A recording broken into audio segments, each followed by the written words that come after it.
no chance. Yeah. But if it's, you know, it's in the shoe, me having to sit here for 4 hours before, and then I still have to, maybe as a, you know, it's someone to race against, or there's someone else I don't know. But generally speaking, I should win if I'm fit. But I don't really know where I'm at fitness wise. I haven't raced, so we'll see. I'm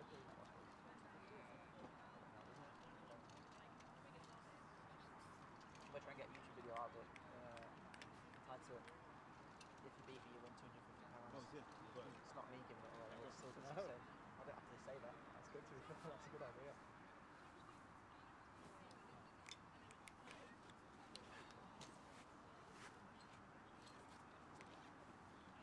Poor from Chris not bringing us beverages.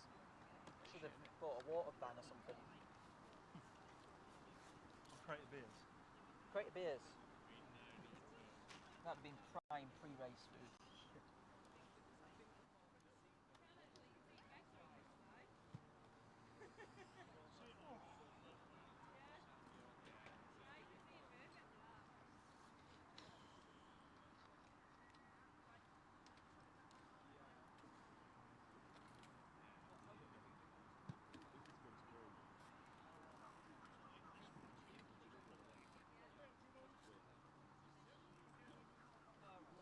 So, is it worth me shooting like the winners? Yeah, I'd say if you get it. T-shirt I've got like really tight territory.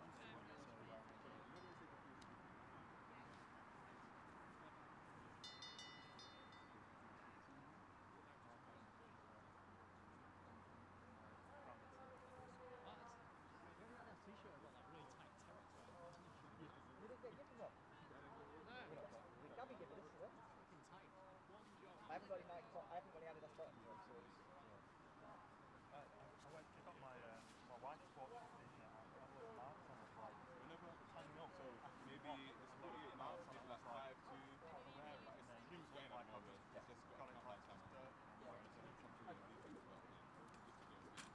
Yeah, I think especially with the gaps in the races, it's going to be quite lopsided. Yeah.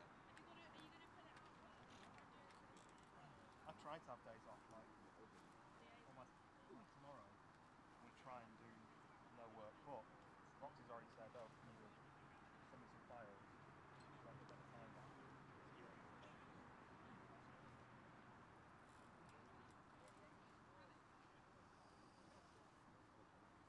How long does it normally take you to send files? It's not the sending, it's the processing. So normally I'll shoot a load of shots, and then I've got to go through and pick out what I'm going to send in. Right? Yeah, that's okay. There you go. 10 hours overtime then? Well, it all depends. Like, for example, we did a full day in Brighton yesterday. Yeah. And Tuesday's booked out now to go through all the images and pick out what I need. And because I've got to go through everything, I might shoot like 2,000 shots. I've got to go through and pick out the best shots, put settings on them, output them as low res, and then whoever's working on them goes through and says, well, actually, I want to use these 10, and then I've got to output them as high res. Obviously, I've taken showing here photos, taking videos. It's like, how can you pick the difference between something so minuscule? But you've got to pick one of them, and it's like... Yeah, because obviously I'm doing burst shots as well, because you've got to get the right pose. Yeah. I saw somebody, there's a runner that I follow on Instagram, and she shared a picture of her crossing the finish line of one of the races, and she's on a down step, so all the skin on her knee is all rippled downwards, and her face is all a bit sort of stretched downwards, because as you land, everything goes downwards. And normally I would pick out the one where you're about to hit the ground, so everything's kind of like a good pose. I've reviewed that on Instagram, how the form comparator with the algorithm, and it's like it's double, it's like 100 and something % difference in likes. Well, I've got one down 17 on a... It's crazy, isn't it? But like to get that down step, I've got to go, then I go through and I say, well, actually that's the right pose, and I've got to pick it out. So yeah. Just getting that. I don't know if he's getting a trainer. It's similar, yeah. Yeah, I've also got... Commitment from here. That's such a long trip.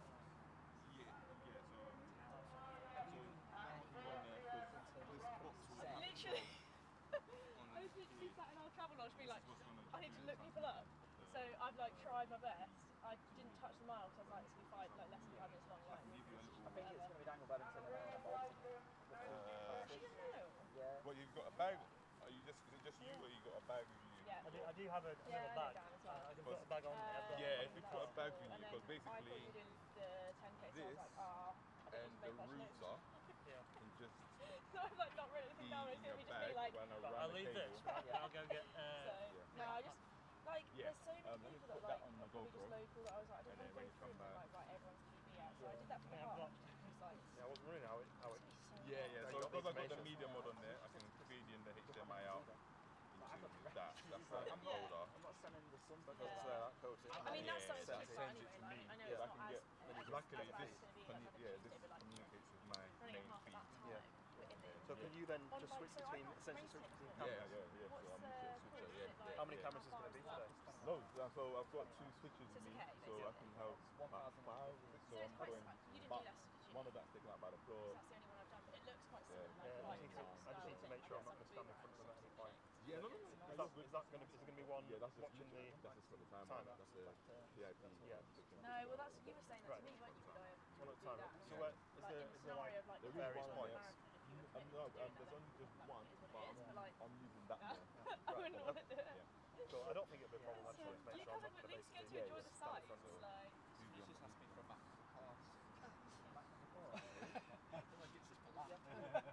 That's what you're doing like motion. She's giving me control of finish planners and I feel like I'm too eager to do it. If I win again, I'm taking you. Well, I've got 2 actually. I only ordered 1, but I've got 2. So if you do, you can. Cross the line, you've got to grab it and then you just got to run through it. Well, that's the thing. Some people like drop it before you go through it, and it's like, I had one job. Like, Yeah. let me hold the tape. That's what we could do. We could judge people's finishing. Finish celebrations. Yeah. Really, you want it to like touch you, and then they let go as it hits you. Yeah. That's So then you kind of run off with it essentially. That's You what I run it, did. it just stays on you. I think it hit me, and I was like, shit, I've won. And then because it was quite tight, so I was like, oh. And then so it like hit me, falling down here, and I pulled it up, and then it like went off to the side. So it looked awful. Only time I've ever been able to break the tape was at Reading Half, and like this guy was right next to me, so they had to like run out, and it was like along my knees, and I was just like, this is shit. My one chance. Also, if I ever any point have to step aside to eat some food before my race, I'm not leaving. I was I like, ASMR. could talk about my food choices actually, 'cause they're very interesting. So have you kept up with the results from Worlds? I've literally seen nothing. Reese Prescott didn't get through. Really? There's been no surprises, I don't think. No. Okay. I think I Laura thought got Laura through fine. Laura got through fine, yeah. Hassan didn't race the 15. I missed it. I don't know if she was in Heat 1, but she wasn't in Heat 2 or 3. Interesting. And I know she was only racing 2 of the 5K. Is she like doubling, tripling? Well, she's entered in all 3, but I Yeah. think she said she's only doing 2. Okay, so she's doing the 5 and 10 then. Maybe. Unless she did Heat 1, I'm not sure. Wasn't the 10k? Tonight? The 10k's tonight, isn't it? Like, oh yeah, I looked it up because it's going to be like when we're interviewing the winner from the 5k. But at least it starts there. Well, I think Hassan will definitely win it. But if she's not Yeah, I racing. mean, I just want to see how Eilish runs. I think Eilish, it depends because if it's fast, there's too many South Africans who can run 29:20. Yeah. If it's medium, Can't see it. I think it can ruin like Eilish either way. It's tough because if it's like 30 minutes, there's 2 Americans who have probably got faster kicks than Eilish, and all these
how live is this?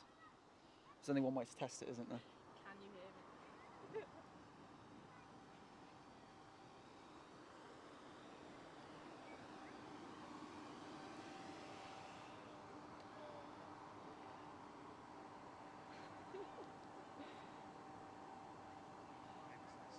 So there's about a 30-second delay, or 20-second delay. Did you just hear yourself say how yeah, live yeah, is yeah. it?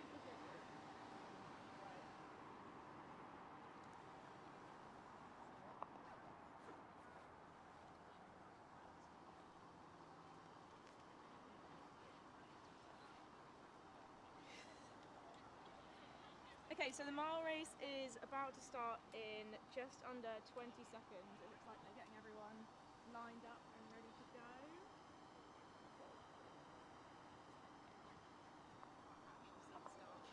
They've already started. They're about 20 seconds in. Yeah, they started early.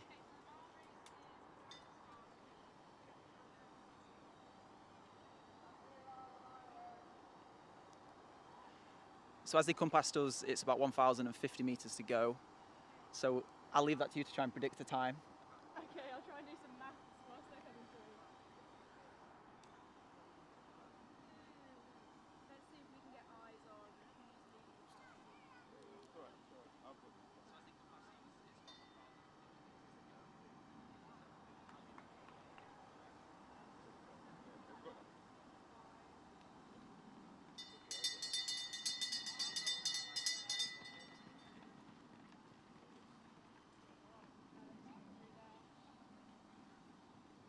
.415 to 420 pace. It was Moabs from Leeds in first. The girls coming through there in the chase pack as well. It's Em Bolton and Sophie Pilkington. I'd say they're just sitting under 450 pace with a lap to go. So the laps are just over okay? Yeah, somewhere between 1,010 meters and 1,050 meters. So that's going to be interesting to try and predict times and also try and get splits, especially for the half when there's 20 laps. Yeah, especially as we slightly missed the start there, so we don't know actually when they started. But okay, we've got the clock over here, so they're on just over 2.5 minutes now. Let's see, Dan.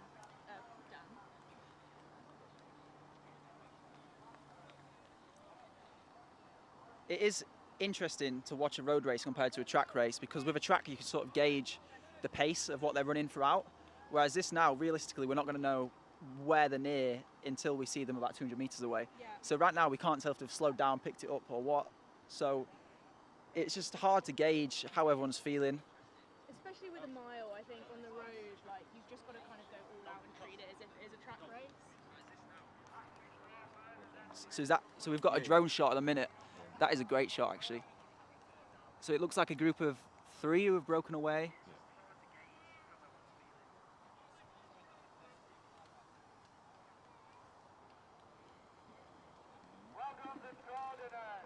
Okay, so they're going up past that top bend at the moment. Are they coming up to where they started? Yeah. So they're technically in the final straight now with about 300 meters to go. And we're on 3:32. So what's that? We're saying sub 420? Yeah, I reckon maybe in the teens. Depends how fast they want to finish, I guess. And it looks like we've got 3 guys still in contention here.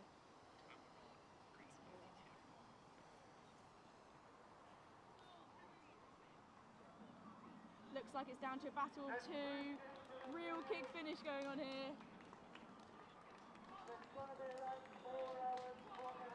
Wow, it's faster than we thought. Looks like that's Michael Wilson taking the win just from Daniel Bevington. And that's Moabs from Leeds in third in 420. Alistair Douglas coming in, 4:25. You can see the first woman coming through with about 100 meters to go as well. Looks like that's Eleanor Bolton from Stephanie Tucker.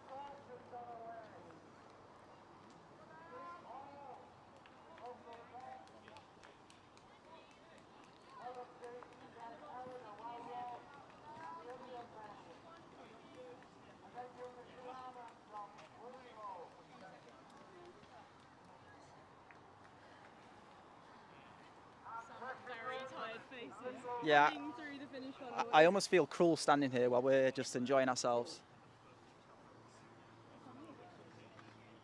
So this isn't all.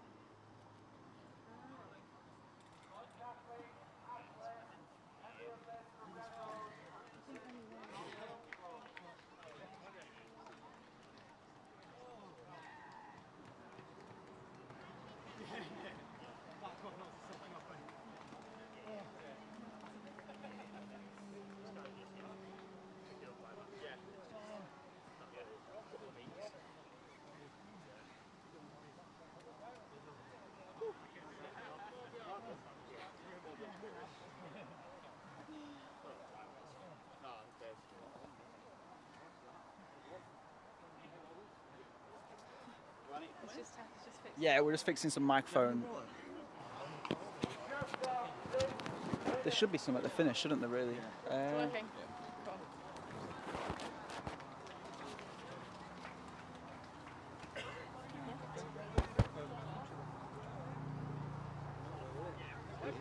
We're having some problems with the microphones at the minute. Right, should I poll Michael for an interview? This is our winner, right? Cool. Yeah, come and sit on our lovely deck chairs. This is lovely. So, Michael Wilson with the win in the mile. How did you find that? Great fun. A little bit peculiar. It's my first ever road mile. Oh, wow. So yeah, it was just kind of a little bit of a chess game. Just try to stay on the shoulder, and then me and Dan, we raced quite a lot domestically, so I know it was going to kind of come down to that. Got the jump on him and just managed to hold him off, so yeah. Yeah, it looked like you had quite a good battle there. We couldn't quite see you until you were about 200 metres away, but it looked like you were sort of like neck and neck coming in there. So are you happy with the time today, or was it more about sort of like tactically racing and seeing whether you could take the win? Definitely about winning. Without putting too fine a point on it, the prize money plays a part there, and just good to practice racing at this point. And how do you find it sort of like trying to pace yourself when it's, you're not on the track, you don't really know where you are, like you're not racing with a watch? Is it just sort of like feeling where you're at and then just ignoring the time and just like feeling it out as the race sort of plays out? 100%, that's what it's about, and it's nice to kind of not have a watch there, because whenever you're on the track you've always got kind of one eye on it, whereas here it's just about trying to feel smooth and react to the moves when they're coming. It was just pure racing, which is great. And do you think that maybe taking it slightly more tactically today on quite a hot day sort of like played to your strengths a little bit? Yeah, I'd done it 800 midweek and I've always been able to close quite well, but so does Dan, so I had to be on my A game. Oh, awesome, well done, and yeah, obviously enjoy that prize money, you've earned it. Thank you so much, I will do. Cheers. We should move the thing over here. It's quite nice sort of interviewing with deck chairs. I feel like people probably want to sit down. Yeah, I think athletes, the last thing they want is to stand in the sun for much longer after the race.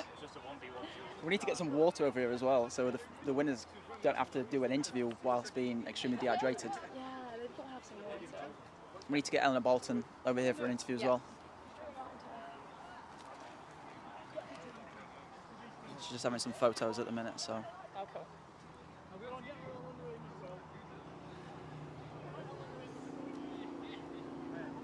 Good to see the Wilmslow runners here. Let's talk about kits for a second then. So the Adidas Pro kit, Eleanor Bolton's wearing that there. What are your thoughts on that kit? Because that is probably one of my favourite kits of all time, and the different variations of colours. Yeah, I mean, Adidas always keep it pretty simple. I mean, I can see that she's wearing the Asics shoes. I'm guessing that's just a personal preference today. Sort of highlights with the black two-piece and the pink shoes. But yeah, I mean, at the end of the day, what you're wearing is not going to make any difference in terms of how you run. If we're not talking about shoes, talking about clothing. I don't know, I kind of feel better if I was wearing a speed suit, to be honest. And I think yeah, I mean, can't say I've ever worn a speed suit, so I don't know, maybe I would be running quicker if I was. Well, I was hoping to debut a speed suit today, an Adidas one, but I didn't. Quite hard to get hold of though, aren't they? Very Unless you're hard to get hold sponsored or, you've had a GB cap and you specifically asked for that speed suit. Yeah, maybe this is a public call out for some running apparel companies to bring out some speed suits on general sale. Yeah, go and grab her.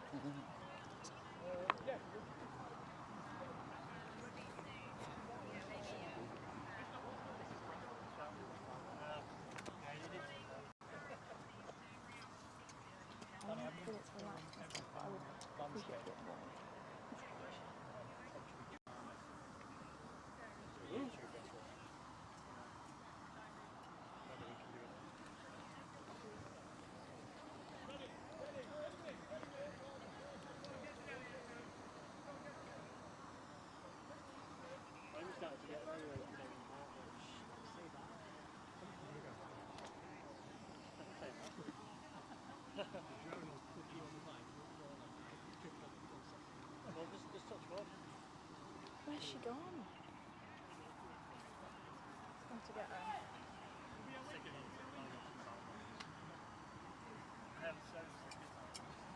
Who's what? We've not seen for ages. It's been at least 12 hours.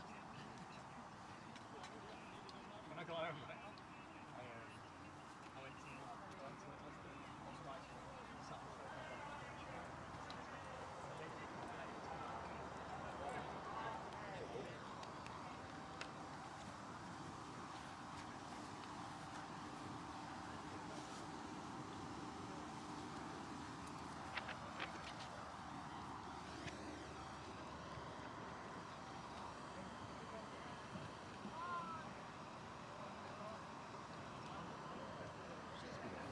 Okay. Well, I'll just keep this mic. Is there any way of testing if they're at the same levels? Is there any way of checking if they're at the same levels on the phone? Someone's just texted us as well.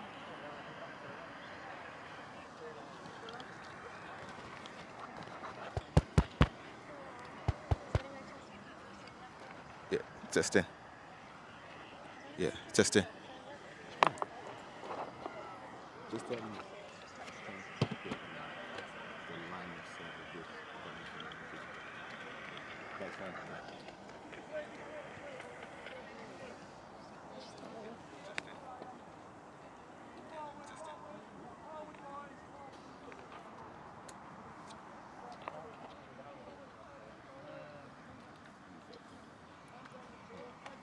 I'm rushing for the next room.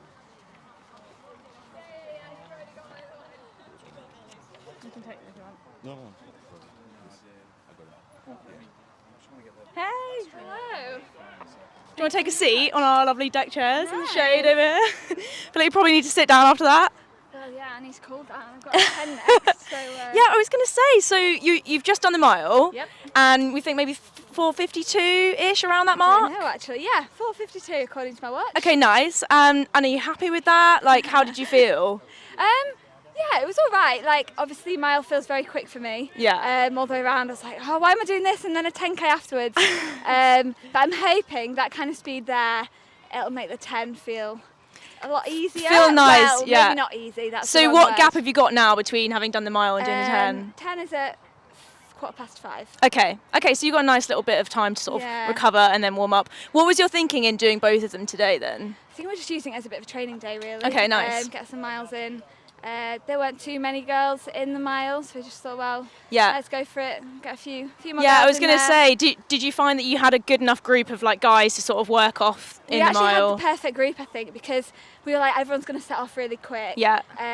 But everyone in our group seemed to do it quite sensibly, not go off like crazy and then slow down. Yeah. So yeah, I think it was quite a good group. And then 2 guys in there, guys that I train with as well. So Oh, that's kind of nice. knew where I should be around them. So I feel like that always makes you feel a little bit more comfortable when you're like, I know that I run with these guys, they're here, we're here together, yeah, I'm okay. Although next training session it'll be all competitive. Yeah. Who did best in the mile and who did best in the 10. So you're going to approach the 10 sort of in a similar way, like let people go off too quick and then sort of try and work your way through, do you think? I think so. I think I always run best when you're working your way through. Yeah. If you set off like crazy and then people are overtaking you, it's just demoralising, isn't it? Yeah, absolutely, couldn't agree more. And I think as a distance runner, like it's a smart way to run, work your way through. There's always going to be people that go off too And if quick. you're inspired by a Philly Bowden race, you know, that's perfect. You know what I mean? Likewise, I'm sat here having a little bit of FOMO today, seeing the races go on it's already. horrible, isn't it? Just sitting and watching. I think I'm going to get that with the 5. Yeah. And be like, oh, why am I not doing that? But I mean, you can't do it all, but look, if you've got 2 races today, you've already won one. Yeah. So you might mop up quite a nice little paycheck as well. yeah, it's so good at these races having a bit of cash incentive as well. Yeah, absolutely. Well done. Go you very and much. recover, stay hydrated, stay out of the heat, and my best. yeah, best luck for the 10K. I'm sure I'll be speaking to you again. Thank you. He was throwing me. Whose are those? Mine. Oh, so I nice. could match you. Love it.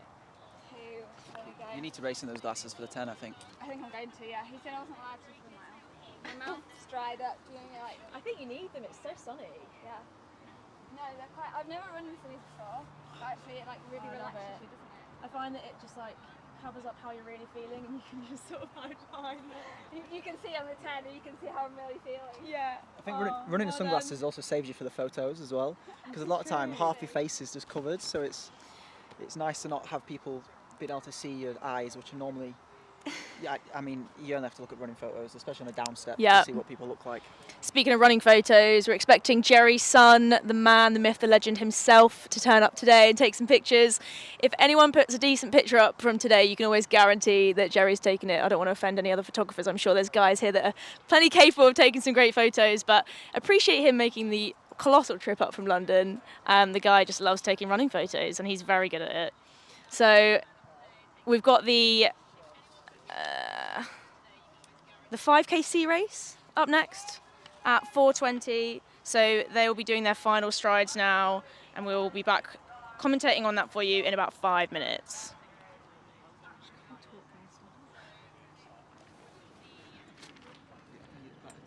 Be active constantly during the race, and then just save yourself. That's one that I can follow up.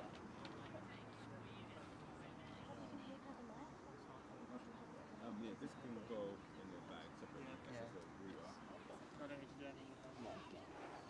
I think that's long enough away. Mine's stuck in the box, I don't know. Yeah. We should have got some Adidas shoes to put in the middle. But actually, no, because there's no cameras facing this way. You listening to it? Go to that.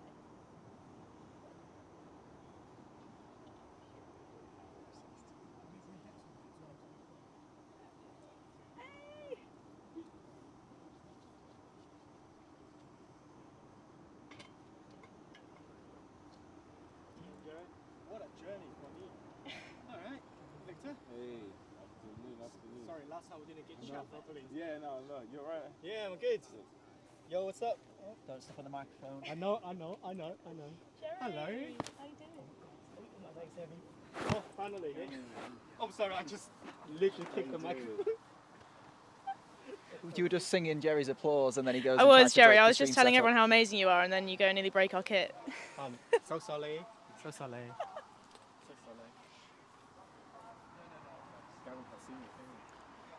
you travel up today? All the way from London, yeah. My goodness, when did you leave? 9:30, and then I had a lunch with Muhammad and his girlfriend. Had a long chat. So I went to the room, closed my eyes for 10 minutes, had some coffee. You staying tonight? You? 2 minutes until the start of the 5K, which is actually starting where we can see, which is good. Rosemary, Rose. Yeah, the hotel. So starting down. Yeah, so the 5K starts, I guess, at the top of the course if you're looking at it from running it anti-clockwise. So essentially 12 o'clock, if you want to call it that. Yeah, I can see the athletes sort of jogging up to the start over there. It's slightly hidden by the cars for us, but they'll be going off in about 2 minutes.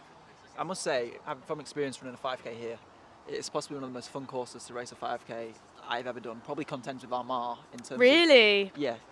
I mean, I've heard only good things about Armagh, and this race as well. Why so? I think there's something about the 5 laps, because it's not perfectly flat. And when we say that, it's a very gradual incline one way and a very gradual incline on the way back. I think that just helps keep a bit more of a rhythm than just running completely flat, and you just get to roll a bit more. And I mean, the conditions are pretty good today. I mean, it is warm, but there's a very light breeze. Has it been windy here in the past? I mean, you must have done this race loads of times before. Well, so last time I did it in March, when I won the 5K, just wanted to say that in there. Flex. It was quite windy. So Okay. that day, it's weird because it's windy, but then when you're, Joe, because it is sort of an out and back course with a bend, if you're shielded on the way into the wind, you don't really get much. Yeah. And then when you do the U-turn, you can tell there's a lot of wind behind you. Okay. So it is kind of perfect even under windy conditions, which... And I mean, as with any lapped course, you're going to have the wind in your face and the wind behind you at certain points. It's just about, I guess, using the people around you to judge that. Like, if you're going to go for the win, maybe sit behind people for the first couple of laps. Well, here's Depends the how thing. fast you want to run. So the 5K started the C race, and we can talk about this as we see the people go to the front. Yeah. In a C race especially, how much guilt do you have if you just sit behind someone when you're trying to go for a fast time? So I would always feel awful if you were, you know, Absolutely not. I mean, a race is a race. You can all be friends before and afterwards, but once you're actually doing the thing, no one's friends, right? It's as if there's prize money on the line, no one's friends. But if not, you know, I feel like I'd never do it personally, so I can't really sit here and say. You'd never sit behind someone? No, I'd always sit behind someone. I'd never share the lead, is what I'm saying. I So I see. can't really judge people for not doing it. Yeah. But I just think it's one of them where I would feel an ounce of guilt, but without any, I don't know how to word it. I wouldn't care, put it that way, but I'd acknowledge that I'm probably doing the wrong thing if I'm not helping people run a fast time as well. Yeah. Running is an individual sport though, so. I mean, often with these sorts of races, I mean, not so much on the road, but on the track, you often get a reluctant leader. If someone doesn't want to be in that natural front-running position, it can really slow things down. And in races like this where you've not got a pacemaker, that is quite possible. It can happen. But you're going to have people in there that will be impatient and that will want it to be an honest race. So we'll see someone kind of coming through in the lead in a couple of minutes' time, I reckon. And yeah, we'll see if they look like they want to be there or maybe if they want to be behind someone shielding them from the wind. That is also a thing. In a 5K, you want to make sure your start is quick enough. Yeah. Which is always a problem with, like you said, if you end up in the lead, what do you do? Because road running, I would say, it obviously is about racing, but also you do want to run a fast time. So if you end up in the lead, do you slow off in hopes that someone else comes around and takes on the pace?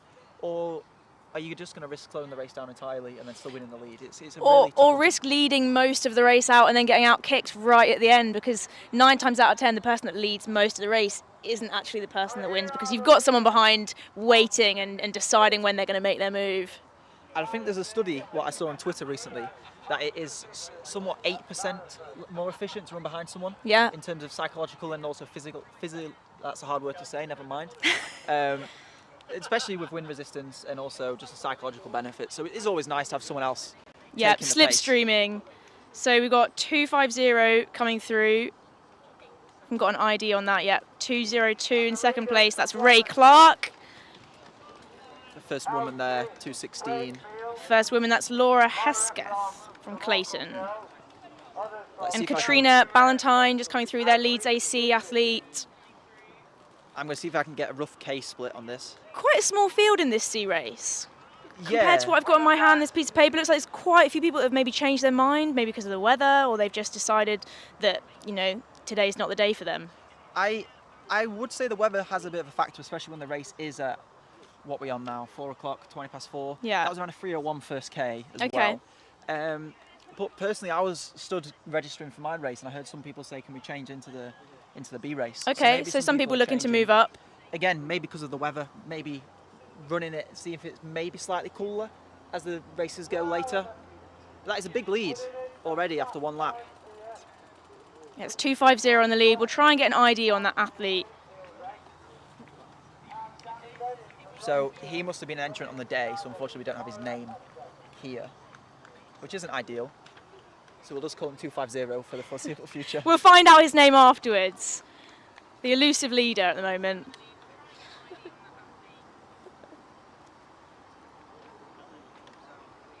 So it is already really strung out, which you do tend to get in races where there's not really a cap in terms of the slowest side of the field. 'Cause Yeah. Obviously in the B and A races, you've got a certain time bracket that you have to be within. Yeah. So in this C race, you're probably going to see it strung out a lot more, especially since you said there's not many people in it as well. Compared Yeah, to so I others. suppose it doesn't necessarily mean that the people at the front have sort of put a massive surge in to stretch this out. It's just sort of representing that this is the C race. We've got a real range of abilities in here today, and that's great to see that these people, you know, can come to this event and get their times down as well.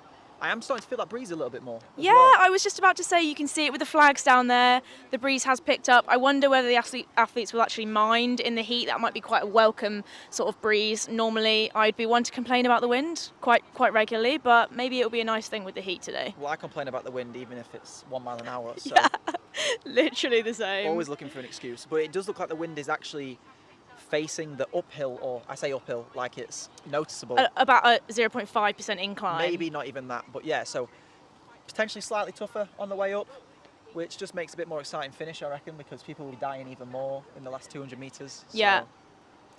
that lead has got bigger as well, so 250.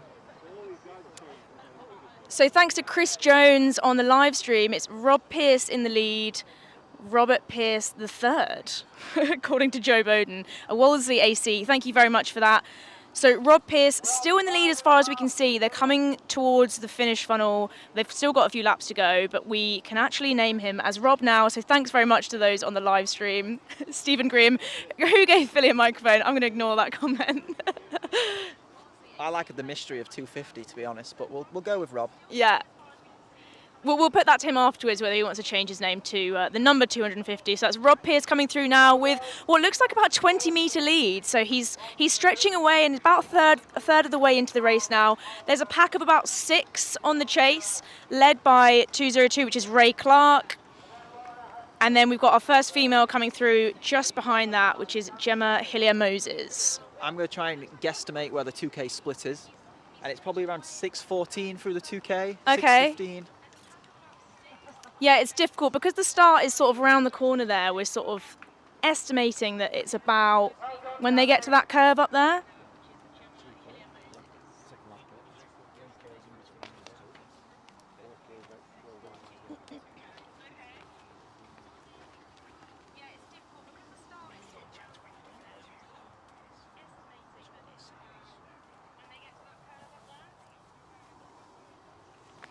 So Rob Pierce coming around again, having gone through the start. He's stretched that lead out as well. It's about 40 metres now, I'd say.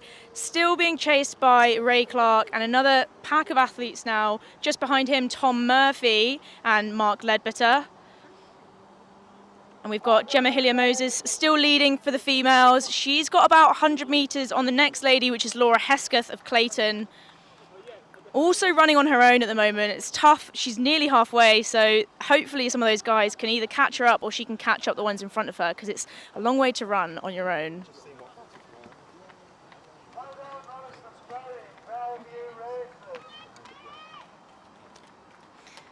So Rob and Ray in first and second for Wolseley AC. Great representation for their club today.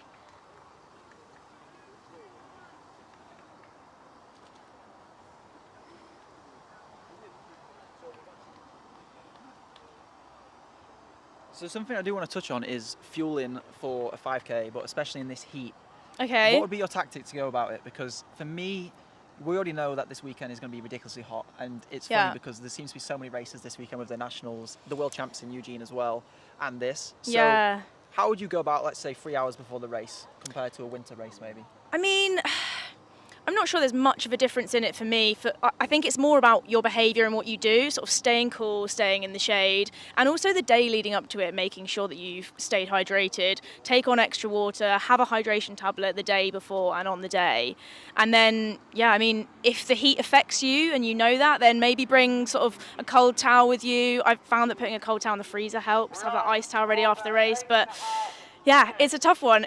We are in the north, so it is a little bit cooler than it is at some of those other races. I have seen some races cancelled sort of down south, which, you know, if that's the right call, I think probably it is if it's that hot. But we've probably got just bearable temperatures today for the 5K. Not sure about the half marathon. We'll come back to you on that one. Well, I was eagerly watching the weather all week, and I think we're quite lucky that the weather carried on getting pushed back a few more days in terms of how hot it's going to be. It looks like it's going to be a scorcher on Monday and Tuesday. Get your runs done at 4 a.m, everyone. So that's still Rob Pierce in the lead. Yep, so Rob Pierce coming through now. So this is going to be, what, 3.5K, heading up to 4K when they get around to the start? This is 3K. Okay.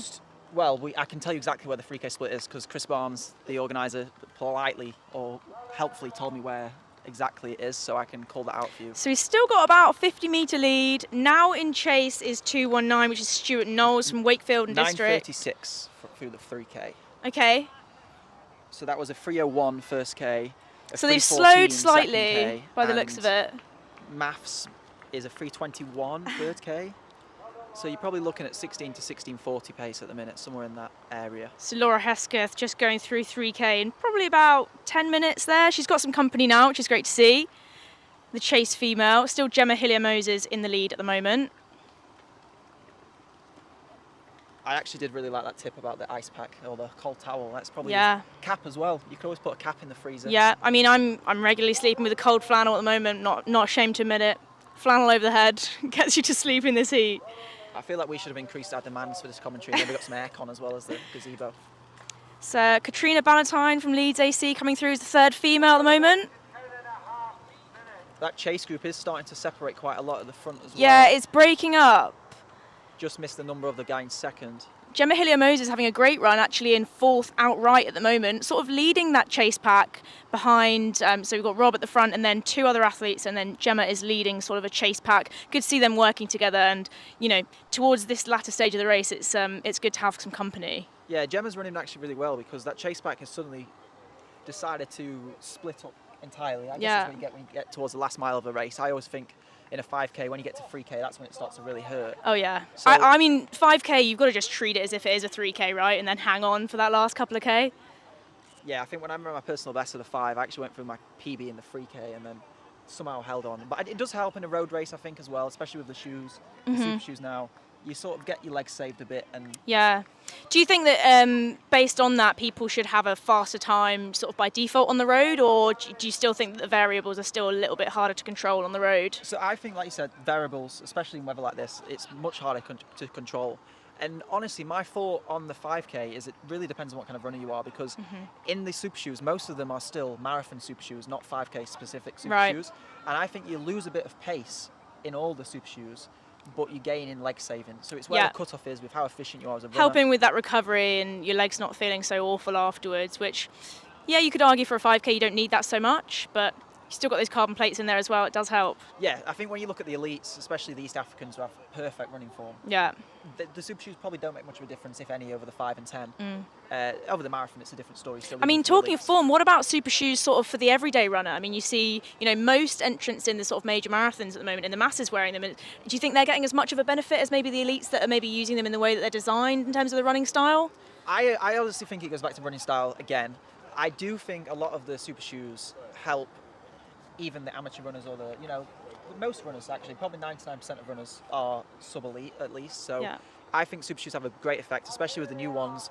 Like, I know this is an Adizero event, so it's convenient that I'm speaking about the Adidas shoe in particular, but it's a lot more stable, the Adidas Pro 3. So you get that a bit more stability, which helps the everyday runner as well, because most of the time forms aren't as good. So it just helps to have a more stable super shoe. So Rob still in the lead, coming through the bell with a lap to go. Being chased hot on his heel by Stuart Knowles, and just behind him, that's 228, that's Tom Murphy from Chorley. Still got a chase group. Gemma Hillier-Moses is still in that group, alongside Callum Jones, and that looks like a Swansea athlete with them as well. Can't quite get the number on that. I know it was quite funny, and it's quite ironic I mentioned this now, how we did say what you wear in clothing doesn't affect performance, but I just thought, Gemma's wearing all black. That's got to keep a lot more heat in than, let's say, an all-white outfit. I know that's maybe me being too scientific, but that's surely got to have an effect. Yeah, maybe. I mean, a lot of running kit is black out of just sort of default. I guess it's just what people prefer to wear. But in the heat, yeah, maybe it's a factor. That is Laura Hesketh coming through, second lady, 13:42 with a lap to go.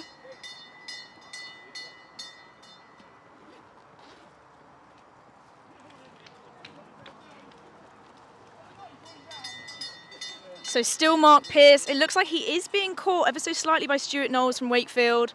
And then we've got Tom Murphy about 10 metres behind him. Gemma Hillier-Moses in fourth place at the moment. And then we've got Simon Midwood from Wakefield.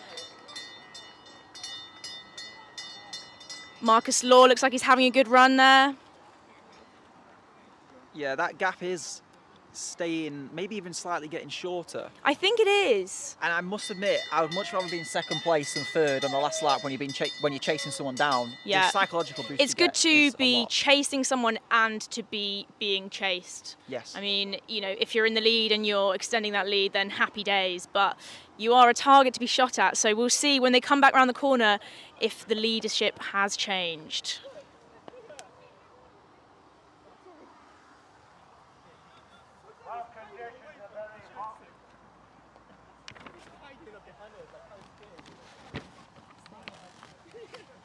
I still can't get over how nice this drone shot is.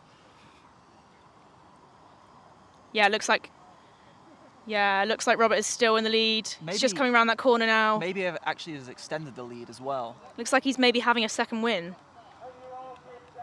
So it's hard to tell on the camera, but maybe around 50, 60 metres now.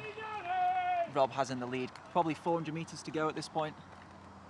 Okay, so the clock's saying 15:20 when you said 400 metres, so 16, we think sub 16:30? It depends how fast he wants to close, especially Yeah. in this heat.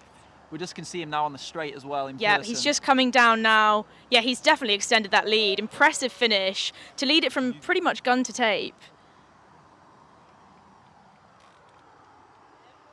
Yeah, so we just had a check behind there. It does look like he has got the win secured. Yeah, just coming towards the finish tunnel now. That's Rob Pearce extending his lead. A very classy gun to tape run. Looked like it was under threat in the middle section there, but not today. Rob Pearce is going to take it. Clock's saying 16:10 at the moment. He's going to dip under 16:20. Gritting his teeth. Breaking the tape at 16:16. That's a nice number, isn't it? Stuart Knowles coming in for second, and a little bit of a battle for third. Looks like it's going to be Tom Murphy, closely followed by Gemma Hillier-Moses. Great run from her, 16:28. And then Marcus Law, looks like he's picked a few off at the end there. Callum Jones coming through, and Simon Midwood, 16:36. It's Mike Fryer from Helsby just coming through there.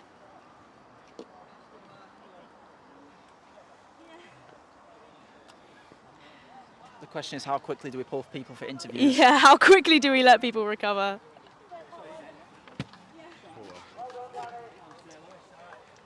There's a nice little bit of shade here just after the finish funnel, so people are laying down as they rightly should after that 5K.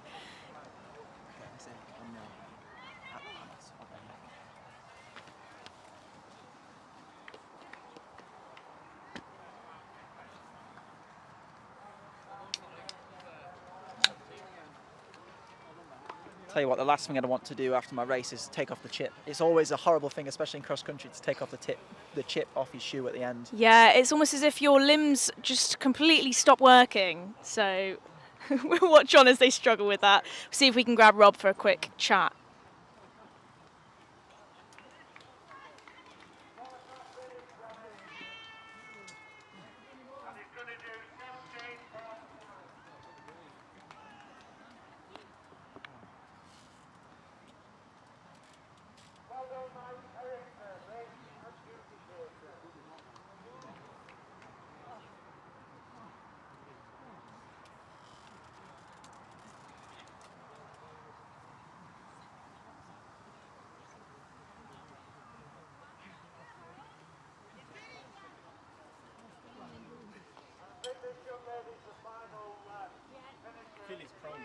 She knows what to do when it comes to that. So like, where's Jerry? Where's Jerry? I can only hold this bit. Come on. Where's Dan? Come on, just get this bit. Sit down, come on.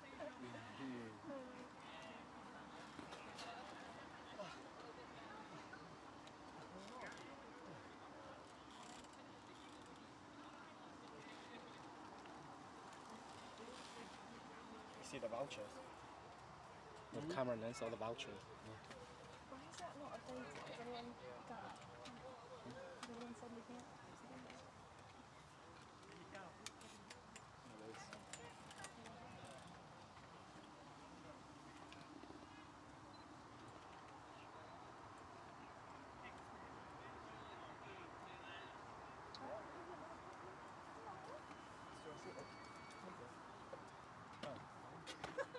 Well, that's exciting.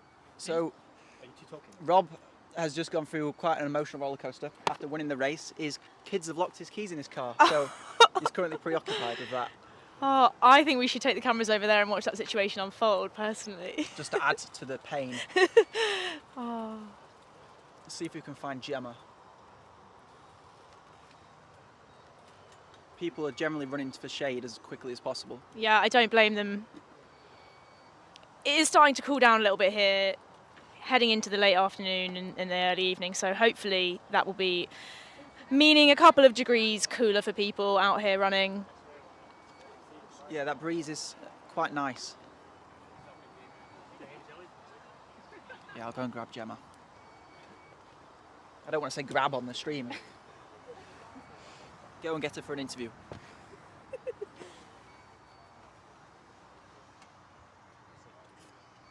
So spare a thought for Rob, trying to figure out how he's going to get his keys out of his car. I don't know if his kids are locked in his car as well, or if they've just pulled this prank on him, but at least he won the race.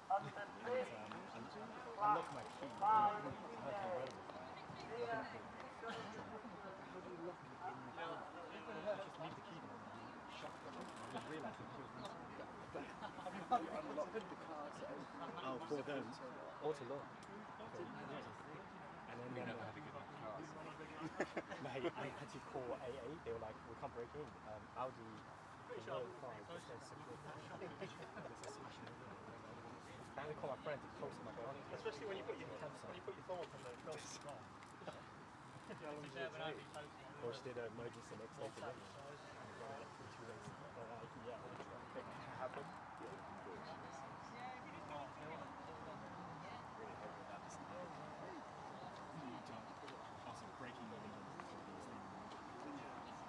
So in 10 minutes time we've got the 5k B race going off, and I think it looks like Gemma is coming over for a couple of words. She's just having a picture with the other ladies in the C race at the moment.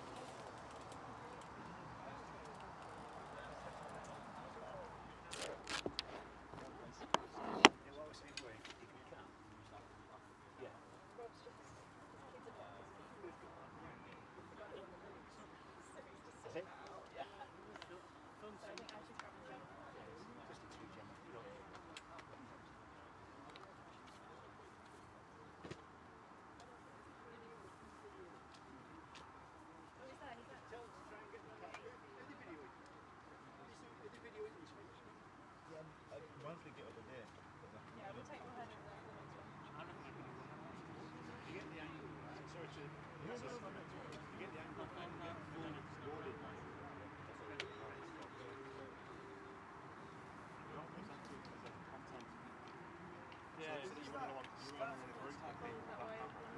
no, it's being live streamed, but not. Yeah. Just on YouTube. One of the easier races. So they just like run easy races. For you. How come everyone's rooting for Danny, was it? Was it Danny? No, he's probably just got lots of supporters. Yeah, I guess. He's a local guy.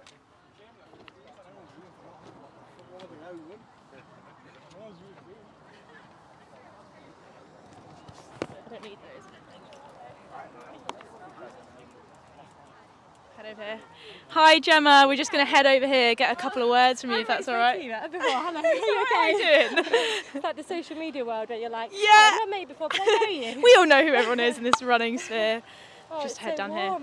here. It is. How did you find it in the heat? Am I supposed to be doing this? Or? Yeah, I think so. Am I talking live? Yeah, I thought, before the race I was like, oh, it's going to be okay. And then I could feel my heart rate on the first lap and I was like, actually, this is really warm. Yeah. Have you raced here before?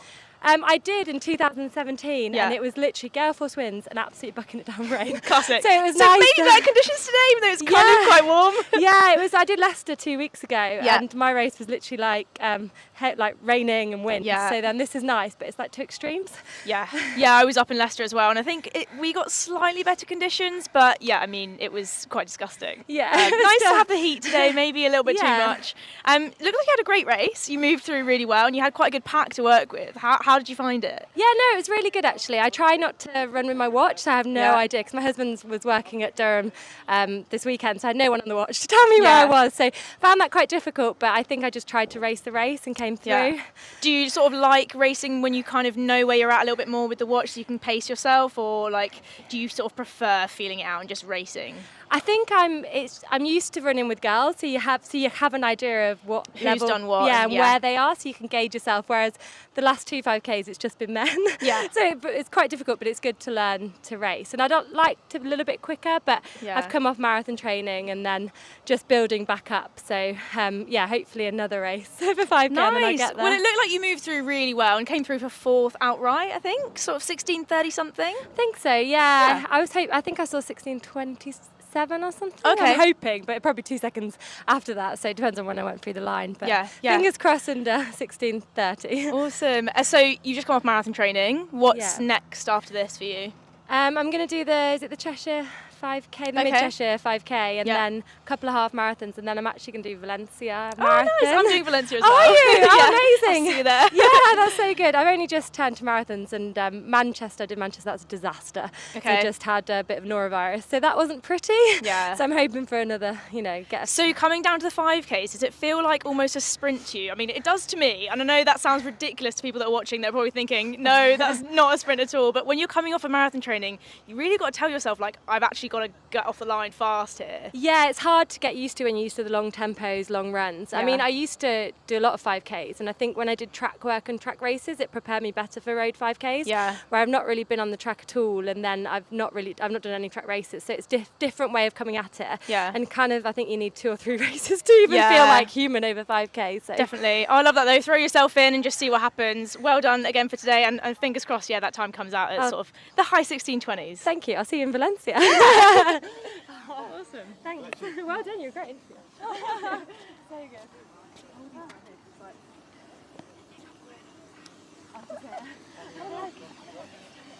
Yeah. So you're doing a bit more interview at you, and yeah, I mean they're just up to date, but yeah, so good. Oh, so you're doing Valencia? Yeah. Yes, that's. I did Seville in February. Yeah, you did really well there.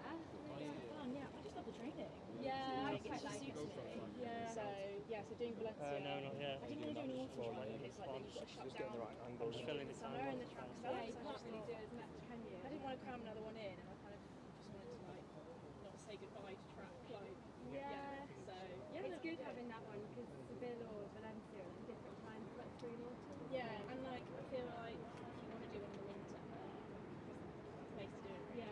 Hopefully it'll be like nice weather. I know. Fingers crossed. Well, I'm saying that I hope it's not like this because that is. I was thinking if it's like that is warm. It's quite flat and fast here, though, isn't it? Yeah, so Big open things. So cool. You're doing like halves leading up to it once you start to block. I think so. Yeah, I'm gonna do one in Oxford, and I was gonna do Valencia Park, but then we looked at all the accommodation. I'm gonna consider the brand. I looked go for the weekend. I thought it'd be so good to like actually see the location. Yeah. So But maybe some halves in the UK. really Cardiff. So it's when London is. How is it? Yeah, we've just got 5 weeks instead of 6 weeks. I said to my husband, I was like, this is not ideal for marathon preparation. Yeah. But yeah, so it's finding a date, isn't it? But sure. Right, I'm gonna get cooled down. Cool, Yeah, yeah, nice well to meet you done, properly yeah. anyway. Yeah.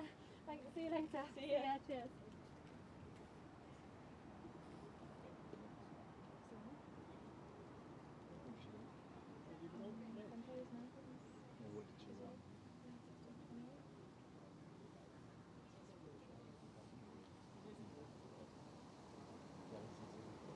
No, not really.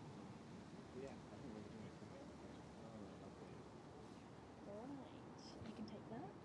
Put that away. Where's my drink?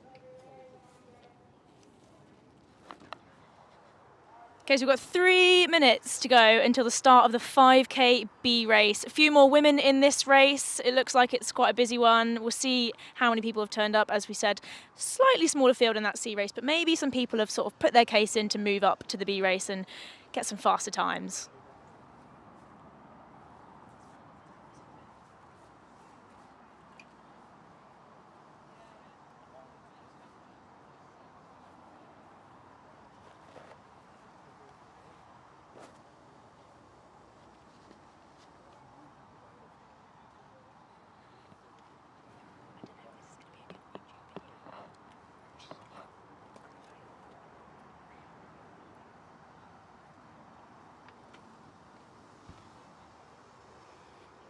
The drone has gone up in preparation. It's going to head over to the start.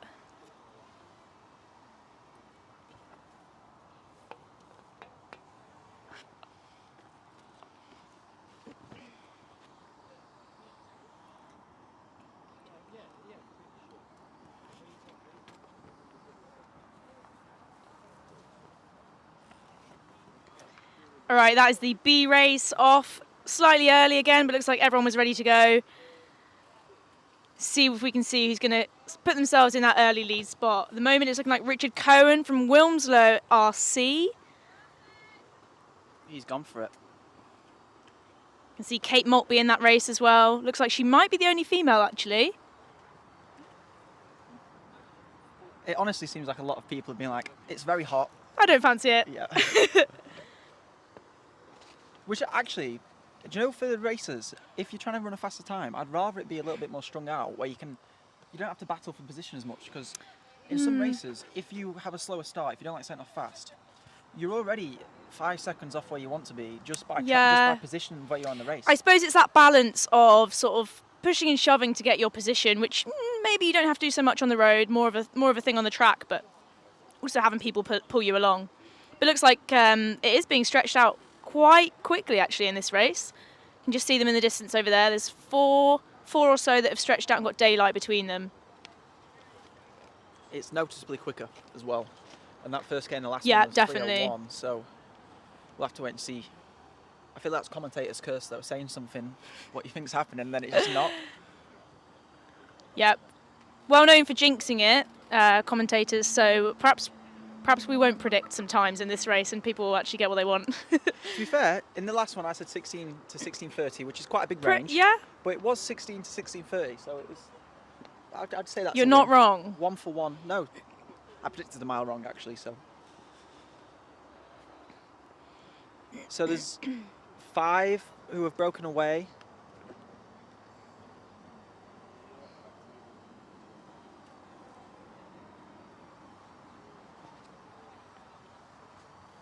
I'm just going to enjoy our deck chairs.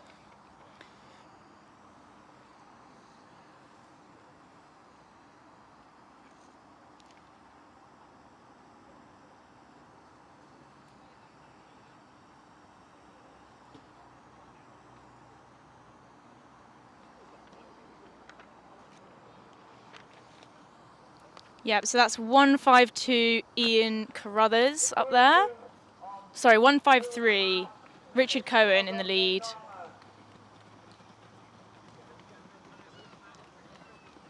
Wow, this has gone up very fast.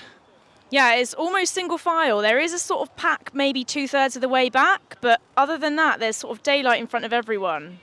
I'm going to say the K split is 2:52, around 2:52 to 2:54, which is that's pretty much what they've just gone through. fast. Oh yeah, I wasn't guessing. I was looking at the clock. So so the K split you reckon is just so the K split is sort of diagonal from where we are.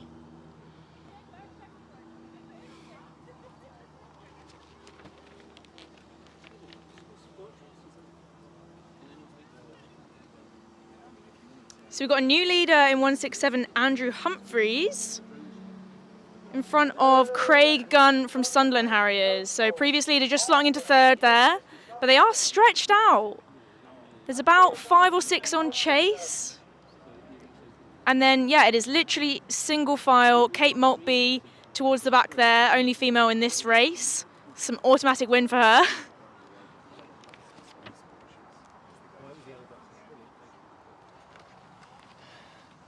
Yeah, this definitely looks like there's quite a few on this entry list that have decided that maybe it's too hot or just today is not the day for them. Which is fair enough. I think a 5K, especially when you're trying to run a personal best, some people handle heat better than others. That's true. Yeah, and maybe we're not used to these temperatures so much in this part of the country. That's all I've heard for the last week. In fact, a science lesson, I guess. Everyone says, like, why does it feel so much hotter in the UK? And apparently because it's a lot more humid. And we're just not quite used to the heat. Okay, cool. Yeah. So you've got anyone that you're supporting today, people watching on the live stream, let us know. We can pin your comments, so do send them in if you're cheering for anyone or you've got any predictions for the win.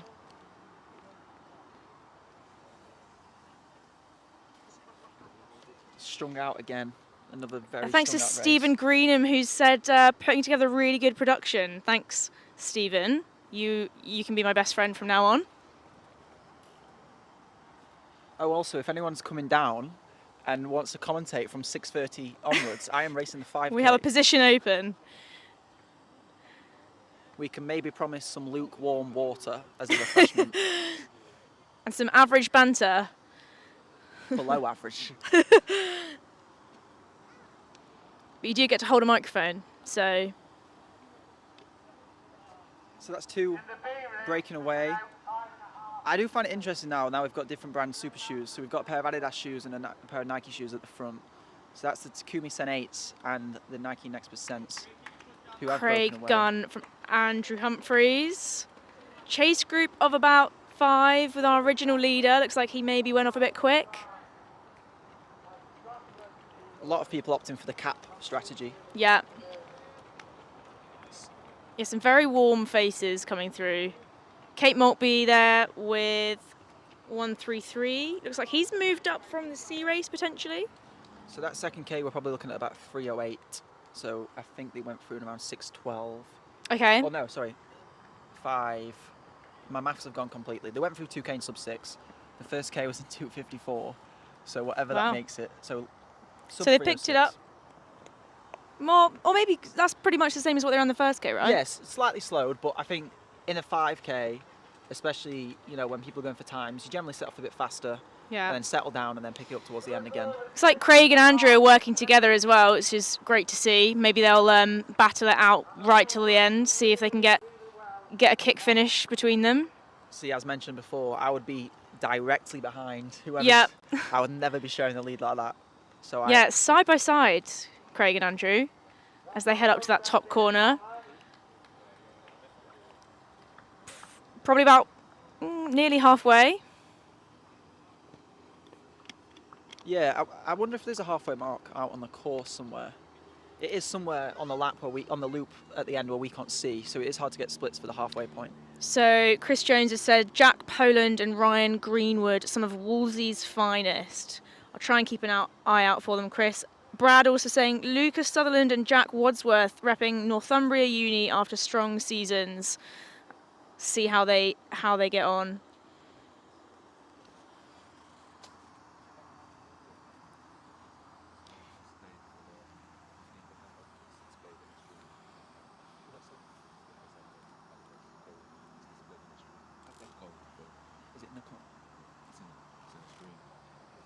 Okay. And also, if you look at the top of the left-hand screen, so look at the top of your screen to the left, there is a 15% Adidas code, which you can use.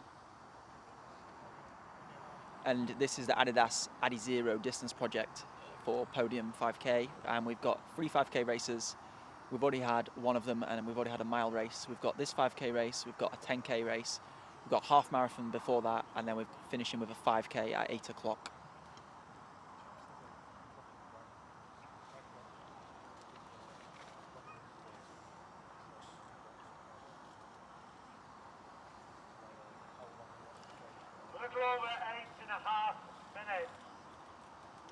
I would say this is where people are going to start to really hurt again. Yeah. Sort of towards that 3K mark. So it's still Craig and Andrew almost side by side. There's not much between them at the moment. Looks like they are working together. And then we've got 183 and 187.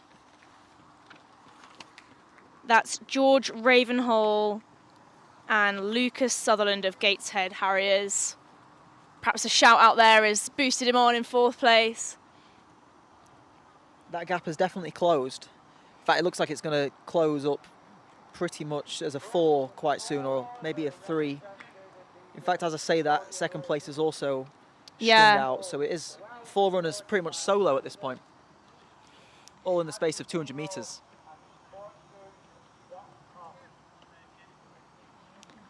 It's the leading female there, coming through with 2 laps to go. So less than 2K to run for our leaders now. Looks like there's been a considerable spurt put in by Andrew Humphreys. He's got about 3 metres now on Craig Gunn. Behind him, we've got Lucas Sutherland. Looks like he's closing on 2nd as well, actually. He might be making a move as we speak. And 5th place, that's our original race leader, Richard Cohen from Wilmslow RC. Looks like he's a little bit in no man's land at the moment. See if he can catch up 4th place in this last 5 or so minutes. It'll be interesting to see how many people run sub 16 here, because there is quite a lot of people under that. And this race, I think, was seeded at 15:30 to 16:30.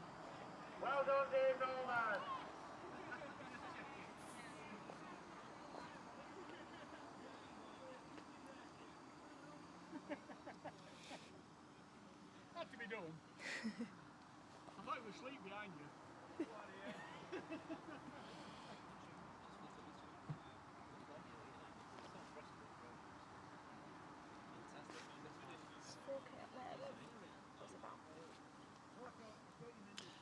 The heat is actually starting to get to me a bit now, so I feel very sorry for people who are racing. Need to get the sprinklers out. Some mist would be Yeah. delightful through the Some of finish those line. nice Why isn't that showers they there? have at London Marathon when it gets a bit hot.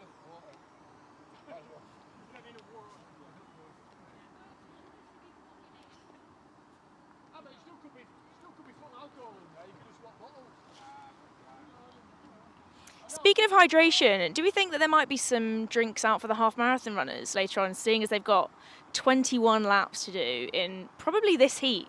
I can confirm that there will be drinks for the half marathon and 10K. Okay. Which is nice. Are they going to bring their own drinks, do we think, or is it just going to be sort of cups of water put out? I can definitely imagine the ones at the front will be bringing their own drinks. Yeah. It just depends Perhaps on... a bit of marathon fueling strategy practice. That is an interesting one. What we can touch on quickly is certainly Phil Sessman and Ben Connor maybe are doubling up in the half marathon and the 10K. And the 10K with 5 minutes gap, I believe. 5 minutes gap. So a tempo in the half marathon. I think they're looking for 64, 65 minutes, which in this heat is pretty impressive. So we've got a change in leadership. Lucas Sutherland put in a great push to be in the lead from Andrew Humphreys. And in third, that's 161 from 183. Craig Gunn from that's George Ravenhall, 183. Jack Poland just coming through there in 8th place. He's got company, see if they can work together and push it on.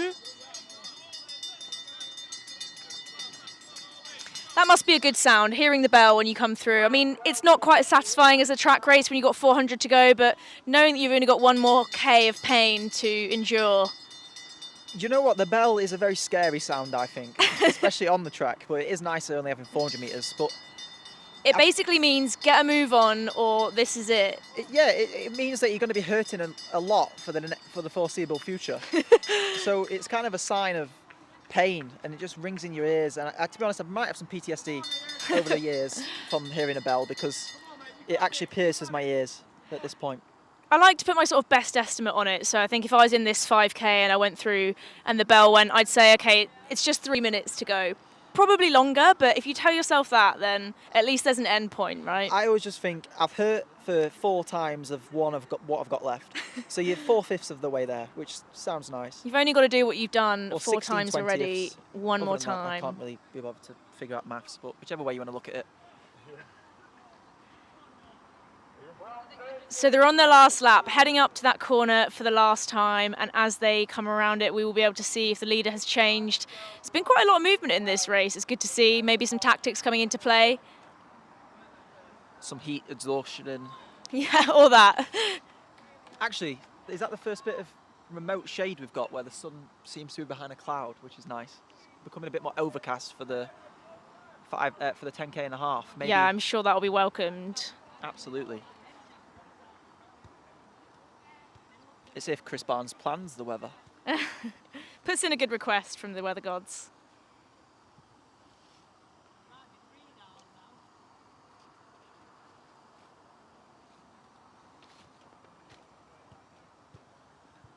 We need to judge the finishing tape of this race because we missed it for the last 2. And we did say we wanted to judge people's celebrations, so this can be the first. 14:40 on the clock.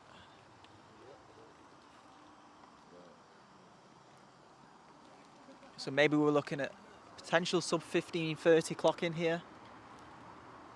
So do we think that's Lucas Sutherland still in the lead there?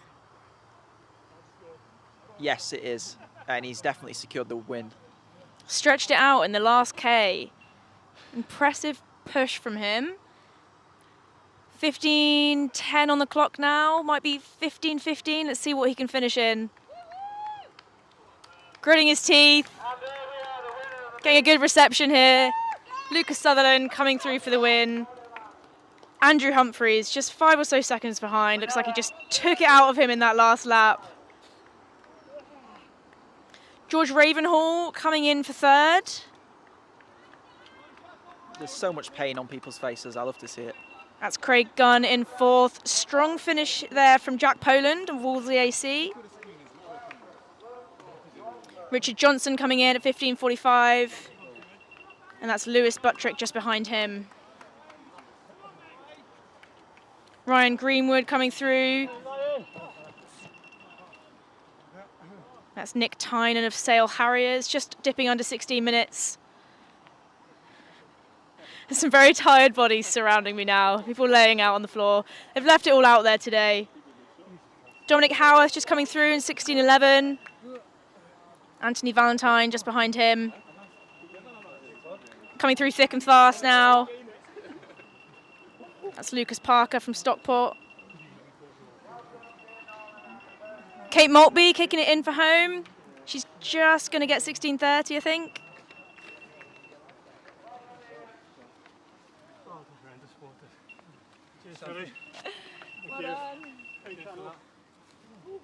Photographers must be having a field day with everyone. Oh, laying on the absolutely. They love all of the facials out here. And to rate that finish in celebration, I'm going to have to give it a 2 out of 10 because he did stop the watch before he crossed the line. So that Strava segment is going to Yeah, be might slightly have quick. to pick that up with Lucas Sutherland when we grab him for a chat in a second. What's your thoughts on people wearing their watch in a race full stop? I personally don't do it because I look at it two ways. You're either looking at your watch and telling them that you're running too fast, or you're either looking at your watch and telling you you're running too slow. Yeah. And generally speaking, neither of them help because you feel rubbish if it's too slow and you feel like you're running too fast if it's too fast, and then you slow down automatically. So, lovely sight of people being sick behind us.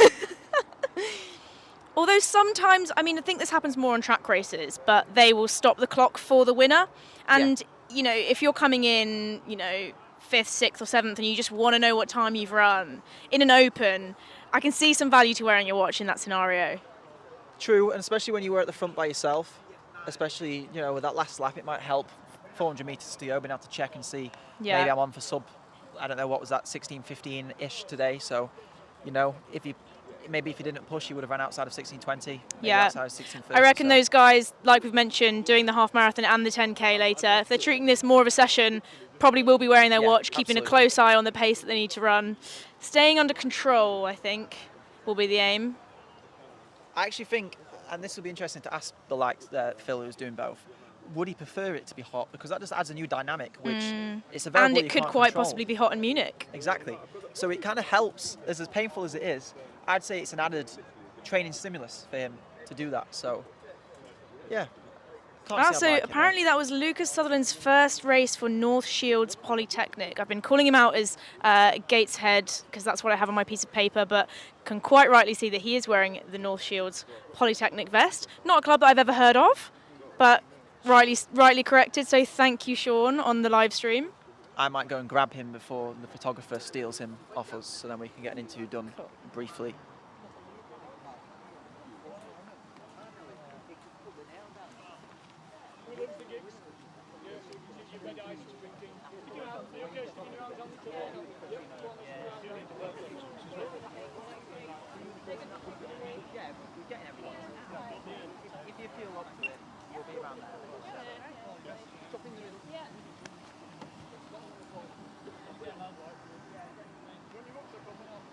I sadly didn't get the athletes before the photographer, so we'll have to wait a few minutes. Just that race for now, but then if you do the other ones, that'll be great. That's very quick, thank you. Sorry.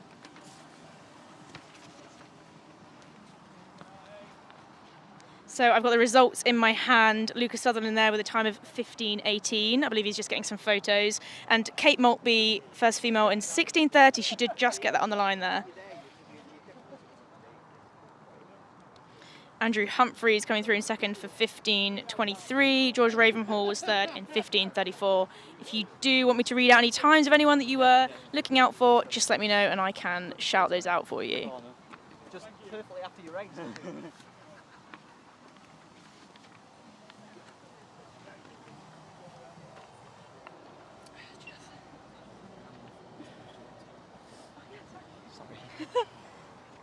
you want me to stand here? Just head over here, that's all right. I've been corrected on your club. Yeah, it's calling you out as Gateshead. Recent transfer. Yeah. All right, I've got Lucas Sutherland with me, winner of that B race there in 15:18. Happy with the time? Happy with the race? Yeah, I'm so happy with that. It Yeah? was a PB as well, so Oh, nice. that's all you can ask for, really. PB by much, or? I think it was a good 10 seconds. Oh, nice. So on a hot day like this, you can't complain. Yeah, definitely. It looks like you judged it really well, came through quite strongly at the end there. Was that always your plan, to sort of sit back and let things unfold? I knew people would go out hard, so I just like sat in behind the group and then worked my way forward as everyone got tired. So. Awesome. So what's next for you then? If 5K today, are you focusing on the roads or sort of mixing this in with some track races as well? I've got the Great North Run coming up in the 7 nice. weeks, so that'll be my next one. So looking to get the miles up a bit. Is that one that you've done before, being sort of fairly local? Yeah, I've done it before, yeah. Awesome. Oh, I'm so jealous. I did that last year and it was the year they changed the course. So that was horrible, wasn't I've got to get back there at some point. Enjoy that. Congrats with the win today and thank you. PB, of course. Yeah, thank you very much. Well done. Yeah, you've got friends on the stream. Brad King. Oh yeah. I know.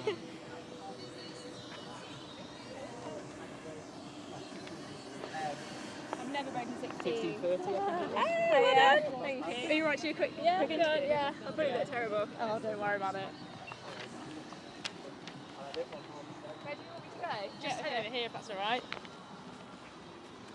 So I've got Kate Maltby with me here as well. 16:30 today. Someone will be over, I think, with the camera, but I think we're on the stream as the audio. Guys might start breaking into song. Like Florence. How did you find out there today? Did the heat affect you at all? Do you cope quite well with the heat? No, not really. No, it was hot. Yeah, I was the only girl in that race, but that was fine because there's lots of guys, so they were really good. Yeah, it looked like you had quite a good group for company, and sort of, a lot of people maybe went off quite quick. Sort of saw you moving through. Yeah, I don't have that sort of watch, so I never really know how quick I'm going, but I felt like I died in the last lap. Yeah, so, and obviously you said you're the only female in that race. There were quite a few more on the start list.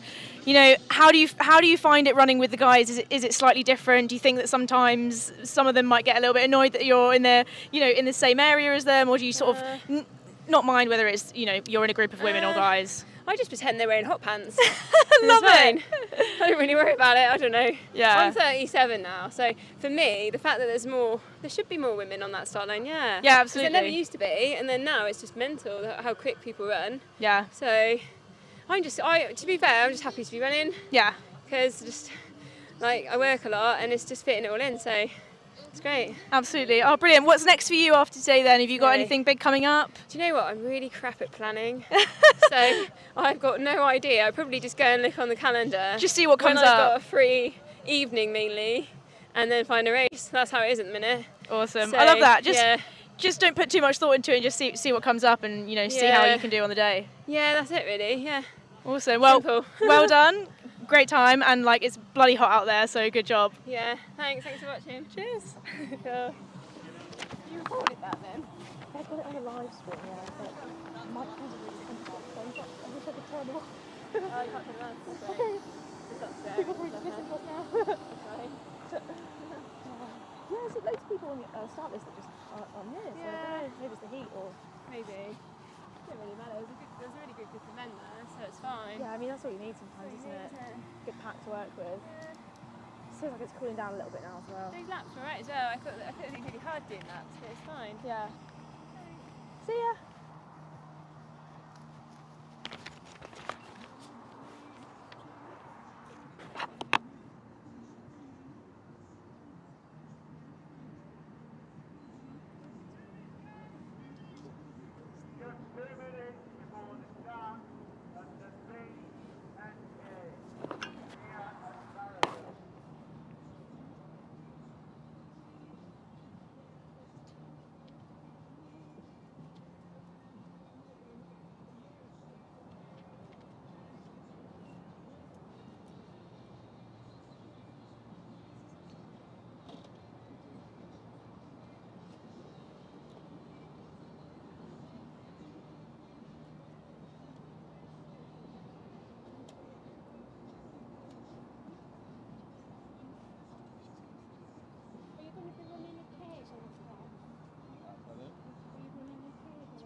So we've got the 10K B race starting imminently. Eleanor Bolton, the winner of the women's mile, going in this race as well. Got a nice little session on for her today.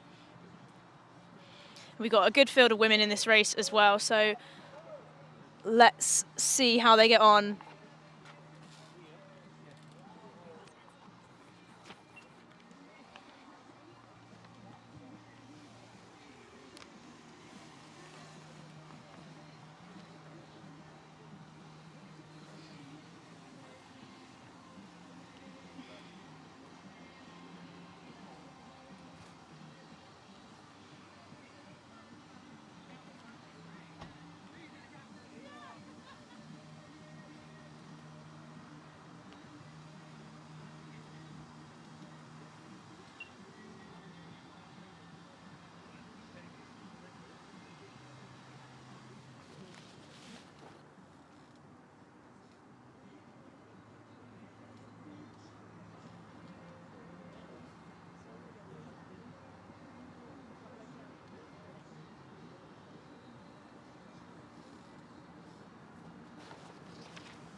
Right, we've got quite a big front pack in this race. So it looks like at the front we've got 346 and 342. That's Tom Dart of Spenborough and Paul Freary, followed by 2 Bladen athletes. There's about 12 in that pack. And then quite a big gap before 350, which is Andrew Harling, closely followed by Eleanor Bolton and Georgia Malir.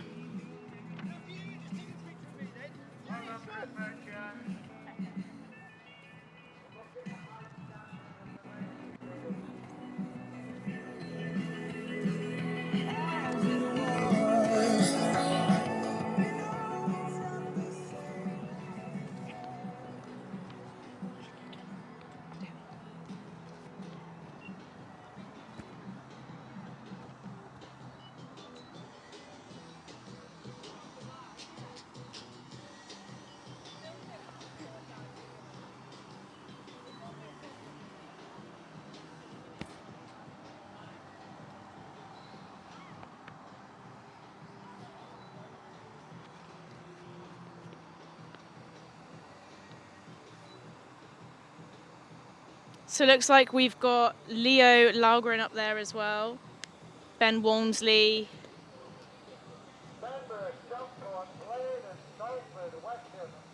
Richard Pollitt out on his own. Before that, Chase Group, Georgia Malir, Eleanor Bolton and Layla Armush in that group as well. Looks like the ladies are working quite well together. Looks like they've locked into a good pace.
So same again, if you've got anyone that you are looking out for or cheering on in today's 10K in the B race, do send us a message and we can give them a shout out. I can keep an eye out for them. I've got the names on a piece of paper in front of me, so do let me know.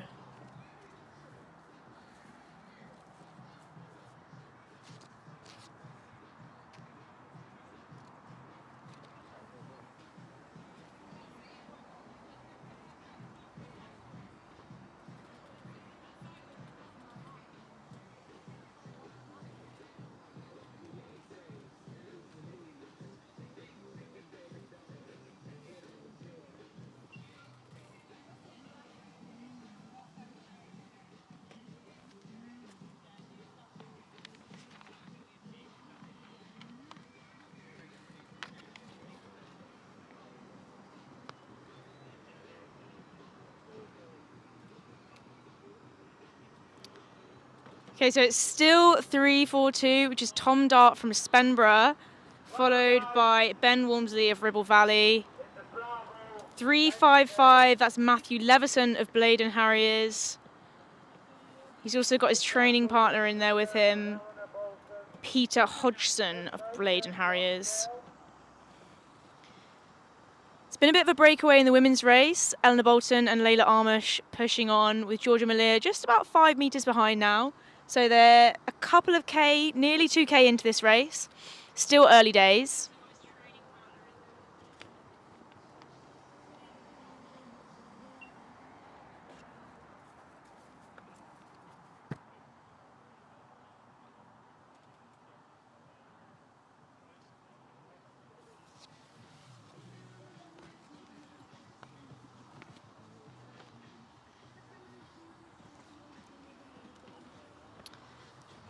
So still 3-4-2, Tom Dart at the front there with Ben Walmsley of Ribble Valley Harriers.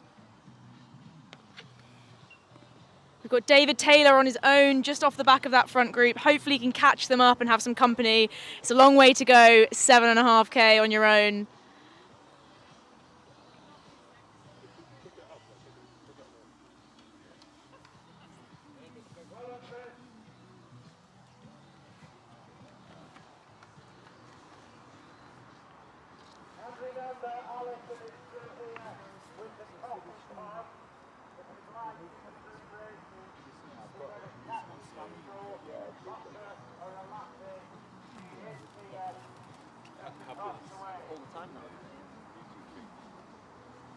From 7.5 minutes in the Bravo 10K. So we've got Tom Dart in the lead at the moment from Spenborough. He's got company in Ben Walmsley of Ribble Valley Harriers. We'll see whether there's been any change as they come around the corner. What's going through your head with, 7K to go in the 10K? Oh, I think just switch off. As long as possible. Switch off and lock in and try not focus on the fact that there's still 7K left to go, I reckon. You can only really start thinking about the distances left maybe once you've done 7K, 3K to go. It is very hard to sort of remain assertive because you do try to switch off. But if you switch off too much, you start slowing down. Fall asleep. So you need to really keep the pace, because when you slow down in a 10K, it's extremely hard to get it up again, even if you were originally still pacing yourself. So yeah, you've got to stay concentrated whilst also kind of locking in. So I think it's just about knowing sort of that pace and what that feels like, and what, you know, the right pace to lock in is, because if you feel good in the last 3K, you can always pick that up and do some damage. But if you don't, then, you know, it's good that you will have gone sensible earlier on rather than kind of, you know, using up all of your stores before the finish.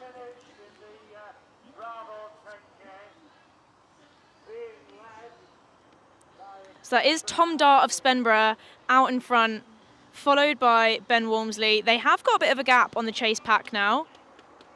In that chase pack, we've got 3-4-6, Paul Freary, the two Bladen athletes, 3-6-4, that's Blaine Rooney of Border Harriers. Looks like they've got quite a good group that they're working together there. If that lead does split up anymore, then they may be able to reel that back in. Eleanor Bolton there, followed by Layla Armish. Eleanor is rocking the new Adidas Pro Frees there as well. Yeah, there's been a shoe change. There has been a shoe change. I think they're amazing for a 10K, so, you know, full Adidas kit now. which you can actually conveniently buy with the discount code in the top left of your screen right now. Well, there you go. If you're interested in getting any kit, there is a discount code on that live stream. Send it to your friends. Yes, Benny, you are correct. It is I.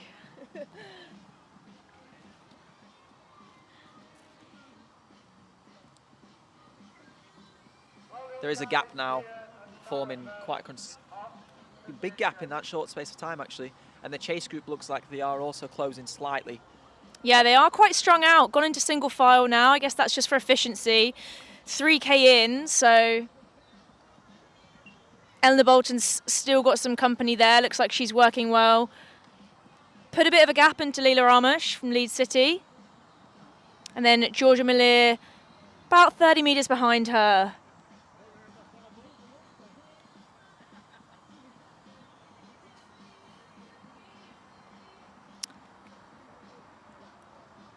Is watching this 10K B race making you any more or less nervous for what's to come, Alfie?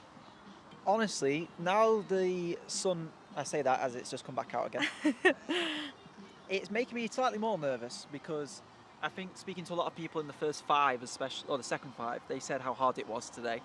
So I'm getting a bit more nervous knowing that it's going to hurt quite a lot. And also, I have no clue who's going to be here. As we've seen, you know, many races, a lot of people avoiding it. Yeah, quite a few no-shows. So, who knows? I mean, do you see that as a good thing in terms of, you know, there's less competition maybe at the front, or do you always want it to be as tough as it can be to kind of get the best out of yourself? I'd say it's not a very good answer, but I'd say it's 50-50 because, first of all, you want to go into races trying to win them. Or at least I wanted to do today. But also you want to go into it testing yourself and running a fast time. And like I've said before on the stream, I'm definitely not going to be one to take the pace. So if it's strung out a bit more and maybe there's not as many people willing to do the work at the front, then it certainly won't be me. So it may lead to a slower time. But even if it turns into one of those, dare I say it, that overused term, pedestrian races. It'd make my day. Alfie here, ready for a jog fest in the 5K later on. In fact, I might take some tactics. Just get straight to the front and then slow the pace down instantly. Just see what I'd like to see that.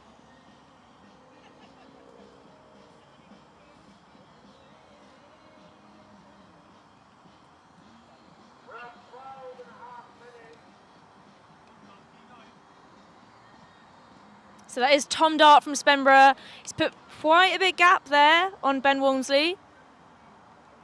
Coming through in third at the moment is 339. That's John Carr of Macclesfield Harriers. That chase group is broken up a little bit. Being led by Paul Freary, that 4 there, who Paul, as he always remembers to tell me, used to be a very, very good runner back in his day. And I still say back in his day, like he isn't still running remarkably fast for his age as well. So he is leading that chase group, or if you can even call it a chase group anymore, because it has strung out quite a lot.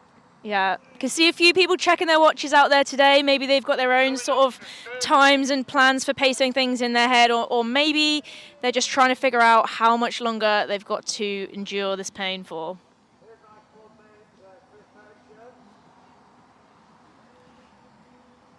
I want to see if I can get any sunglasses for my race. A lot of people are sporting some sunglasses out there. I mean, it's a great way to hide the hurt, in my opinion. But do you have to win if you're wearing sunglasses?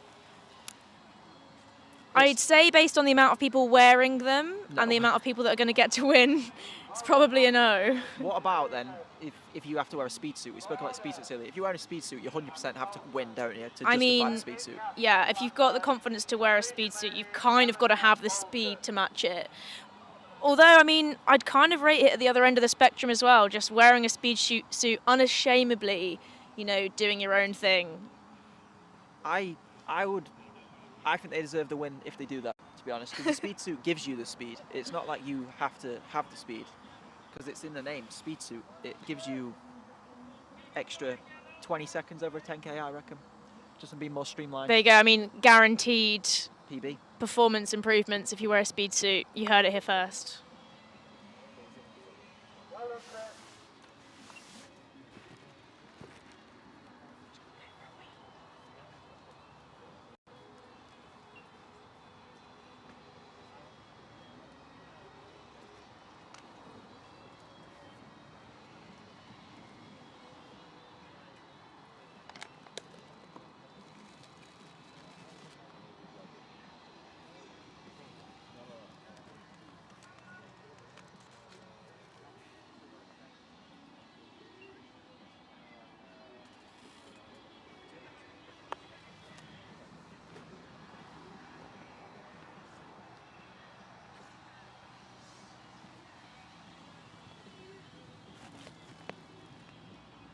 So we have gone past the 15-minute mark now, and I think obviously it depends what time you run in, but as you approach halfway, it sort of starts to become a bit less of a controlled effort and more of seeing what you've got left. I feel like at the start of a 10, at least until you get to 5k, you've always got to hold something back. And I always see it as once you're past halfway, it's sort of downhill, so you can sort of approach it from more of a point of gauging the effort based off how much you have left, and rather than pacing yourself, because especially in this heat, sometimes you don't really know how you're going to find, you know, something over 30 minutes. So it is tough to gauge how much you've got left, but when you get past that 5k mark, you sort of have an idea of, I guess, what sort of time you can run based off how you're currently feeling. So as we can probably see, it'll start to string out even more as athletes get a bit more adventurous in terms of knowing that they're halfway through and knowing that they can sort of push towards the line and then sort of leave everything out there, because you don't want to push too early. So as you can see, gaps are starting to open up a lot.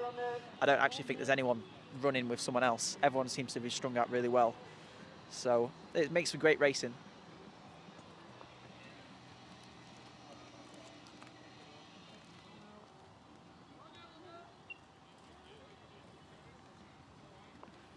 That is also Eleanor Bolton in the sunglasses, who is looking like she's going to make it 2 for 2 for the women's race wins today. She won in the mile in around 4:50, and I'm not sure what time she's on today because it is hard to gauge when they are doing 10 laps, the splits exactly. But yeah, she's running well. And we've got someone there as well who's carrying some sort of flannel to spray other runners with water. So that's some good teamwork there.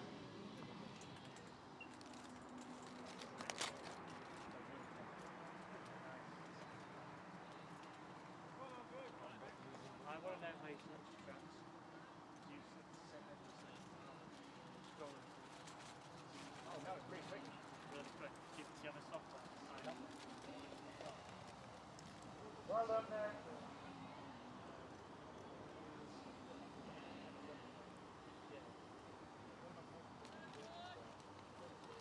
First lady, Eleanor Bolton.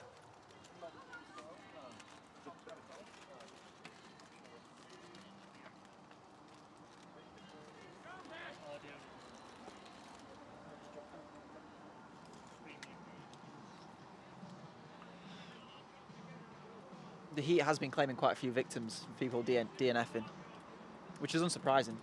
Yeah, absolutely not. But then it's kind of a cool down now. We have been discussing a lot though, caps and sunglasses, and he's wearing both. So maybe that's not actually the best bet to go with. Yeah. You're not live, right? Yeah, we're live. Do you want to get on the microphone as well? No, I'm okay. Okay, thank you. My voice is too good. Definitely.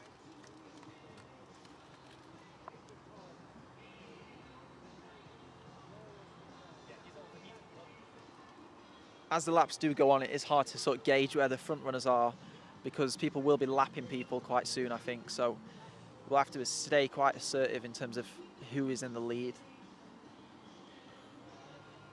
And the person who did drop out has actually got back up and carried on the race, so that is good to see. Just having a little rest around the halfway mark, nothing wrong with that, especially in these conditions. Well done, Gardner.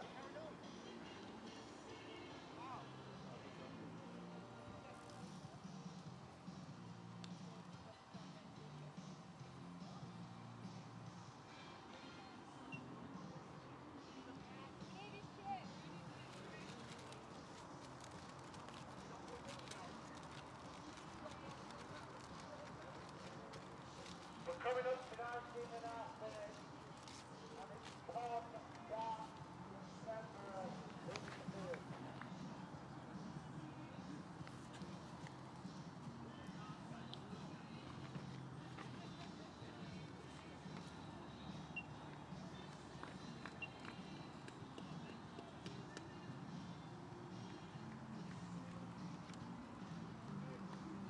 Well done, mate. And we're coming up 20 minutes.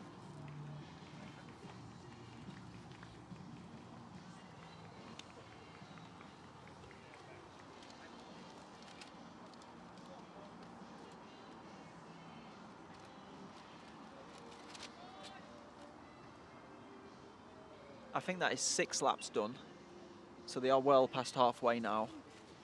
Like I said, it is hard to get a good gauge of the pace. Eleanor Bolton's just gone through the finish line there, so she has 4 laps to go, would be my best guess, which should put her in the range of the maybe 33 minutes. Well done, Tom Dart.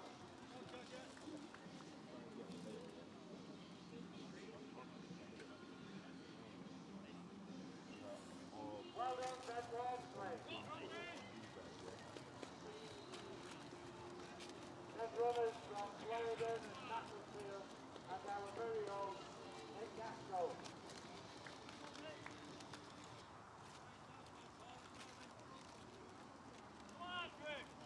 And for any people who are new to the stream, this is the Adidas Adizero distance project, which is sponsored by Adidas, and you can see the top left screen. Top left of your screen has a discount code that you can use today on any kit from Sports Shoes, so be sure to check that out. And still to come after this race, we do have the half marathon, the 10K A race, and then we're finishing off with a 5K at 8 o'clock.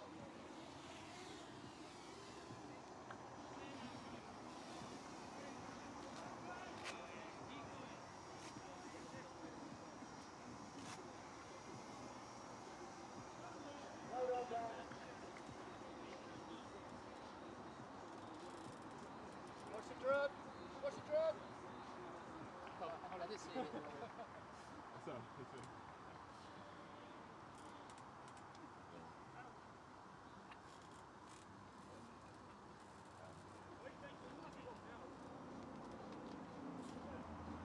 10K Brownhill race, 3 laps to go, and the runners are on 22.20.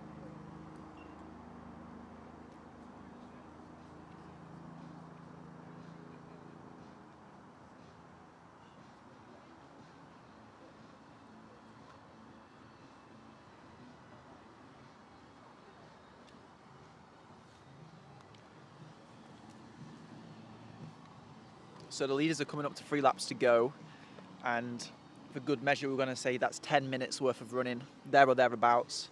So we're maybe looking at 33 minutes to 34 minutes for the leaders. What have I missed? People running laps and laps. Someone pulled out and then Oh, got back up and no. carried on. Oh, that's good. And now he's drinking some water, so there is some water out there now at least, which Okay. is nice. So is this our leader here? Our leader here with 3 laps to go, which... So still Tom Dart, and he's really extended that lead, actually. Yeah, but also there is quite a few different people coming up in the rear, because originally, since you were gone for, I don't know, it left me to basically be rubbish by myself, but the lead does seem to have stretched out a bit now, actually. We've got the toilets conveniently placed a good little jog away here, so just got my double run in. I don't think the microphone range would have quite picked up. Starting to get a few grimaces on the faces of the athletes here. They're realising they got 10 minutes, give or take, left to go. That's an interesting one. A GPS watch on his forearm there. Paul Fury. Maybe that's so that he can't look at it, but that so he can put it on Strava, because if That's it's all not on that Strava, it didn't happen. Eleanor Bolton is the lead woman, coming through in 24 minutes with 3 laps to go. She's looking strong, actually, like she's picking a couple of people off. Perhaps it's the shades, as we were talking about earlier. Sunglasses, they do make you faster. Well, whilst you were also gone, the person who did pull out was wearing sunglasses and a cap, so that's debunked that theory, unfortunately. So Georgia Malera has overtaken Leila Armush. Looks like she's maybe having a second win. She's got quite a way to go to catch Eleanor Bolton, but I wouldn't say it's impossible.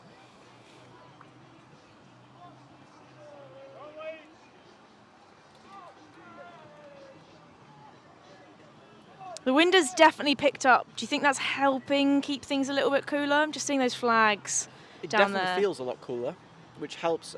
Definitely the half marathon coming up next.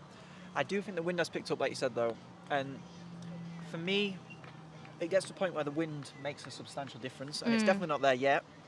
So I do think it'll be just a nice breeze, more than anything. Yeah, a nice welcome breeze.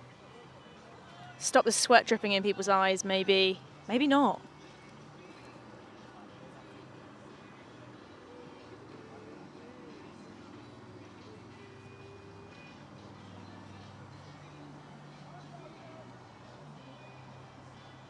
whilst we're waiting for this 10k to progress, you won a race last week, didn't you? On Tuesday. I did win a race. Talk to us about that. A rare occasion. I did a 1500 down at Watford, and yeah, very unexpectedly managed to take the win in the last 100 metres, which is very unlike me. Was that a 4:21? Yeah, just a small PB by a second. So I suppose the northern equivalent of those Watford Wednesdays is the Stretford meets up here. Trafford Tuesdays. Trafford Tuesdays. There you go. Trafford used interchangeably with Stretford, as that track just is so good it has to have two names. Some people use the park name as well, which I can't remember off the top of my head. Okay. So maybe even 3 names, but iconic track. It's definitely short. Okay. It's not really, but it feels short because of the trees around it. Yeah, there's a BMC there, I think, next weekend. Some good races up there. Yeah, the 23rd. I'm hoping to do a 5k there. Likewise. Should be good. Depends on the weather forecast, actually. Yeah, it does. Hopefully we can see some more fulfilled fields in the later races. Because Yeah. of this weather. I mean, I'd be interested to see what the fields look like in that half marathon. It is a much smaller field anyway, which will be interesting because usually for those longer road races, the classic ones, you get massive fields, obviously with the sort of mass runners in there as well. So it'll be a bit of a different dynamic for the half marathon runners this evening. But the half was especially put on for some Adidas athletes, and well, Phil Sessman, definitely, because he wanted to do a half marathon in his build-up to the European marathon. Yeah, and half marathons, I suppose, kind of hard to come by at this time of year, or finding a good quality one at that. Yeah, finding a good quality half marathon in the UK where you can't close off roads is probably near in the impossible. summer as well. This may be the only place you can do it, other than other cycle tracks, which I couldn't really think of off the top of my head. Yeah. Yeah, there's one down in Bristol. They do a good 5k there. Obviously the Leicester one that we had last week as well. It's good to see that they're putting the half marathon on, you know, for those athletes in the preparation for the big majors this year, and a few others there, you know, ready to get that hard effort in. What do you think about them sort of expanding the distances at these podium meets? Obviously, classically, they've been the 5k. We've got 10ks, the half, and the mile here today as well. Do you think the format of having different distances is, you know, something we should see here to stay? Do you know what? I enjoy it more, I think, because it brings in a wider variety of athletes as well. Because generally speaking, 5k and marathon are probably the staple distances. You know, park runners like to do 5k as well. Yeah. And the marathon's probably the main challenge for runners. So getting a different audience in as well for the mile, that is a completely different demographic to people wanting to do the 5k and marathon and even 10k. So I think it's a good thing just to see some different athletics. I mean, you see people doubling up as well, so getting quite a good training session out of it. Obviously, Eleanor Bolton, she's in this 10k, she's having a cracking run. Obviously, won that mile race as well, but also maybe it gives people a bit of a choice. Like if they didn't want to commit to a road 5k, which is what's mostly on offer. If you're looking at a road race this time of year, they can dabble in that mile as well. Absolutely, I think it's like the track show when there's a 3k, 15 and 5k on offer. You can definitely play around with your fitness. I was originally entered in the half marathon and I was like, I don't think I'm quite ready for a half. So then it changed to the 10 and then took closer to the day. I was like, you know what, I want to do the 5. Go all the way down to the 5. You could almost prepare the taper the same because you're still racing on the same day. So again, that's actually another great reason to have different events is athletes can pick and choose much more. Yeah, definitely. And I think it's always difficult finding that balance for what distance you want to do on the road in the summer when you're, you know, for some of these athletes in the middle of a track season. It's good to touch the road. Typically they'll have, you know, prize money on offer where you maybe don't see that so much at the track meets. Yeah, and also I think with autumn, I almost said fall then, I've been hanging around with the Americans. With autumn marathons approaching us quite quickly, it's starting to be people's build up to sort of the road races. So it's a good way to prepare, if that's a 5, if that's a 10, if that's a half. It is a good way to prepare for the later marathons or whatever races people have lined up. Yeah. Generally in the more traditional road season, which is in the autumn. Yeah. Yeah, you've got, you know, Berlin, Frankfurt, 2 of the big ones, September, October time. Obviously, London this year is in October for the last time. It will be back to its spring position next year, so there'll be a lot of people training for that as well. I couldn't imagine anything worse than doing a marathon right now.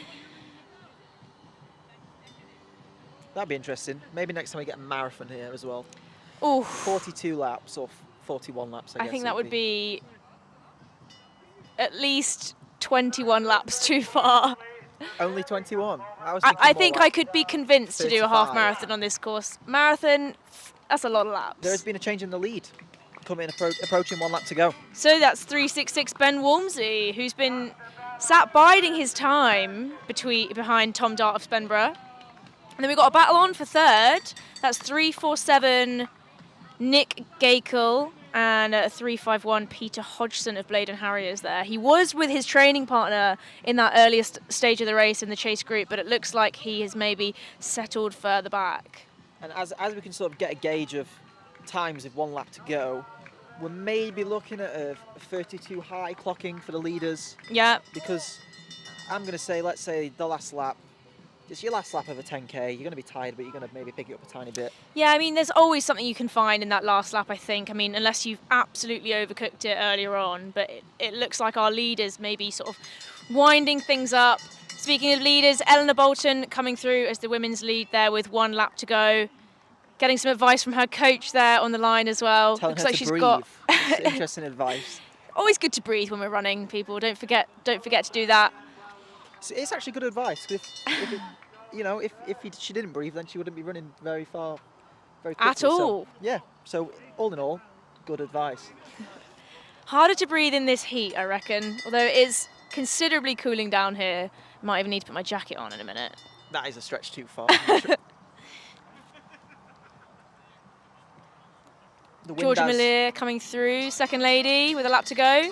So you're probably looking at 35 and a half for Georgia. For Georgia. Yep, Georgia Malier, I believe, has run 34.25 as her best back in 2017. 16.22 at Podium last week. 2 weeks ago now. Georgia Malier always, for me, have been in the athletic scene. Don't know why. I've always seen her name everywhere. So it's good to see her racing still. I don't know why that's, because obviously when you come up from a younger age, a lot of people stop running.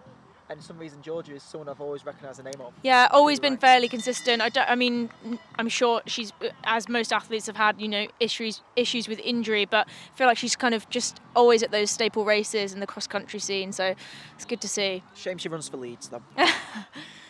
Some club rivalries. What club do you run for, Alfie? It's top secret for now.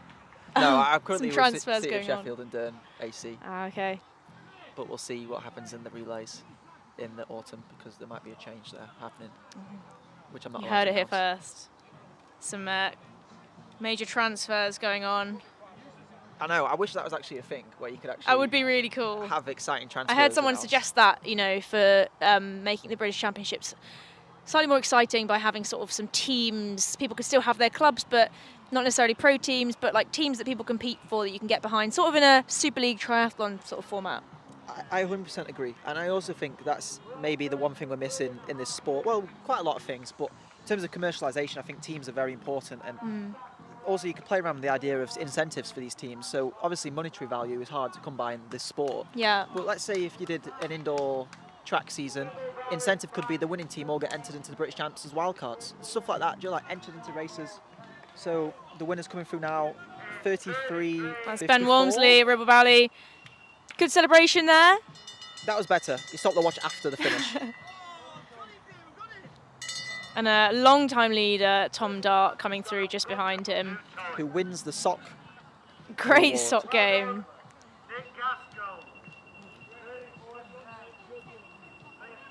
Nick Gaskell in fourth. And that's Peter Hodgson of Bladen Harriers coming through just behind him. What a vest that is. Bumblebee style. 339, that's John Carr of Macclesfield. And 346 is Paul Freary of Belgrave Harriers for fifth. Sporting some very nice sunglasses there. Strong sunglasses and matching vest game.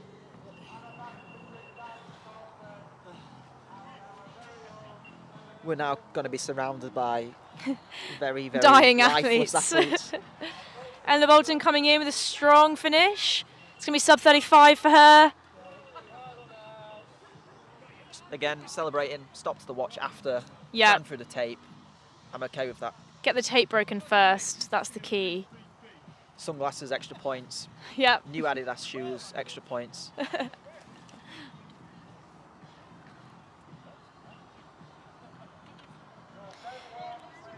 I think the aftermath of this race is looking less sort of exaggerated. Oh, I won't call it exaggerated. They were in their rights to be laying down on the floor after that earlier 5K, but definitely showing signs that things have cooled down. Or either that, or the 10K runners are just made of harder stuff. You'd say so. If anyone to do a 10K for 10 laps has got to have some sort of mental screw loose, I would say. Georgia Miller running 35.45 there. Screw loose, I would say high pain threshold. Sure. I'm also just trying to pay attention to where athletes are being sick, so I know where to step after the Or where race. not to step. Some strong finishers coming through still. That's how you want to finish a race, I think. Yeah, that's 3:59 Christopher Merchant of Rochdale Harriers. Perhaps had a little bit too much left at the end there. Always wondered if someone can put in, you know, a considerable kick finish, even if there's no one around them. Should they have been running faster throughout the rest of the race?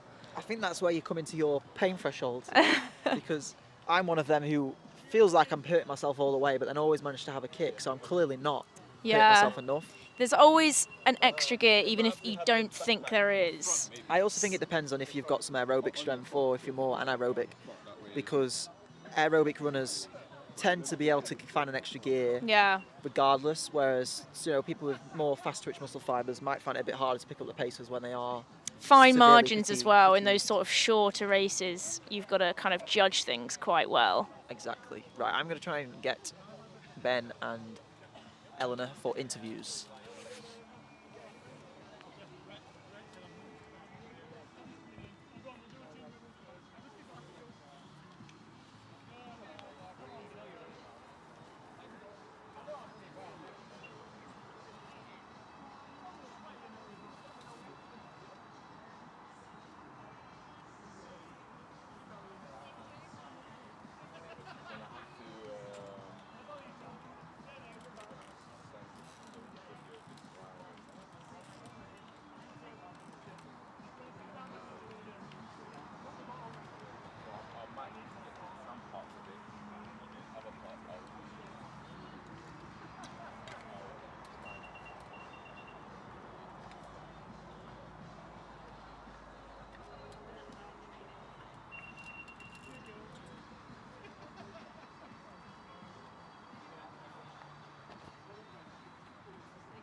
For the next race, yeah.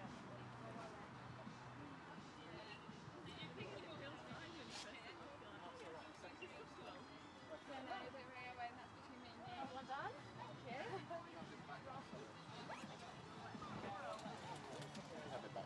Oh, thanks, Gav. Sorry, I wasn't listening. I'm working sign language. For me? Yeah, it's for you.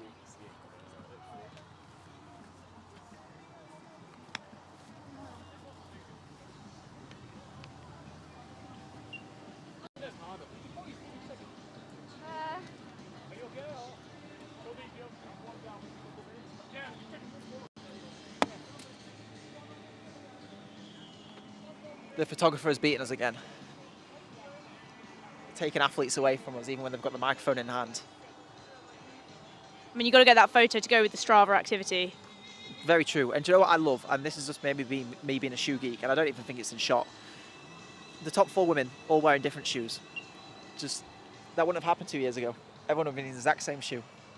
Yeah, that is true. Are those but both different? Oh yeah, I suppose they're different editions of the Nike ones on the outside. You've got the Alpha Fly, you've got the Vapor Fly, you've got the Saucony Dolphin Speed, and the best one of all, the Adidas Pro 3. Thank you very much.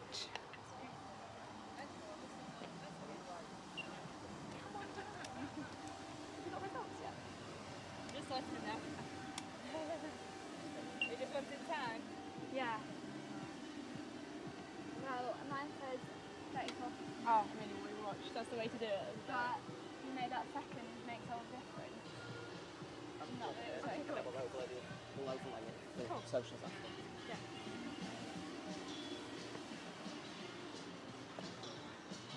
Oh, look at that. So this is a bit of deja vu. Got Eleanor Bolton here again, who won the women's mile race. Back in there for the 10K. Are you done now for the day? I think I might just do a cool down, you know, Okay. a few extra miles, and then I think we'll call it a day. And So in comparison then to the mile, which was slightly earlier on, definitely warmer, I think? It does feel warmer. I was thinking when we're about to set off, it's clouded over, it's kind of cooled down a bit, but no, it's just gone a bit like muggy. Yeah. Which, not ideal for a 10, but you know, it's good practice. Yeah, I must say, the FOMO that I had earlier on has well and truly gone, sat there watching you guys. How did you find it? Did you have company most of the way through? It looks like it kind of strung out quite quickly. Yeah, it did. I was just going to sit behind and then went with someone I train with, and then he went off. So yeah, I was by myself quite a bit, just trying to chase down people in front of me. But lap upon lap by yourself, it's deja vu of being on the track actually. But yeah, I mean, quite a few laps, obviously, that we can't really complain because the half marathon runners, going off shortly, will have a lot more. They are brave. I don't know how they're doing it. So many laps. How do you find the sort of balance between concentrating on sticking to a pace and kind of, you know, not going too fast, not going too slow, but also like trying to zone that out? Because when you've done 2 or 3K, you really can't be thinking about how much you've got left to do, right? Yeah, I think I really needed to turn off a bit more than I did.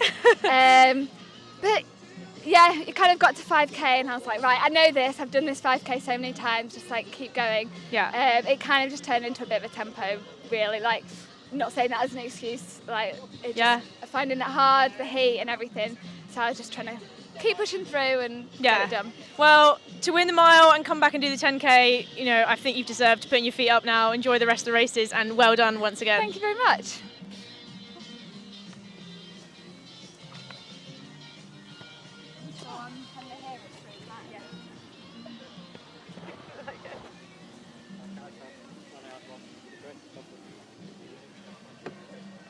Ben as well. He wandered off. Yeah, so we trained together. Oh, that's nice. See him in the distance. Eighth outright as well. Yeah, Take a few steps. Yeah, it's alright. It's not amazing. There's quite a few people there though. I thought there'd be more, you know. Yeah, I don't know. And I think split between two, so many different options of racing. And podium's been 5, isn't it? So everyone knows.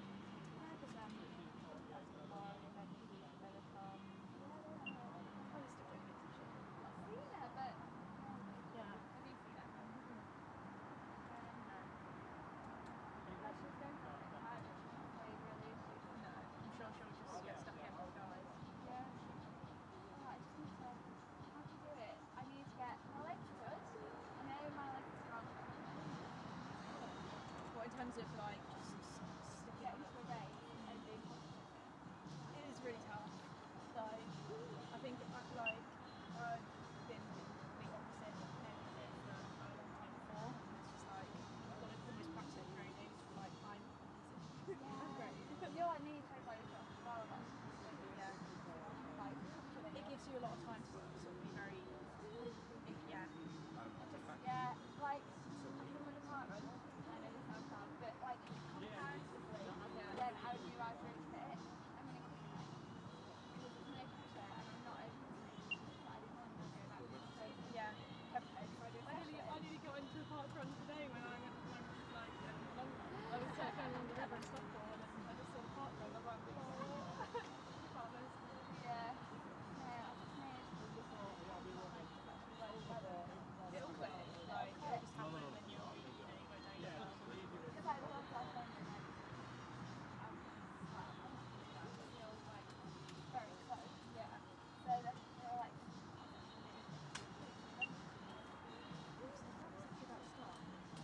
Now? 6.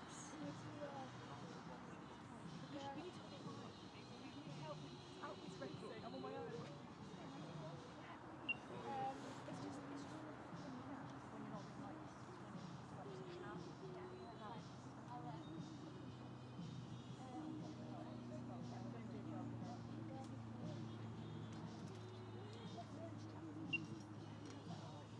she's my idol. She was like, I like watched her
All right, so the half marathon is underway.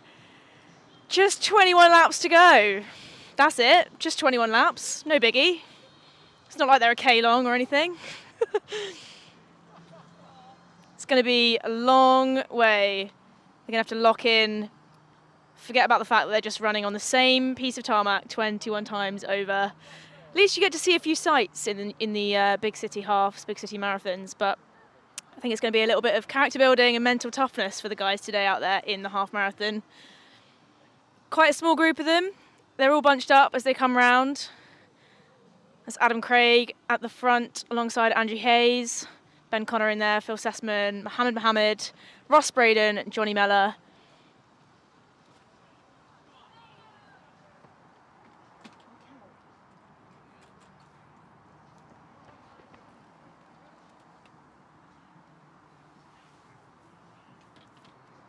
So I think about 12 athletes in total. There was 20 on the start list. Phil Sessman as a repeat.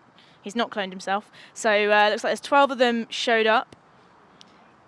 See how long they can work together or if it's going to get stretched out. I mean, we know that some of those guys at the front that are in their marathon preps are using this as a, marathon pace work. So looks like they'll be keeping it under control.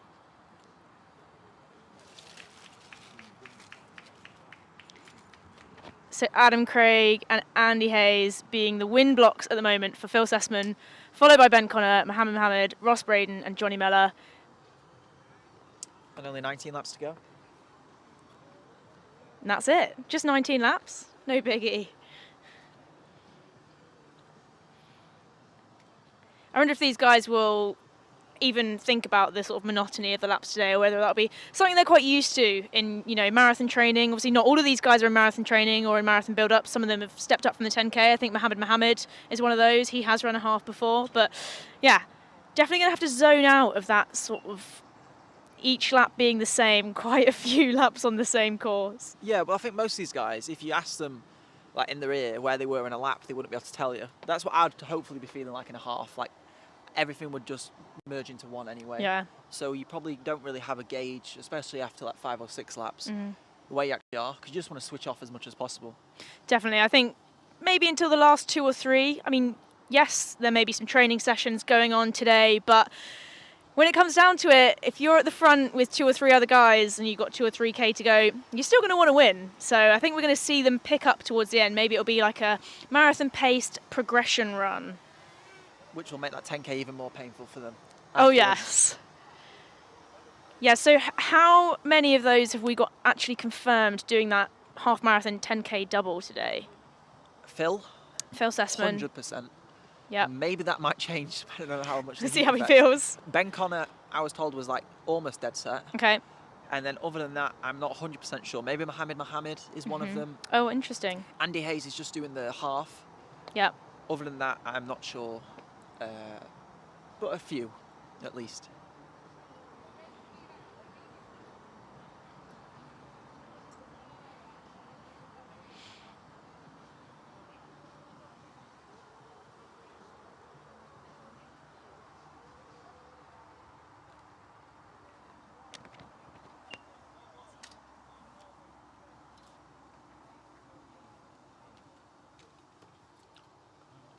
I think they're currently changing the camera, that's why the timer is on the screen. They have just come through with 18 laps to go. So a pack of 11, and then we've got one lone athlete, Callum Rowlandson of Salford Harriers, just dropped off. Probably just being sensible and running his own race, thinking this pace is a little bit too hot for me. If he's considering dropping back at that early stage, it's going to be a lonely long run, but sensible if he's sticking to his own plan.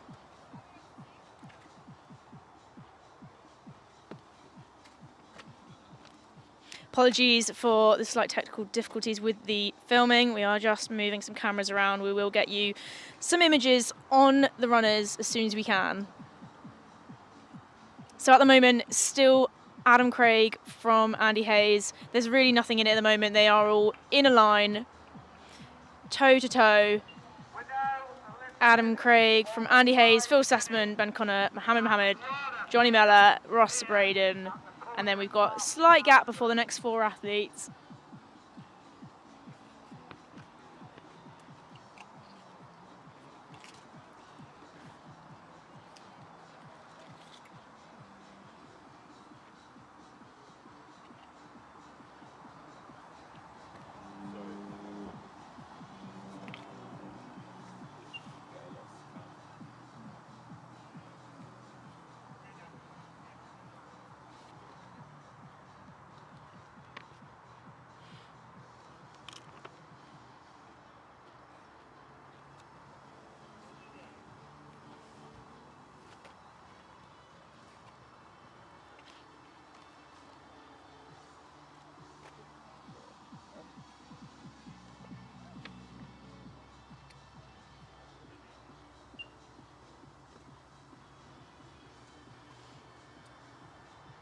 And if anyone is new to the stream, you can use the discount code in the top left of your screen to get any kit today.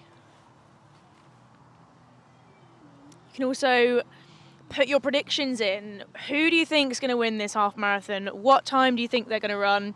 I'd love to offer you a prize if you're right, but I will just congratulate you. That's your, you get your own smugness if you get it right as well. There you go, that's enough of a prize, in my opinion. I'm going to have a prediction and say Andy Hayes is going to win. Okay, are you going to put a time up next to that? No, absolutely not. It's in the 60s. Okay, so Andy Hayes has a PB of 63.10 from 2021, and he ran his debut marathon this year in Manchester, qualifying for the European Championships.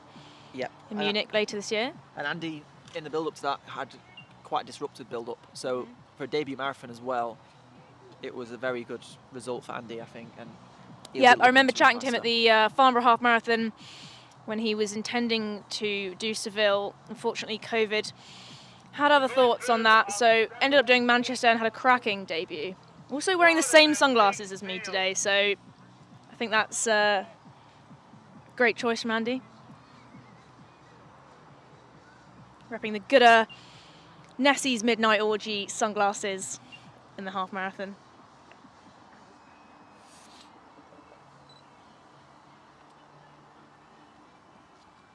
It is interesting. I bet quite a lot of these athletes will opt to go out too hard in order to stay with a pack, so they can sort of work with people, because it is a lonely and very long road if you're by yourself in a half. So sometimes it is better to pace yourself slightly more aggressively if that means you can stick with some other people.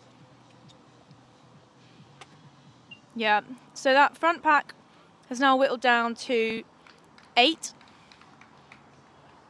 Carl Avery from Morpeth just rounding that off. Ross Braden just in front of him. And the usual suspects in that top 8 in a train. Wonder if there'll be any sort of taking it into hands at the lead. Still Adam Craig at the moment. I wonder if there's been a bit of an agreement with his training partners, whether he takes the wind or takes the lead for a certain amount of laps, or whether he is just going to lead it out as a rabbit for them. Yeah, I wouldn't like to be in Adam Craig's shoes at the front of a half.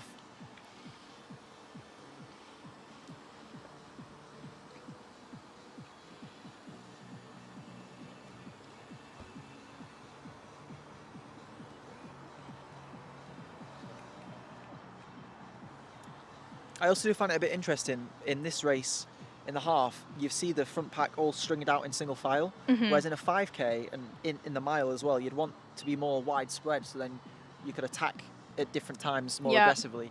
But in the half, you sort of just want to run the shortest line possible. You don't really have to worry about position as much, because you can take laps upon laps to make it up. Yeah, definitely. I think, you know, if you're running side by side with someone, that distance can add up.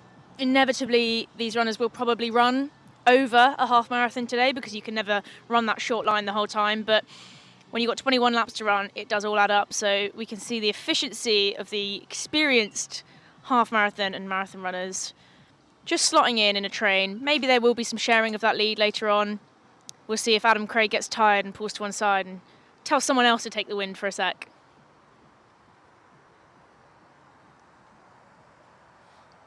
We've got someone rooting for Ross Braden on the live stream.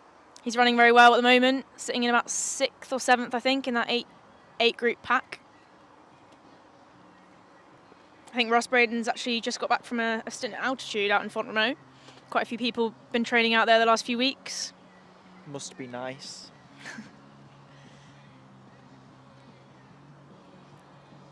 Enjoying a little bit more oxygen up here. So this is, let's say, 3 laps and a third in. Yep. So still Adam Craig from Andy Hayes at the moment. 17 laps followed to by go. Phil, Ben, Mohammed, Johnny.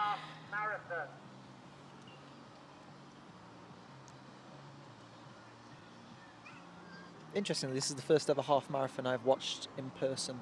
Is it really? Yeah.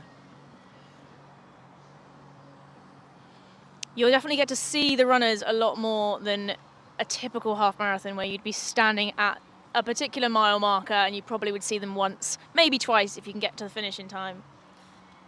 That's another benefit, I think, of this course. Like, if the athletes can brave it, obviously they don't really have a choice. But the laps, you know, can become monotonous for the athletes. But from a spectator's point of view, you can see it much more. Like, we wouldn't have a stream today if it was on a longer course. Yeah, So. definitely. Yeah, I mean, you look at London Marathon, I think most of the time, if you want to watch the race and actually get an idea of what's going on, it's probably better to watch it on the telly versus going to watch it. But obviously you miss out on the atmosphere in person for watching that sort of race. But being able to see things actually unfold on a lap course like this is certainly different, and we're definitely going to be able to see, hopefully, those moves when they do get made. And I don't want to speak too soon, but it looked like Ben Connor made a slight move on the inside there. Making his way up that pack, okay. So he was currently sitting 4th with, I guess, behind Andy Hayes and Phil Sessman. But we'll have a look when he next comes around if he has decided to move up a bit more. Callum Rowlandson working hard on his own there. He's clearly running his own race and just kind of clocking the laps off. So massive respect to him for getting it done today. Yeah, I was saying when in the 10K that even in the 10 and the half especially, it's hard to gauge where you're going to be at in 2/3 of the race time, especially with the longer stuff. It takes a long time for you to realise, when am I going to fatigue, and is this pace suitable? Like, you can't really tell straight away. So I feel like for the first half, we're going to see quite a conservative run from most athletes, and then as you start progressing through it, you might see some more different moves getting played as people start to gauge how they're feeling and when they're actually going to fatigue.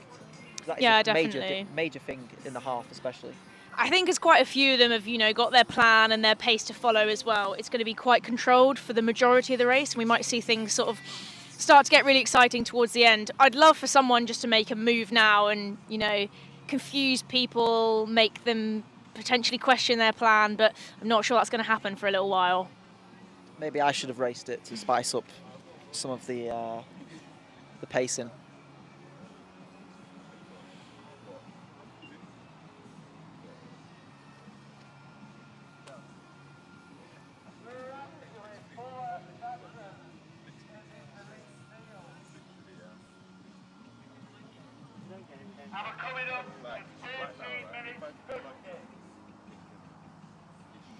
So none of these guys look like they're trying at all at the moment. Just locking in, working together. Still Adam Craig at the front at the moment. They're sort of zigzagged. They're not quite side by side, but they're not in a straight. They're not in single file either. So perhaps that is a sign that they want things to move on a little bit quicker.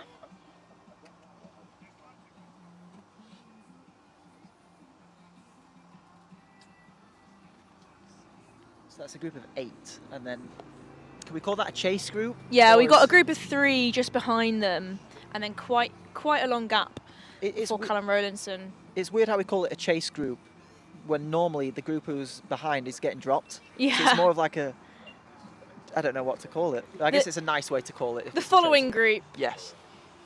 The peloton. No, that's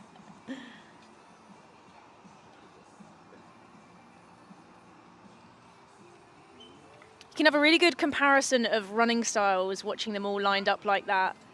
I think you can see Andy Hayes is more of a cadence runner, where he's got a shorter stride length and is a bit more choppy. Yeah. Whereas the likes of Ben Connor seems to just effortlessly stroll down the road. Maybe Mohammed there sort of has much more of a rock from side to side. We've seen him, do some great stuff over the cross country and on the track. It's quite weird. Mohammed and his brother Zakaria Mohammed are both phenomenal on the cross. And maybe that is because their forms are a bit more unconventional. So on the cross, when you've got an efficient form, it kind of gets thrown out the window because it doesn't mean much at all, does it? So with forms like they have, where it's kind of like a stretched out form, you're just coasting over the mud, and it's less contact time in the mud, and ultimately, it saves your legs a bit more. Yeah. Because they are very good on cross. Mohammed, national cross-country champion this year. Dipping his toe in the half marathon today. Has run a half marathon before. 62.52 at Cardiff this year. So we'll see whether he can get close to that today. I'm not sure. What pace do you reckon those guys are locking into at the front there?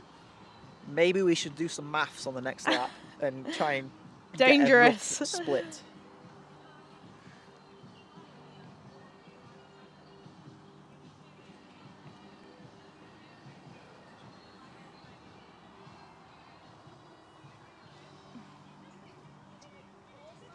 actually just learned that Adam Craig.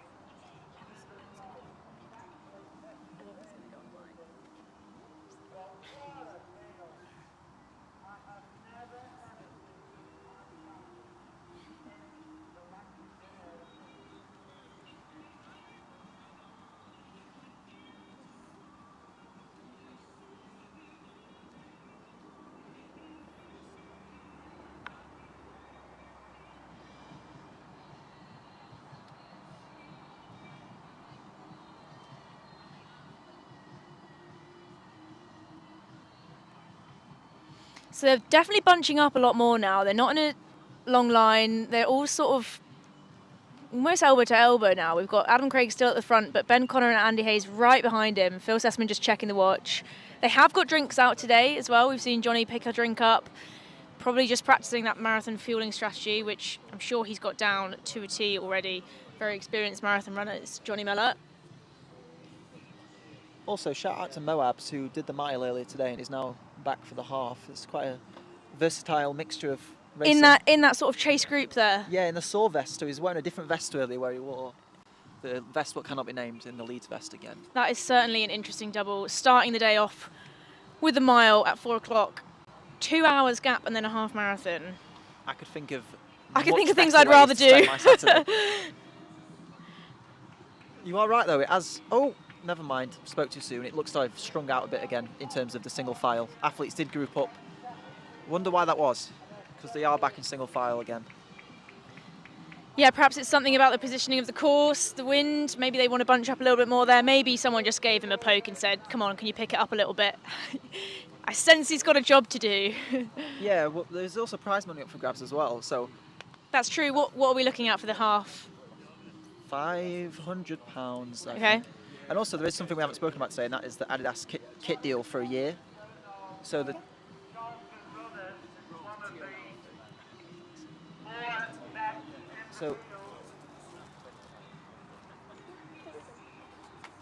So that is the Adidas kit deal for a year for a male and female.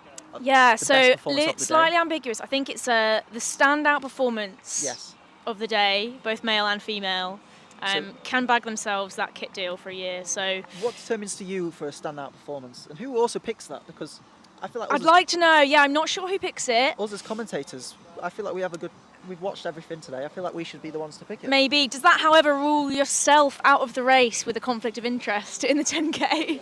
In the 5K, sorry. No, because I'm currently commentating as Trackster and not Alfie Manthorpe. So when I race as Alfie Manthorpe, it's a different selection process. Yeah, okay. So I will be picking myself regardless.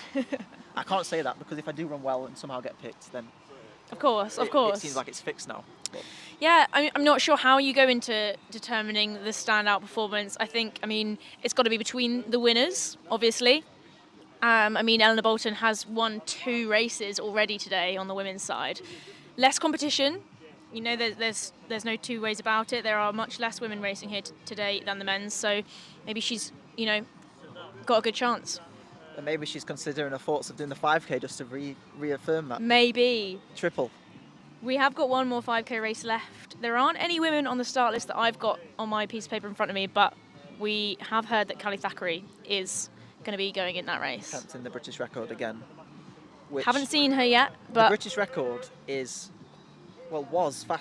was technically faster than the world record last year because Beth Potter broke 14:41, I think it was, where she ran it here, but it unfortunately couldn't be ratified.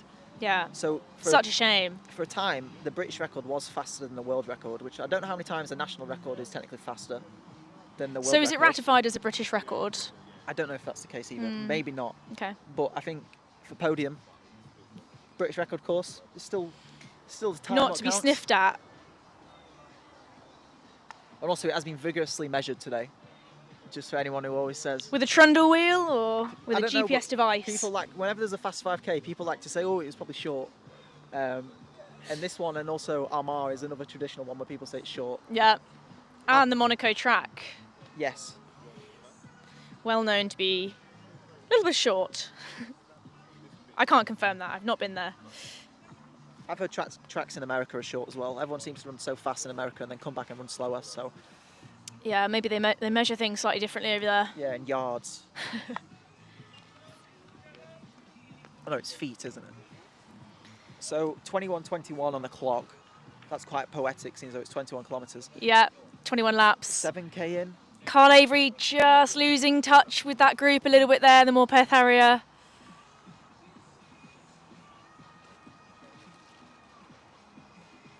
We've got our chase group slightly breaking up as well.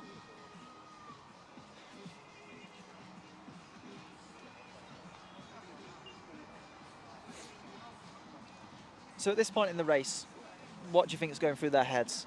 A nice top of the charts song over and over again? That's normally what goes into my head. I think for the guys that are, practicing their fueling, if it were me, I would just be focusing on the next drink. Yeah. As a way to break up the race. There's less of those than there are Ks, and there are less of those than there are laps. So that'd be a good thing to focus on. Yeah, I mean, just locking in, not doing anything silly, staying where you are for the foreseeable until those last few laps, really. Yeah, it's how late you want to leave it where you're still switching off, because the longer you can leave it, it does help psychologically a tiny bit when you're just switched off entirely. Yeah. Because everyone had it in, especially in group, like long runs, for example. It's so much easier to just be in a group and just turn off and just run, almost have like an out-of-body experience where you're completely tuned off. You know the course, obviously, because you've done so many laps of it. So you can just sort of just go with the flow. Yeah, and I think there'll be an element of the other athletes around you just kind of carrying you. You're almost being dragged along, whether you're shielding from the wind or you're just keying off other people for the pace. It definitely makes the work slightly easier. And yeah, I think it'll be interesting to see who makes that move and when they make it. I think if you're looking at Phil Sessman, I think he will be one of those ones to leave it as long as possible, having got that kind of track speed. But you never know. One of these marathon guys might make a move from further out and try and run the legs off of him. And also with Phil, it's, do I want to hurt myself more for the 10k what's coming up 5 minutes after? That's so true. Not long to recover, 5 minutes before getting in the 10k, and these guys are going to be the ones contesting that race as well. So it's impressive stuff today. That would be a pretty hard double if someone goes and wins the half marathon and the 10k. Wins both of them. Hopefully it's Phil, because he's already an Adidas athlete. And can't qualify for the standout performance. Or maybe that's just a win-win for Adidas. Don't have to give another kit deal out if an by Adidas default, athlete gets the standout performance. Which is also, to turn it again, it's a great concept. I think we're talking about getting people incentivized to run races, and what's better than a kit deal for every runner needs kit. So. Yeah, absolutely. I mean, the prize money is also fantastic. You can't pay those bills with shoes and shorts and t-shirts, so it's good to see that's on offer today as well. And these people that are doubling up might take home quite a good chunk of it. Mohamed's form is deceiving, but he is currently at the back of that lead group, and it's hard to tell how he's feeling because of how he runs. Yeah. I thought I saw for a second a grimace, but then he seems to just tucked in behind Ross Braden.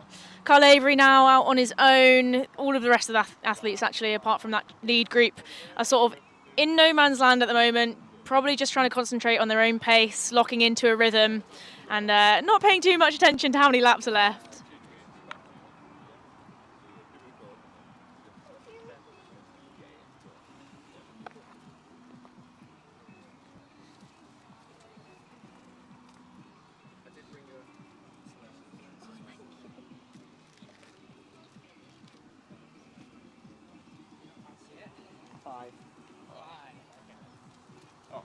Commentary duties as well. So.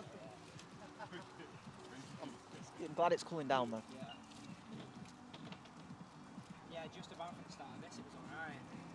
Yeah, we were saying as if Chris Barnes plans the weather to be perfectly in line with the half starting, because I was saying it's going to be too hot for the half. It's definitely cooled down a little bit now, hasn't it? A lot, yeah. It's quite nice actually. And the breeze is cool, but there's not too much of it anymore. Like the breeze seems to be coming in and out. I think it might be quite a good simulation for actually those, championship marathons that are coming up. Although, yes, they start in the morning, likely to be cooler, but with the temperatures we're seeing at the moment in the summer, it's likely to be hot days both in Munich and in Manchester. Yeah, I feel like I'm actually scared to think about the weather next week. So let's not talk about hot weather quite yet, because living in Britain in the heat is is not Not nice. pleasant. Much rather be bad a C in a Hey, we foreign could just country. moan about it for the entire rest of this half marathon if we wanted to. Yeah, but we wouldn't be British if we didn't do that either, because that's all we do in summer is just complain about the weather, and then in winter we do exactly the same. Agreed, agreed. 26-26. Sorry, I keep on liking seeing the time be perfectly Even numbers. Even numbers. It's like this group are in sync at the moment. Still Adam Craig from Andy Hayes, Ben Connor, Phil Sessman just behind him alongside Johnny Mellor, Ross Braden and Mohammed. No change in that lead group. They're all working together and just chilling, really. I'm counting how many times I've seen Phil Sessman check his watch as well. And considering we only get to see him once a lap, that number is racking up quite a lot. But I guess that's what happens when you're doing a training session. Chris Richard, the Salford Harrier, looks like he might be gaining a little bit on Carl Avery, who was in that lead pack to start off with. I'm sure that's probably nice for him to have someone to focus on. I think Carl might have a target on his back.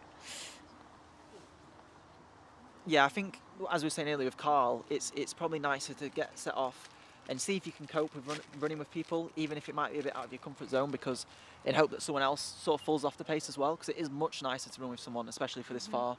Even just sharing the lead, it's running side by side. There is a gap appearing there, actually. Maybe we're speaking too soon. Yeah, it looks like a little bit of daylight between Mohammed on the back of that group and Ross Braden. Hopefully he can hang on. They'll be coming up to 10K pretty shortly. And I want to hear your thoughts as I'm about to leave the microphone to go warm up for my race. How are you going to find the next half of this race commentating by yourself, or have we got someone else coming on? Well, I'm planning on sourcing an additional voice. Eleanor Bolton said that she would be potentially willing to help me out, but otherwise it's going to be a lot of me talking to myself. So people on the live stream, if you can help me out, give me your predictions. Let me know what you need to know. I will do my best to fill the space with my pointless talking, but hopefully we'll get someone else on the mic while Alfie goes and warms up. And best of luck to him for his race. Thank you. And I'll leave you with one last discussion point, which is, I guess, topical because it is the English Nationals today. There has been Australians racing in the English Nationals quite frequently, and the athletes on the start line didn't think the Australians could medal. But then the Australians have been given the medals at the English Nationals if they have gotten a podium. Interesting. Just leave that one for you to talk about with the viewers. Yeah. If I bring Ali in, she's done marathons, her boyfriend's running, I can ask her what you want. Yeah, do you want to come up? You can quiz her about marathons and just break up a bit. Okay.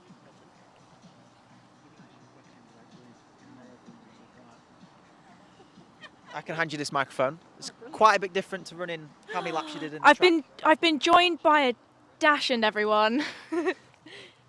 What's this little guy's name? This is Frank. Hi, Frank. Frankfurter. Frank, we got any predictions on who's going to win the He was half just marathon? about to eat your cookie. That's what he was doing do there. Frank doesn't seem too interested in the race itself. Frank isn't. He is really looking forward to seeing Phil Sessman after. He's heard that Phil has dogs, so yes. he's just interested in that, basically. That's the only reason he's here. Dogs named after pretty fast runners, I hear. Phil Sessman's dogs, Hailey and Elliot, yes. Obviously.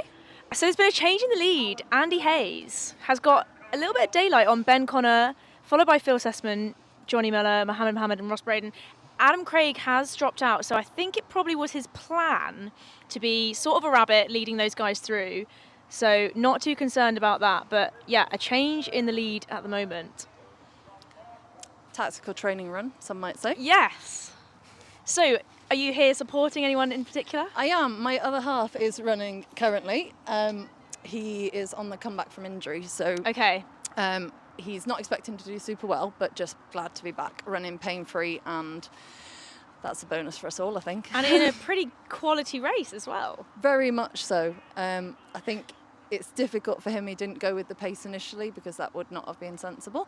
So, yeah, he's ended up on his own, which is unfortunate, but it'll still be a run out. So is that Callum? Callum, yes. Yeah. Yeah, saw him kind of go off quite sensibly and looks like he's kind of focusing on his own race there. Exactly. Very admirable. All of us could learn something from. Yes. But also admirable. And I think it's easy to get caught up in the paces when you've got fast guys that are going off and kind of, the rest of the field going with them. So definitely admiring him for doing that. For sure. I did suggest on the way up that he might want to do the 10K instead. Okay. But or both. Yeah, exactly. I think Phil at least is doing both, isn't he? Yes, I think Phil, and we've heard Ben Connor potentially as well. Interesting. So yeah, 5-minute gap. Not something I would be signing up for, but props to them. It's definitely a good training session. Marathon runners are pretty weird, though. Yeah, I can attest to that. So to me, actually, like, some of the sessions that you do in marathon training aren't really far off that. No, so that's true. Maybe we're the stupid ones. And I mean, unless they're, you know, going above and beyond marathon pace in the 10K, which I think they might be. But I think these guys can probably handle it. So I think from what Phil said, he was going to go, for him, relatively easy in the half, and then 10K full out. Yeah, it looks like he's got no interest to sort of take the lead at the moment, but it'll be interesting to see what happens in those last couple of K when, you know, getting the win comes into people's heads. Exactly. It's difficult, isn't it? Yeah. Because you say you're not going to race, but probably will. Yeah, I think so. I mean, it'll be interesting to see who makes that move and then, you know, what happens in terms of people responding to it. You see Callum coming through at the moment. He's looking all right, but I think his head is slightly down at the minute. I offered him a drink and it was a straight no. Sometimes you just know. Yeah, but you know, as long as he gets round, it's he just wants to finish before the 10K starts, which I think should be doable. Oh yeah. 10K A race going off at 7:15, so yeah, shouldn't be too difficult. No. Andy Hayes in the lead. Yep, so we've got 5 now. Andy Hayes from Mohammed, Ben Connor, Phil Sessman and Johnny Mellor. So Ross Braden has dropped off of that group. Just over halfway, so might be a lonely run for him for the rest of the race. It's difficult deciding whether you go with the group or It commit is, to yeah. He what did you look pretty strong when he was attached to them, but I think, you know, once you realise that maybe you've kind of overcommitted yourself, it can kind of unravel quite quickly. So hopefully he hangs on in there and just sort of settles into his own pace now. Chris Richards is having an awesome run, I think. That's the other Salford Harrier. Yeah, he's set off pretty steady and then has picked his way through. Yeah, it looks like he's gone past Carl Avery, who was also in that group to start off with. They've He got the looks bike strong. with them now, which is I think going to be a James with them. very welcome addition. Yeah. Mohammed taking a turn on the front. I wonder if there's a little bit of conversations happening in there about who takes the lead. Because see Johnny Mellor sitting back there, just as a little bit of daylight off of the front 4. Probably just being sensible and sticking to his own pace. I know he's got a very good internal clock, so shouldn't be too concerned about that. I think they're all really experienced, so in a way, they've got no excuses. Yeah, definitely.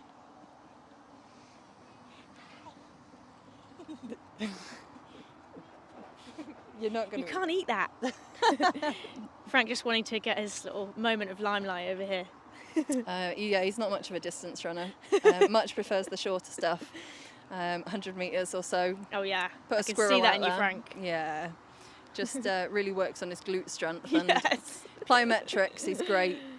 Oh, it's good. Keep the Anything strength over in there. I think he's just eyeing up the cookie, though, to be honest. That's the only reason. No, dogs can't eat chocolate. It's really bad. Oh.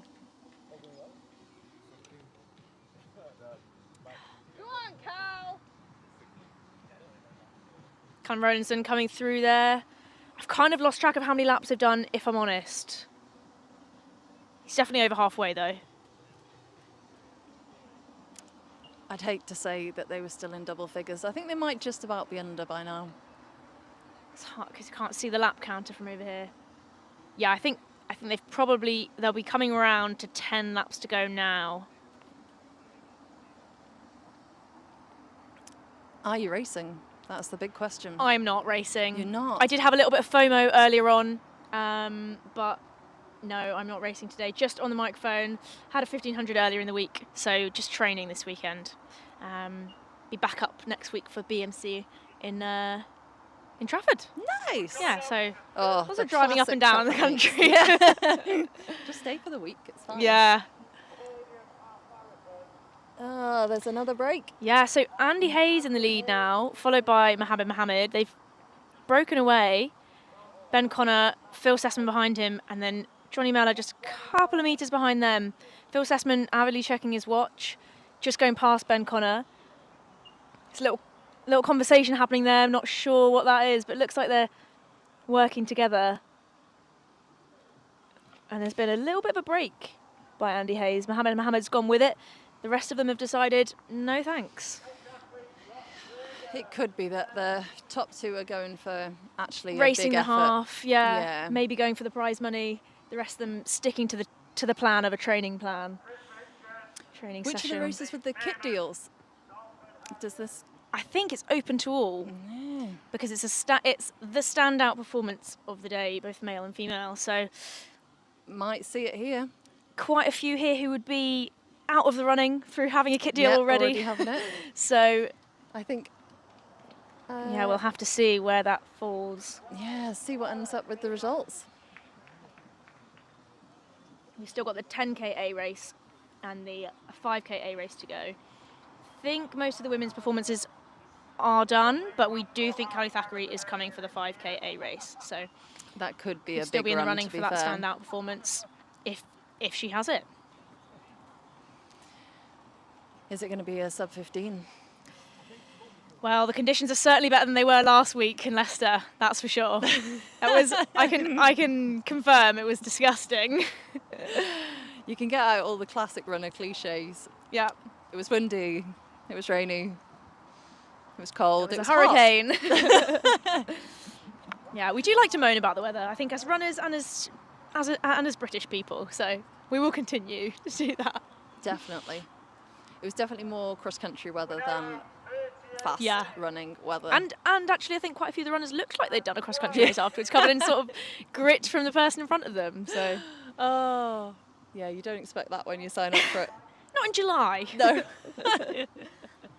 And then you've got a heat wave. Yeah. We like to do it by extremes.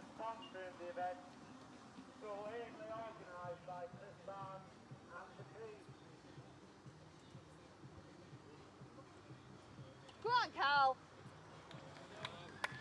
Callum Rowlandson still working hard on his own as the sun starts to go down.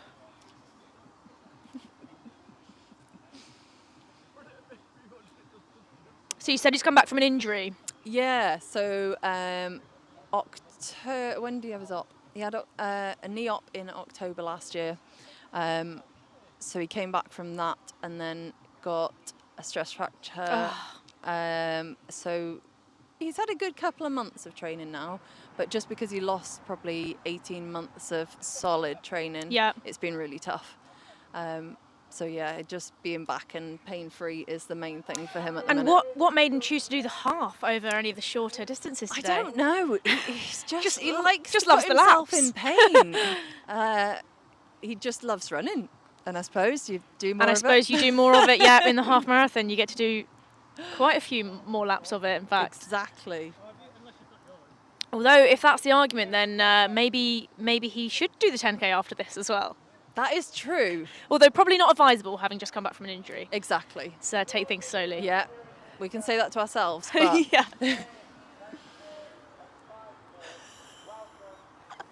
Request from Nick Bowker for some more coverage of Braden. Speaking of the devil, he's just coming through the finish funnel now. He's got quite a lot of daylight in front of him. And looks like it's number 13, Chris Richard of Salford Harriers, tracking him behind. He's about 50 metres behind Ross at the moment. He's got his head rocking from side to side, but he does look like he's trying to lock into his own pace. Chris has had an absolute stormer, I think. It looks like he's really coming through, actually. He started off really conservative and just sort of working his way up the field. Carl Avery just behind him as well. Having gone with the lead group, Carl has done really well there to hanging come on. back. Yeah. I feel like Chris got a gap on him, but he's coming back. Just coming through now as well. Gav? It's the Chorlton Tomlinson. runner. Gavin Tomlinson. He's running really well this year. Best time of 67.47. Not sure if today will be the day to break that. Not got much company compared to probably the race that he ran that in with quite a few more people around him, I suspect. Definitely. He's had some really good 5Ks this year. So it'll be interesting to see what he does in the longer stuff later in the year for sure. You're very welcome, Nick. And if anyone else has any requests for updates on athletes that they're looking out for, just let us know and we can definitely do that.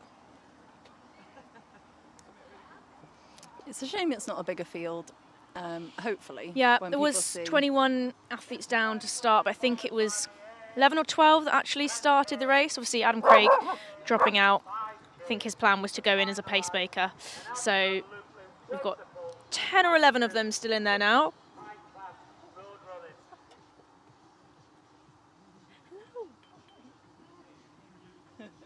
You hopping on the mic? Need a hand. Just been joined by double winner of the day. Can I call you that? That's quite a nice ring to it. Yeah, I like the sounds of that. Double. So how far are we in now? 41 minutes. 42 Just gone 42 minutes. Yeah, I'm not sure how many laps they've done. I'm actually going to go and check. Oh, thank you. So we've got the bike leading Andy Hayes from Mohammed. And that's quite a considerable gap now. I'm slightly surprised just seeing how well they were working together as a full group to start off with. A little bit of daylight between Andy and Mohammed as well, actually. So probably, would you say it's about 100 metres? Yeah. 7 laps to go, and 100 metres behind Andy and Mohammed is Ben Connor and Phil Sessman. Phil lapping his watch as he comes through there. Johnny Mellor about 5 metres behind them. And that is our leading group of 5, sort of, I'd say group, but they are split up now. And Phil Sessman now also putting a gap on Ben Connor as he drops back to run with his teammate Johnny. It looks like they're making really good use of the half to practice pacing. Yeah. It looks like Phil is really on his watch, just checking the timings.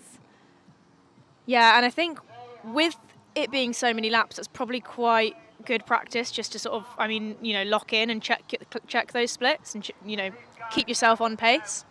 And practicing the drinks as well. I think they've got their drinks table set up down at the far end so they can practice taking those. You'll have a bit of experience with that, Philly. Yeah, counting down the drinks. So Ben Connor has now stopped. Not sure whether that was in the plan or not, but he's just walking off the course now. Ross Braden has been passed by the Salford Harrier Chris Richards. Looks like he's latching on to him though. So those two may be working together for the rest of the race. And then we've got Carl Avery from Morpeth, not too far behind them as well. Looks like he might be having a second win. Maybe he's going to catch them back up. So you did the mile, you did the 10K. Didn't fancy doing the half as well today? Not quite there yet. One day, but yeah, all in one day. That'll be a few too many miles. We love the miles, yes, but, we do. but maybe not quite that many. And yeah, it's just a select few, I think, for this half. They all wanted to get together and practice for the Euros? Euros, and we got Johnny doing commies as well. I'm sure there's probably a few sort of major marathons that maybe some of the other athletes are preparing for as well. You don't tend to get many half marathons at this time of the year, so it's great that they've put this on at this event so that they have the opportunity to do that and kind of organise it together. Yeah, and I imagine in their training plan they're wanting to have a half at a specific point before the marathon. Yeah. So I'm pretty sure, especially Phil kind of dictated the time that when they wanted it. Chatted to Chris about it a bit ago in prep for the marathon. So it's really good that you can just hire out this place and put it on when they want rather than have to close roads. And I think you just get a little bit more out of it being that it is an official race. You know, you have your bottle station 100%. out. You know, it's not your coach passing it to you on the bike, which is great, but it just gives you that little bit more of a simulation of the race before getting into the full distance. So what's the trick when you're picking up your bottle and trying to drink? I mean, just don't drop it. I don't know if there's necessarily a knack. When I did pick my bottles up in the marathon, I managed to knock off other people's bottles, which I felt very guilty for because I didn't know whether that meant that they wouldn't get theirs or whether they'd passed it already. But just practicing really and kind of spotting it. I'd end up with it all down myself. I think it's a skill. I mean, I think that happens to quite a few people towards the end as well, whether it's actually spilling the drink or, it coming back up. So the joys of marathon running. It's now Phil Sessman from Johnny Mellor just behind the bike, who they've got quite a gap from Andy Hayes and Mohammed, but they are working together, which is good to see. We've got these kind of two groups of two. probably with the number of laps, they just want to tick off as many as they can without thinking, stay in a group, stick together, work together. And then when it gets down to the business end of things, they can knuckle down a bit and push forwards. But yeah, you just want to take those laps off, don't you? Yeah, definitely. Try not to think about counting too much. I mean, once it gets into single digits, I think it gets slightly easier. But yeah, in a way, I think you don't want to look at the lap counter until you've only a few left. Yeah, absolutely. So you've got Andy, yeah. Closely followed by Mohammed at the moment. Yep, Carl Avery definitely having a bit of a second win as he's now passed Ross Braden. And number 13, which is Chris Richards. So Carl went off with the lead group and then sort of dropped back, but seems to have found a bit of strength after sort of gathering himself. And Chris Richards coming off the mountains. I'm pretty sure he was at the Euro Champs on the mountains a couple of weeks ago. So a bit That's of a quite change, a recovery, I imagine. Yeah. From up the hills onto the flat course. Yeah, of and Podium. quite an impressive turnaround actually as well to do a half marathon on the roads. I imagine one helps the other, although trying to maybe get some pace in for something a bit flatter.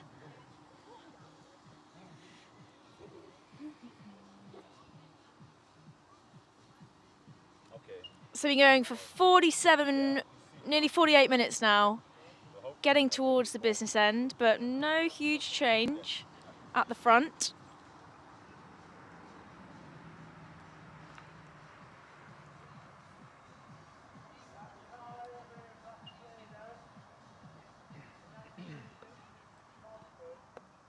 These are absolutely top athletes.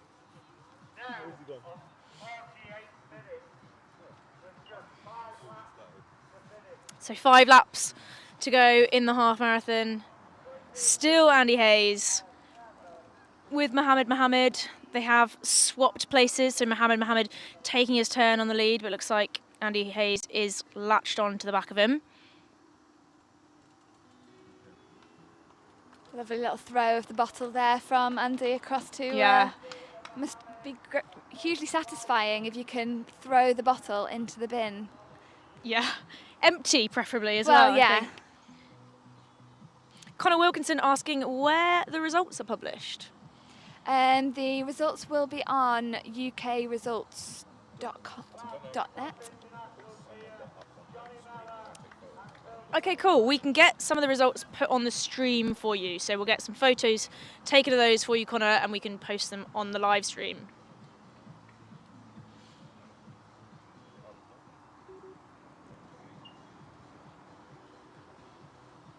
It's a great vibe here with all the music playing around the track. I think we had 4 different speakers before. Whether they're still going on, I'm not sure, but it's probably what you need with all these laps on a half marathon. A little bit of music to keep you going. Maybe we should have put requests in beforehand. Yeah. And Mohammed just pushing on ahead. Yeah, it looks like Andy Hayes is stuck onto the back of him quite closely. They've definitely stretched out their lead though. Just coming around the corner now, Johnny Miller and Phil Sessman side by side. But I reckon that's probably about 200 metres. Yeah, it's getting more. Looks like these two guys are just sort of locking in though. They don't look like they're really breaking a sweat, just sticking to their plan by the looks of things.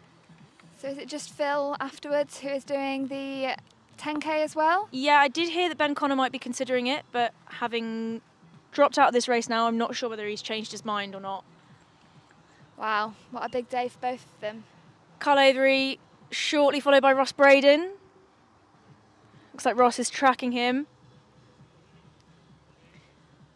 And a great opportunity for the 2 lads at the front with the Adidas contract for a year on the line. Yeah, I don't believe either 2 of those have got a kit deal already, have they? I believe not. So for both of them, I imagine that's a bit an extra incentive to absolutely to show off and have a really good race out here.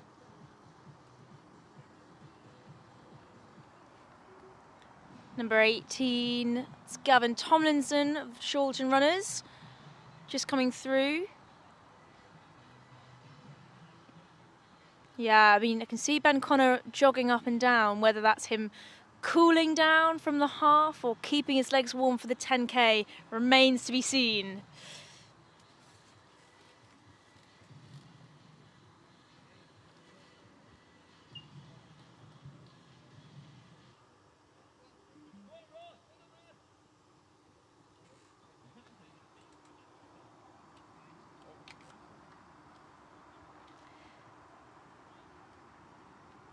We're now on 51 and a half minutes. And at the moment, So it's Mohammed from Andy Hayes. They've got the bike in front of them. There's still nothing between them at the moment. Wonder if Andy Hayes is just biding his time behind Mohammed at the moment. So much easier when you can just sit behind someone and turn off. Yeah, definitely. I wonder if they'll be, you know, taking it in turns, or perhaps it's gone past that point now and it's the business end of the race where you're sort of second guessing what each other is going to do, who's going to break first. Phil Sussman just lapping his watch as he comes through. Johnny Mellor locked in behind him.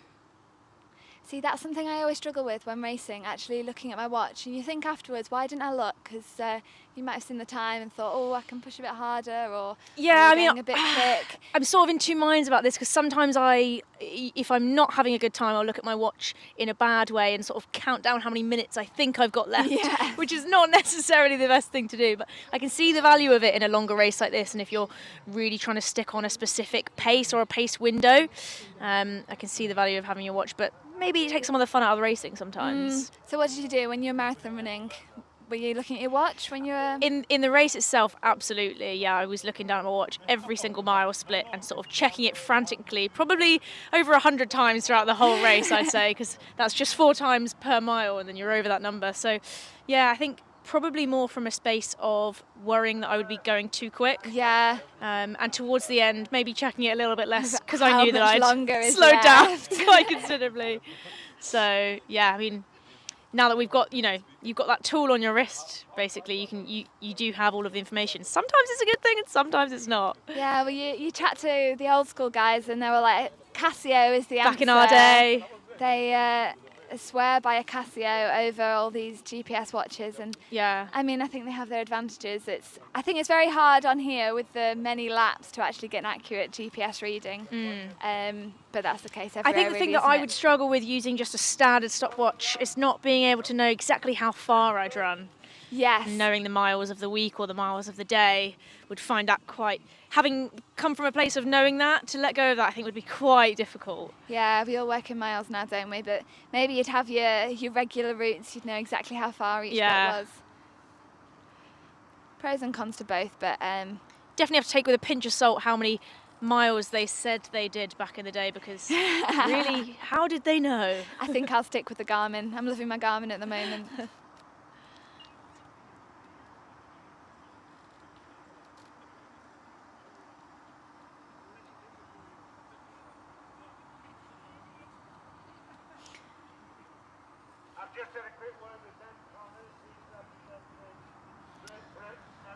So Carl Avery has now put a gap on Ross Braden, about 50, 60 metres or so. Looks like it's probably Ross that's slowed down ever so slightly. And it's looking like it's starting to hurt a bit now. Those lads still, Mohammed and Andy Hayes, working really well together. Yeah, who do you think looks like they're chilling the most out of those two? At the moment, I'd say my money is on Andy, just from the facials and how he looks, but that can be deceiving sometimes. I do think it's deceptive there with, I mean, we know Mohammed's pedigree on the cross country. He's a tough racer. And I do think maybe partly his style makes him look more tired than he is. Makes him look more tired, but actually is so strong. He's not going to let this one go easily, I don't imagine. And I know, chatting to him earlier, he's maybe looking at, is it World Half later on in the year? Okay, yeah, in China. So trying to get a time for that. So I don't know that he has any marathons planned like the rest of them. Yeah. But yeah, he's looking really good over this distance, just clocking them over. And now Andy Hayes seems to be moving back in front of them. Maybe they are just taking it in turns, or is Andy looking like he's going to get a gap there? Yeah, it looks like there could be a little bit of daylight now. Andy just a couple of metres in front of Mohammed. Maybe this is the move. And Andy obviously had a great race at the London 10K. Was that last weekend? Yeah, and a hot weekend as well. A very hot weekend. So he's looking on great form for his marathon. Yeah, training clearly doing its thing for Andy in his prep for the European Championships in Munich later this year. Phil Sessman pulling away from Johnny Mellor. And that's the hardest bit. As soon as the person in front of you is starting to get a bit of a gap, you've just got to keep concentrating. Keep your head on. Keep your head up. Don't panic. And we're talking about very experienced road runners up here, so I'm sure there won't be any of that happening, but just locking in and focusing on what you've got left to run, and anything can happen as well in these latter stages of these longer races. So it really can't be long left now. How many laps are we on now? So we're on. So I think that's Carl Avery coming through. 57 minutes. 3 laps to go.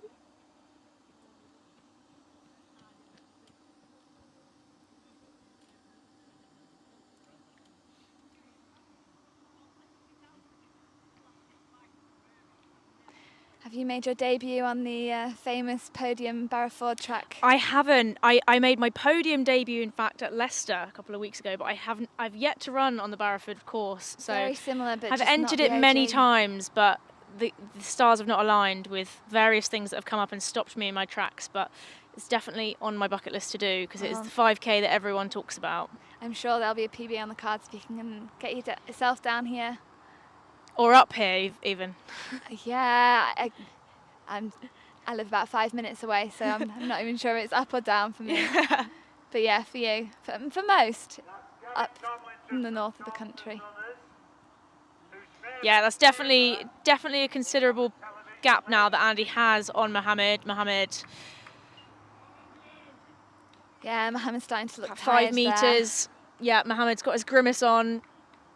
He's not giving up, mind, and I think Andy is probably just going to be wanting to extend that lead as much as he can to rule out any sort of dramatic sprint finishes at the end. And there's a wonderful paycheck on the cards as well today for the winners. £500 is it in the half marathon? I think it is £500, so really great incentive. Pays for petrol and here. change. Just about now. With just about at the petrol moment, prices. And here we have Phil just coming through the gantry again, looking good. Yeah, he's definitely increased his gap to Johnny Mellor behind him. So I think Phil Sessman's probably got 3rd place, quite locked off. He does have that bike in front of him, so just keep focusing. That's quite a nice... Yeah, he's sort of got a little bit of help actually with that, hasn't he? I don't think that's an official pacer bike. I feel like he has a camera on his back, but... right, yeah. But it can double up. So they have got the mats out here at the finish as they are on their last lap. Well, they'll be coming up to their last lap. And Andy Hayes looks like he's really pulling away as we can see them going off into the distance. So it must be, he'll be just getting up to a mile to go, I think. That's where the mile race started earlier on in the evening. So the last mile of a half probably feels a lot longer than the mile I did earlier on. Especially when it's over a lap of a course. I think that's got to make it a little bit tougher. Haven't got those boards out that you would normally have in a sort of major half that tells you that you've got 800, 600, 400 metres to go. Maybe that's nice that it's not sort of painstakingly sort of spelt out in front of you. And that 400 metres is always longer than just feels one like lap a mile, of the track. Yeah.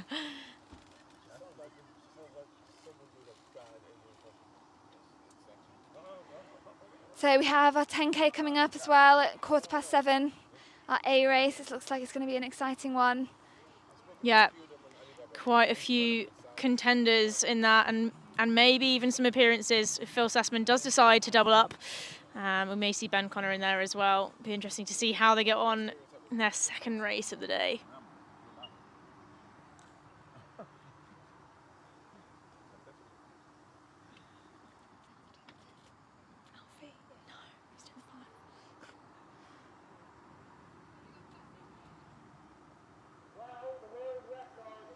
So Chris Richards seems to be pulling through. Who's he coming in front of now? So Ross Braden just pinning himself to the back of the Salford athlete. That's Chris Richards. And Andy has got the bell. Definitely extended that lead to Mohammed Mohammed. It's about 20 metres now. Quite impressive turnover as he's picking that up. Mohammed Mohammed is hanging on to second place. Doesn't look like he's going to be threatened in second by Phil Sessman as he's not yet come through. So second place is probably sealed off for Mohammed Mohammed unless he can maybe pick up that gap. But it looks like it's just being extended by Andy Hayes. Mohammed seemed to have He's having a great run today. Just last push now, just keep it going through, and a nice confidence boost, I think. Absolutely. So Phil Sessman with number 1 on his chest, just coming through for the bell, lapping his watch there, checking his splits. Does look quite calm and composed, so perhaps this is him holding back and maybe, you know, choosing not to go for the win today. Who knows? Johnny Mellor also just coming through there in 4th place. I imagine just learning the pace that they're wanting to be running at is so important. Yeah, it's got to be like it's got to be like a metronome, I think. Yeah, and if they can get that right, then. But also good to practice racing because at the end of the day, you know, those championships later this summer, they are championship races. So, you know, focusing on the race element as well as, you know, wanting to get a time that you're after as well. 100%.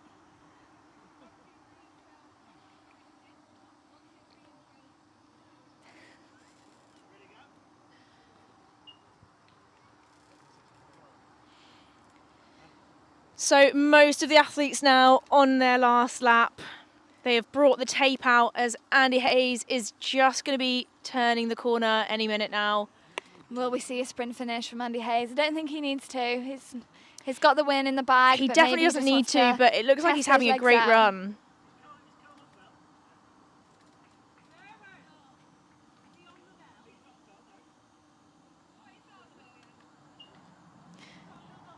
What a great year in the Hayes household. Lauren, earlier on, 10K with you in the European Cup, yeah. And Andy in the European Championships Marathon. Yeah, so, both securing GB vests this year. Power couple in the running world. Indeed, and will we see the little one following in their footsteps one day?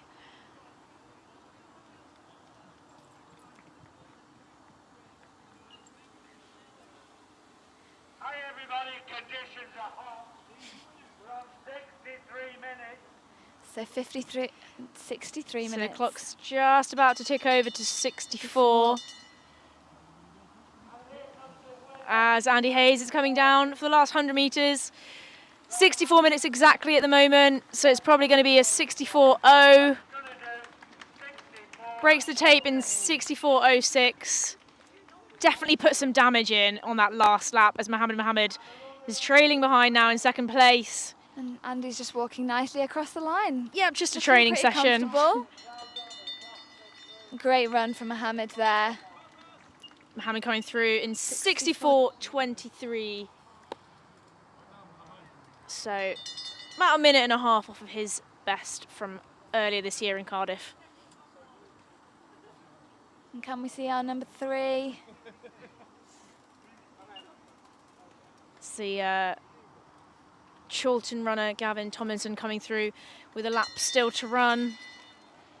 Phil Sessman coming in to the finish, not picking it up at all. Just crossing the line, 64.57. All of them looking pretty comfortable. Yeah, also just jogging off after the finish, so probably quick changeover and onto the 10 maybe? Is that what we're going to see? That's quite when the possibly. racing begins. Johnny Mellor coming in for 4th, 65.12 there for him. I mean, they're all making this look incredibly easy. They are. I was on the floor. And finishing the race and just kind of stopping for a chat. Maybe we need to be grabbing a few and shoving the microphone in their face. Just find out. Are we wanting to? Diego saying epic fail there on the bike cam. I missed that. Perhaps they dropped the camera or something.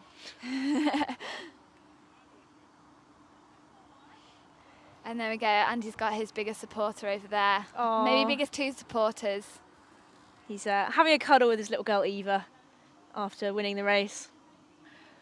sure she's enjoyed watching him run round and round in circles. Probably a bit confused as to what Daddy's doing. Yeah. Why on earth would you want to do that? It's the question we all ask ourselves on the daily. We love it, really. So I think everyone must be on their last lap now.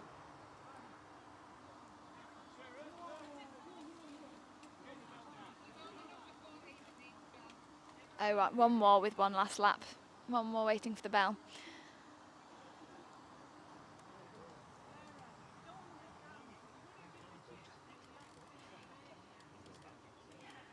Yeah.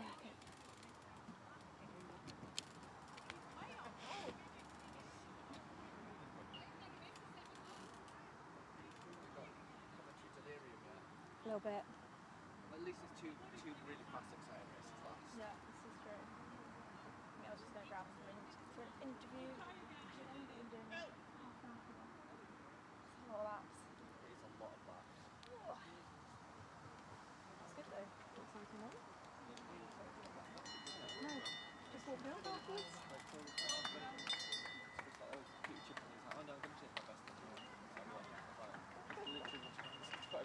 Yeah.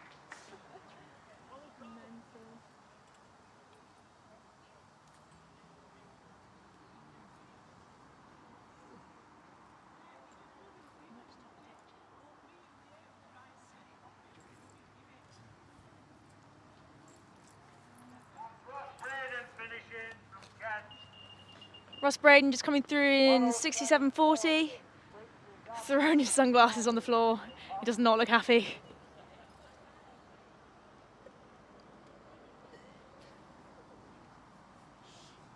And the next athlete to finish the race, 68 minutes.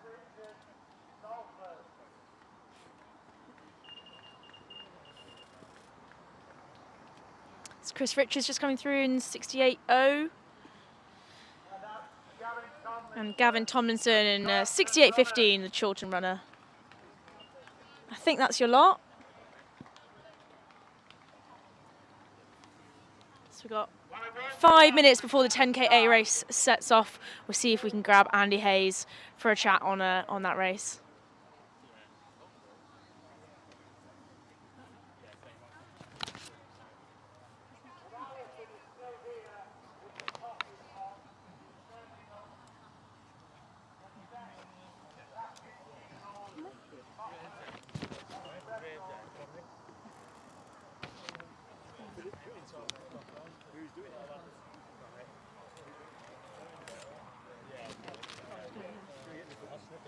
Yeah, send him over.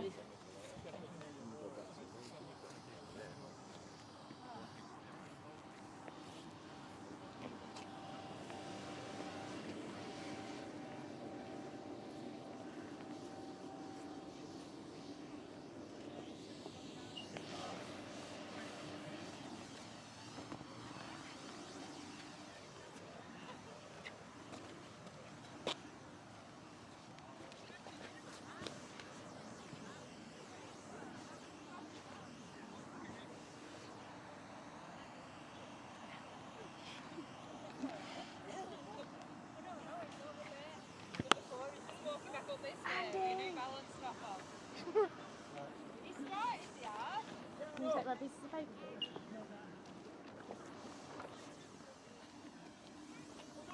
Andy! I like the sunglasses. Oh yeah, nice. Good choice. Thank you. So we've got Andy Hayes, winner of the men's half marathon. Yes. How was that? Hot. Hot. Really hot. We were just saying that the temperature had cooled down. We were kind of appreciating the temperature, but probably for you guys, it's a little bit too hot. Yeah, you weren't out there running. No, we weren't. But to be honest, it's good prep for Munich because we're on a. It's quite possibly going to be hot out there, isn't it? What time does the race start in Munich? I think the women's is 10. Don't quote me on that. And we're Okay. 11:30, so it could be So mid-20s. Yeah. So by the time you're finishing, yeah. Yeah. So good practice. Was the plan to kind of take it at marathon pace today and then pick it up towards the end? It's kind of what it looked like you did, or were you just kind of keen on getting the win today?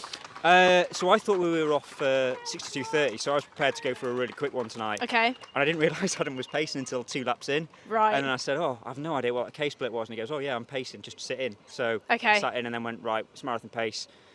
stick at the front, and then once he drops out, have a little crack. See kind how of I pick am. it up towards the end. Yeah. And you had Mohammed with you, kind of latched on until the last few laps there, and then you really pulled away from him. Yeah, so I had a word when we started to move away, and I just said, look, if we're going to do this, we've got to move away. So we started working together, and that worked really well. We pulled away from, and the boys were running marathon pace anyway, so I think as long as we put a bit of an effort in, we were going to break away. And then you sort of counting down the laps. So I started to look at the lap counter, 4:3, and you think, I'll have a little nibble here. Just blink at yourself from it for the rest of the race. Yeah, it's for a lot the of first laps, three quarters. isn't it? Yeah.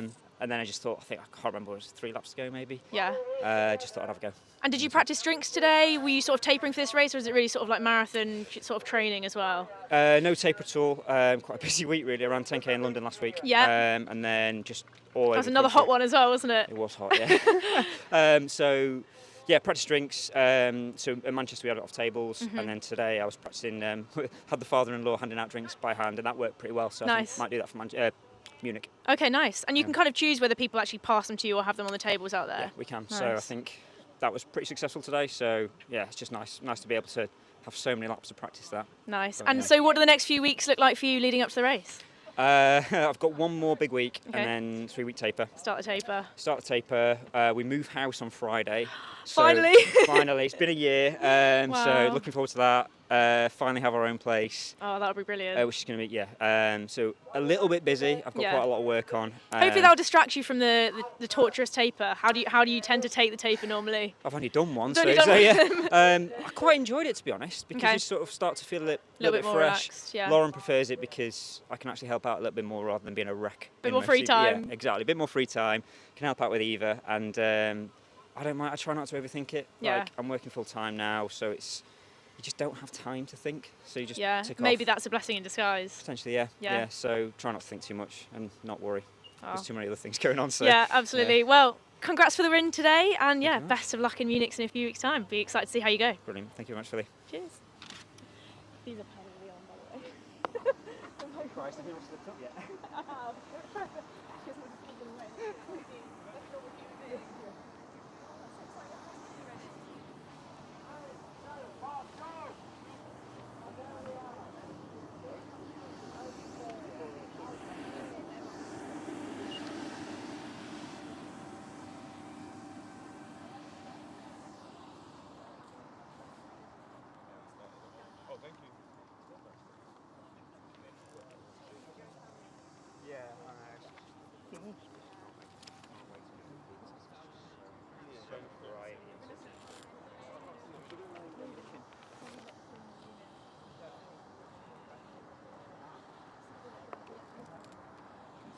That result for you. Yes.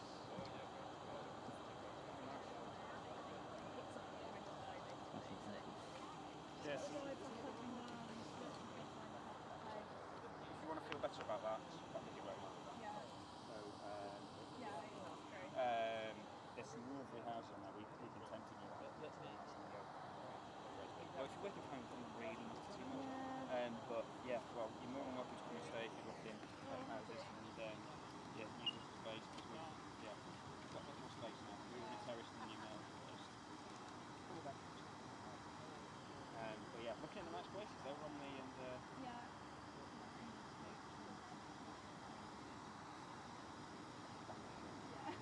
Tina and Dave. It'll be too cool for us then. Right, I better get off for the night. Enjoy it. Nice to see you. Yeah. All right, so this is the 10k A race. Just got started here. I'll get a check on who's leading that as they come through the start for the first time. We have got Ben Connor in this, going back in after the half marathon. Looks like he's leading it at the moment. From Jacob Deacon, Chorley Athletic Club, and 323, that's Matthew Watson of Barlick Fell Runners. It's quite a clear divide between the lead group and the second group at the moment. Wonder if that's just a difference in what people have decided to do for pace, or it's just sort of naturally broken up. Phil Sessman is up there in that lead group as well, going in. Has had a vest change from the half marathon, so an outfit change. I'm sure Alfie would have something to say about that, having an interest in the clothing that people are wearing. But pretty impressive stuff, having just done a half marathon and throwing himself in the 10K as well.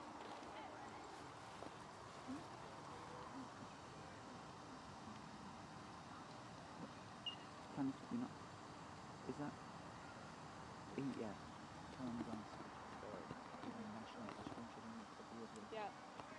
So Callum Johnson, the Gateshead Harrier, in third there, won the national cross country last year and also ran a PB of 29:10 at the Great North 10K this year. So he's in great form at the moment. Be interesting to see how he goes.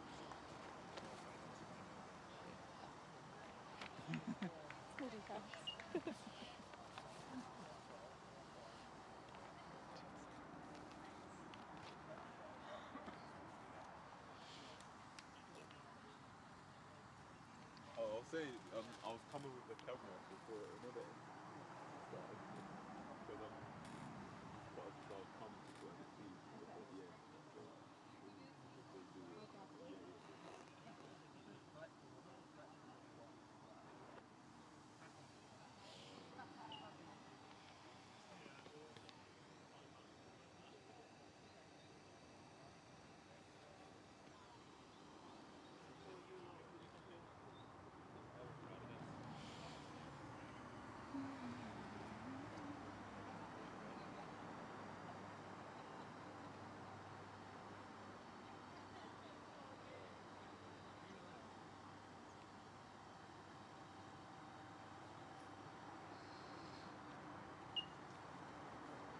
So they've got the bike with them again on this 10K. Looks like he's leading them around the corner, that quite big lead group at the moment. Still got the drone on the camera. So we'll see who's at the front as they come around the corner. Nice to have a bike in front of you as a bit of a pacemaker or a little bit of a wind block. So it's Ben Connor leading them at the moment. Looks very controlled. Although this group has stretched out. It's actually split into two. Phil Sassman in that chase group. So we've got Ben Connor from 373, the Leeds athlete. I've got a name on my piece of paper for that. So if you can ID the Leeds athlete that's just behind him, and alongside Callum Johnson, the Gateshead Harrier. Phil Sassman with a group of two just chasing that lead group at the moment.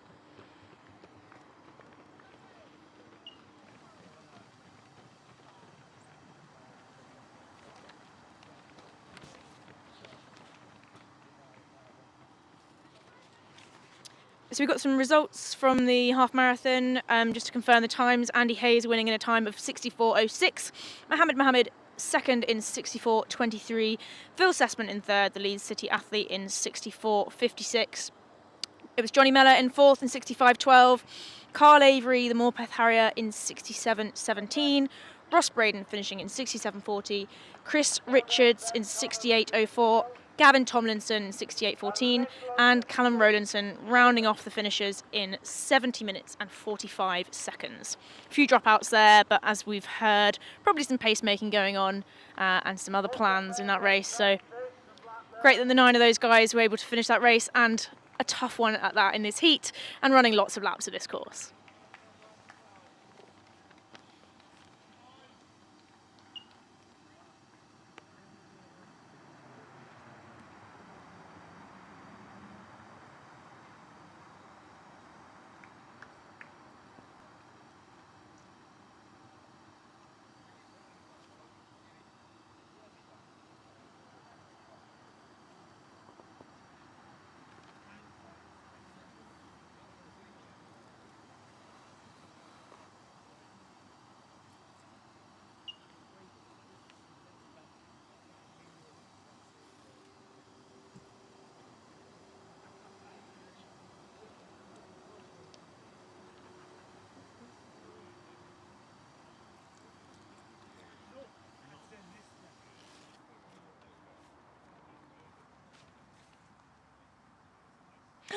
Vince Wilson on the live stream just saying, can't believe I've just driven to Leicestershire and the race is in Barrowford.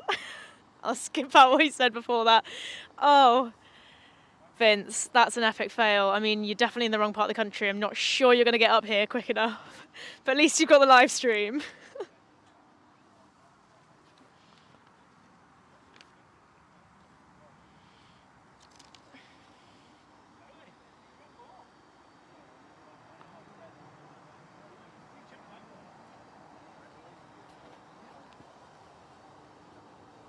So the lead is just coming through. Looks like Ben Connor has let Callum take a go on the lead. Got Ryan Thompson just in there with them as well. It's that lead group of 4. We've got 3, 1, 2 in the pink vest. That's Jacob Deacon from Chorley Athletic. Just working on his own there in between the 2 groups. A little bit of no man's land. And that's 3, 3, 4, the leads athlete coming through. It's Joshua Woodcockshaw. Phil Sassman just behind him. And it looks like we're going to get a chat with Mohammed, 2nd place in the half marathon.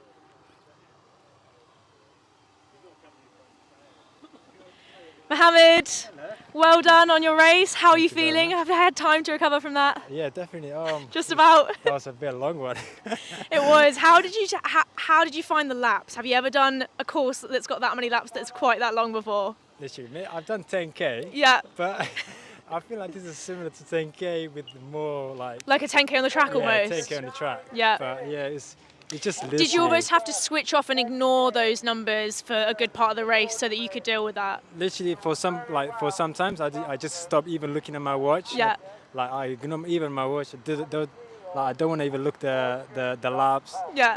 Maybe just concentrate as much as I can, like on the steps of like the guys. Yeah. Did you have a plan coming into this race? It looks like you worked really well with that lead group and that they were sort of working together quite well. And then when it broke up, you just kind of went with it for as long as you could.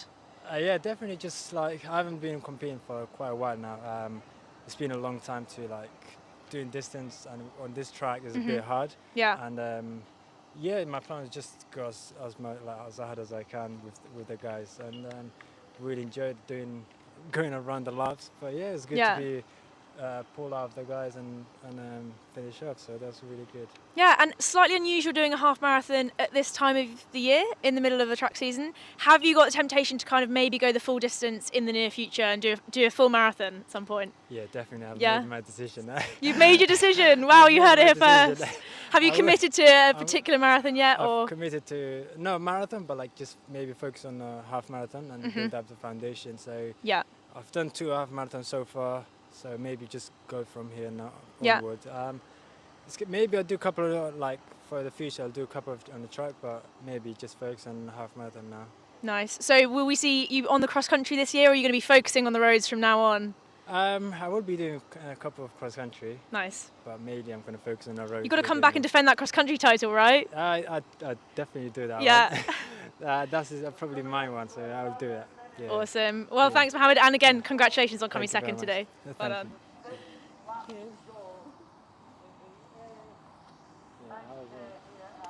it going? It's good.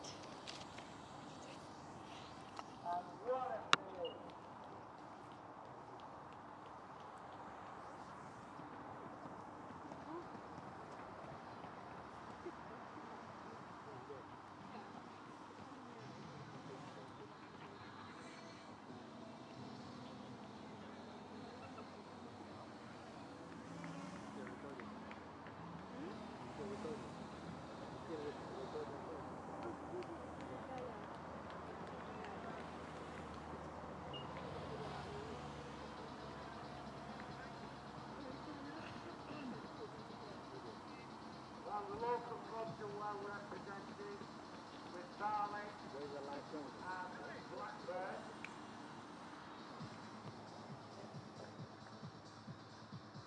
Campers Line,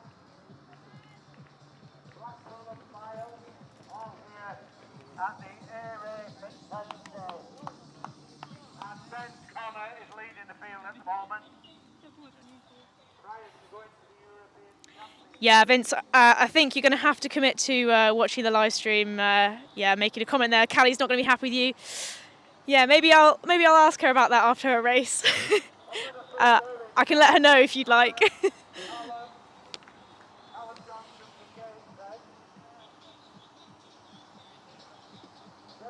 So second, the chasing group is sort of dispersed as well now. They're all in single file.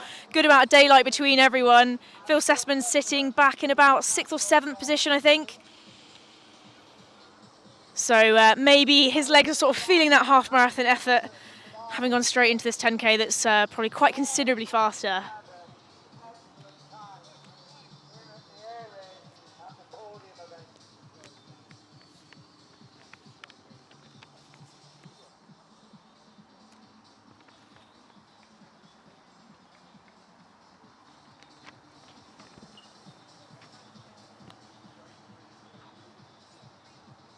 How many laps? How many laps? How many laps? How many laps?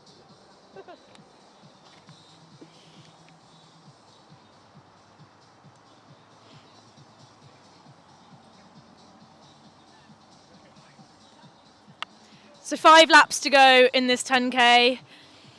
They'll be coming to the halfway point as they come through the finish area in a second. I can see them coming around the corner. Still Ben Connor at the moment, with Callum Johnson next to him. Ryan Thompson up there. Find out who that other athlete is for you as well.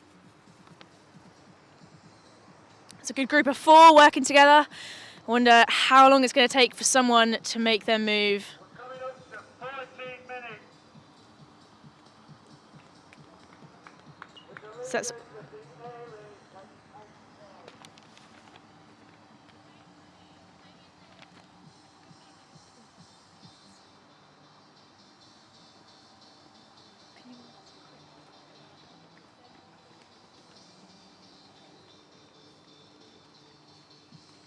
Exactly 10 feet. Then win many races in the Lancashire area, including the present It's got 3:16 coming through. That's Ben Fish of Blackburn Harriers. Looks like he's having a really solid run on his own. He's got quite a way to catch up those 2 guys in front of him, but I wouldn't say it's impossible. 3:01, that's Max Abernethy with 3:12. Jacob Deacon and Phil Sessman working together as a group of 3. So Ben Connor and Callum now side by side with Ryan and the Leeds athlete behind him. I'm going to try and get an ID on him, but if you know who the Leeds athlete is in that group of 4.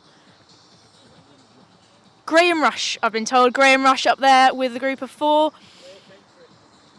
Oh, late entry. There you go. That's why I don't have it on my piece of paper. So Graham also in contention for the win at the moment.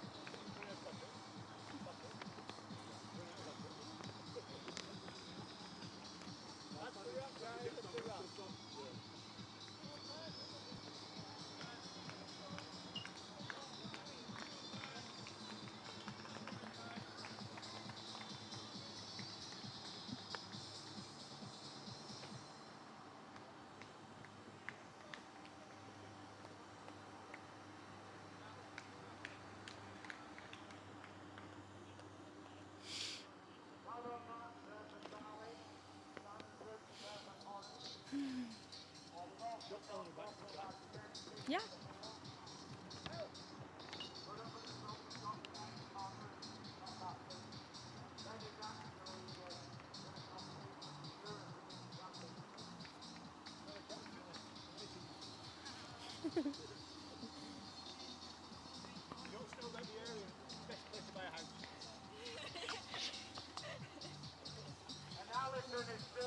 I'm back armed with a coffee.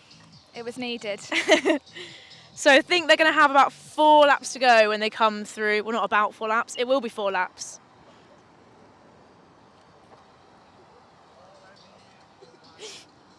Just playing charades over here with the orders for teas and coffees. So it's still Ben Connor with Callum Johnson, the Gateshead Harrier.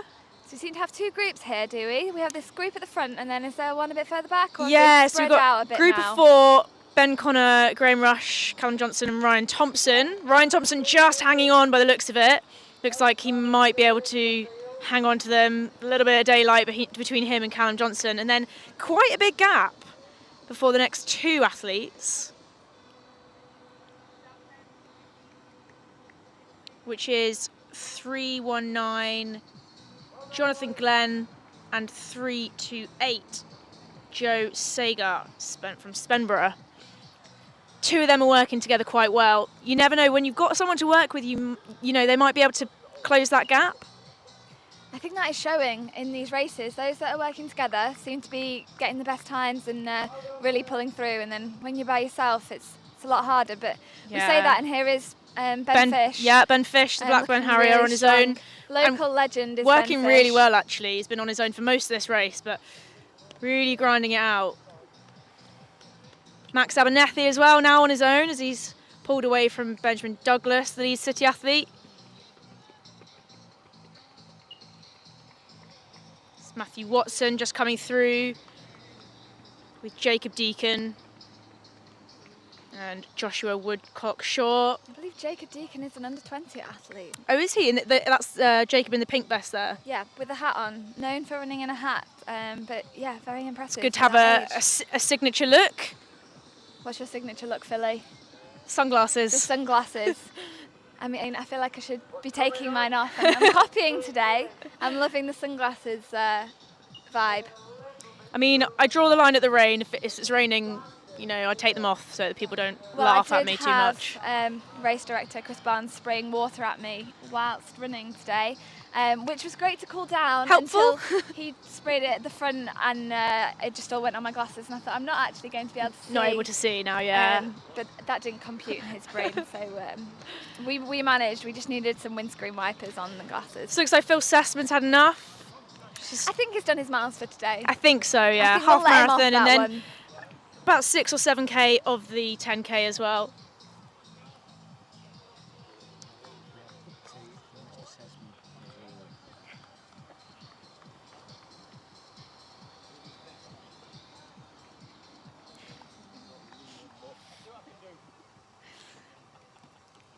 Tea is the drink of choice for Philly over here. Absolutely. Tea is the petrol of humans, in my opinion. Make sure you stay topped up. It's a lot cheaper than petrol these days. Petrol of runners. Also, don't mistake that and drink petrol. Wouldn't want to get the two mixed up. That's not what we're encouraging over here. Absolutely not.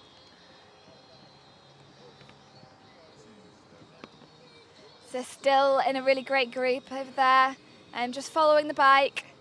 Yeah, so Ryan Thompson has dropped off in 4th place. We've got a group of 3 now. Ben Connor, Graham Rush and Callum Johnson. They all look pretty comfy, to be fair. They do. I mean, I would say Ben Connor probably looks like he's working the hardest. He has run a half marathon already, though, so he's quite in his right to look like he's been working quite hard already today. Ryan Thompson rallying to stay in 4th there. He's got quite a big gap behind him, so I think he's probably safe. I'm sure he would like to finish on the podium, but he's going to have to keep an eye on those 3 to see if anyone drops off. They do seem to be pulling away now. Jonathan Glenn and Joe Sager still working well, really, really well together as they come through the group of 2. And the conditions now seem perfect. Perfectly still. Cool down a bit. I know it's a bit windy on that back straight when I was Although the racing flags earlier. are not moving anymore. I think the wind's maybe all settled. kind of dropped since the half marathon. Ideal conditions over here in BARROWFORD. Ben Fish still working so hard on his own. I think sometimes you can feel a little bit hard done by when you enter a race like this and you end up running the whole thing by yourself. But excellent for developing that mental strength, though. Absolutely.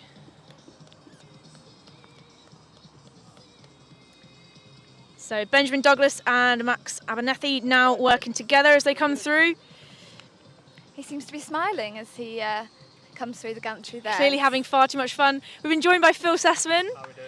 Just finally done enough miles for the day.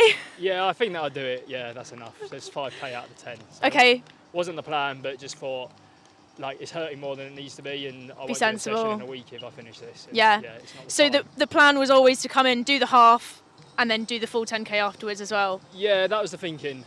Just being 4 weeks out from a marathon, just thinking like get a good session in. Get a good session in, and that's the goal, and get a little bit of competitiveness in there as well. Yeah. But coming out and doing a full half marathon PB attempt Yeah, you might get a small PB, or is it? or Yeah, in it can the knock sort your of confidence. larger plan. Yeah, exactly. Yeah, exactly. You look like you were running really controlled in the half. Was it hard to sort of stick to that pace that you'd gone out at, rather than kind of getting dragged into a race? Did the sort of competitive side of you want you to sort of like go for that as they sort of pulled away? Yeah, there was a little temptingness, but no. Like, I know Andy and Mohammed are in good shape. They're just in the half, like, so there's no point trying to go into like a fight with them, to try and win it, and then try and come back and do the 10K. Like, that's like, you see, like, yeah, that was the limit of what I could do today. So yeah, I wasn't going to be going anymore. Yeah, I mean, doing a 5K 5 minutes after a half marathon anyway is no mean feat. So I definitely don't envy you having done that session today. Yeah, it's marathon training though, isn't it? So, yeah, like, exactly. It's got to be hard, and that's the only way it's going to prepare you kind of for that last 10 miles. Yeah, definitely. So are you looking forward to the taper now? Because it's coming up, I guess, in a few weeks' time for you. I am, but I'm also looking forward to like some big sessions the next few weeks. Like, I've come back from altitude yesterday and hopefully feel really good in the next few days and push on a little bit, do a little bit of heat acclimatization testing as well. Yeah. So yeah, let's go, Graham. Come on. Speaking to Andy earlier, come on. Andy was saying that, you know, the race starts at 11:30. It you know, could be quite warm actually on the day, so it's quite good practice today actually going in the heat. Yeah, exactly. Yeah, so I actually thought it was going to be warmer than it was, so this is actually quite good. So yeah, it was good time. Got to practice some drinks and stuff like that.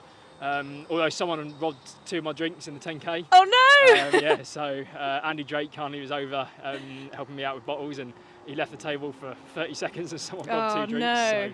So yeah, it wasn't ideal. Oh, that's great that you can practice that though, and I suppose finding a half marathon at this time of year, leading up to a major marathon, is pretty impossible. So it's great that they've been able to add this in, you know, at the podium event, just for you guys to kind of get that practice and also get a bit of a competitive edge in there as well. Yeah, 100%. I mean, Barnes just messaged literally like the second the European selections came out and just said, here, there's no half marathons, there's no races, what do you want? And we chose the date, had a chat with Ben Connor, had a chat with Andy Hayes. We chose the date, we said, yeah, we fancy a half, and then he said, all right, we're going to do this, and coach just thought, actually, you know what, I think actually the half and the 10K is a better session and better for where I am right now in training. Yeah, fantastic. I think there should be more of that. I mean, you know, athletes, we're competing with each other most of the year round, but also plans do align. And if you can put something together that means you can do a session but also a race together, it can benefit everyone, right? Yeah, exactly. And like, it's quite fortunate that a lot of the team are kind of north-based and are the New Balance Manchester guys, and we're not too far from them, and I know most of them pretty well, so we're able to kind of collaborate a little bit.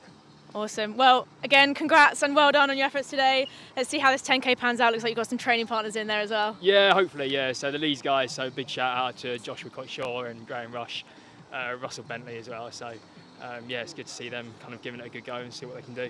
Fantastic. Thank you. Awesome. Wicked. Cheers. There we go. All right, I'll see you guys later. See ya.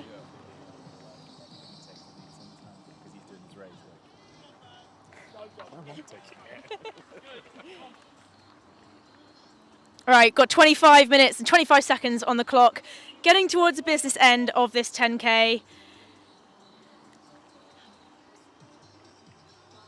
Because should be able to see the leaders come around the corner in a minute, and I will be able to tell you, Dexter, who is in the lead. Just taking a break out for that chat with Phil Sussman there. I think he's run enough miles today. So it is Callum Johnson at the moment from Ben Connor, just coming around the corner. It looks like they are quite close together, but it's the two of them who've pulled away from Graham Rush.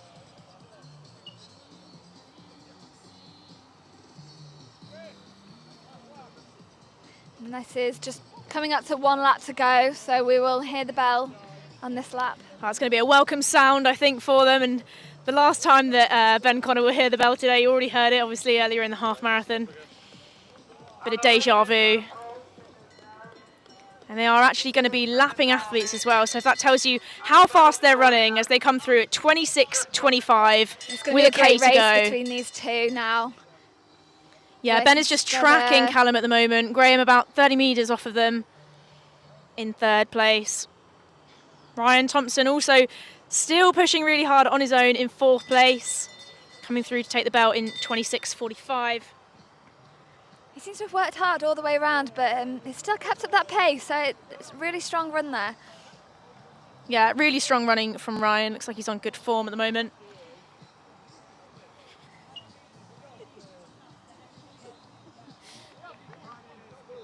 And then we have our, you can call it chase group, coming through with Jonathan Glenn and Joe Sagar. They've worked together solidly throughout this whole race. I don't know if they're been sat all the way, friends or training partners, going or round, the stars have just aligned for them today, working together. It's great to see. Plenty of claps for Ben Fish. Everyone knows him around here. He's probably run many of these laps before, being a local guy, Blackburn Harriers.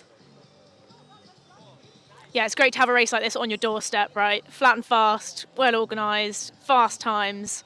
Doesn't get much better than that. Training on here is a different story when there's many a bike have been taken out by a bike on here. While Oh, I trying to can train imagine. before. I'm sure the cyclists probably don't like us using their lovely cycle track. It's perfect for a quick race, so I imagine we will see the leaders coming round that corner any moment. Yeah, some grimaces as they come through for the bell. The other athletes, 3-3-2, that's Matthew Watson. Is it a welcome sound or an unpleasant sound knowing that you still got one lap to Alfie go? and I were talking about this earlier on, and he said that it sometimes comes with those memories of, you know, just solid pain until you finish the race, but at least it means that you're nearly there. But you know you can do one lap. It's always possible. One lap is always possible.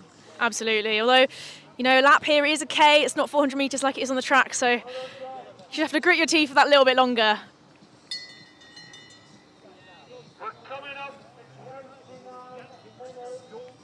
So we can see them rounding the corner. It looks like Callum Johnson has put in a massive kick. I can see the arms pumping, and he's pulling away from Ben Cotter.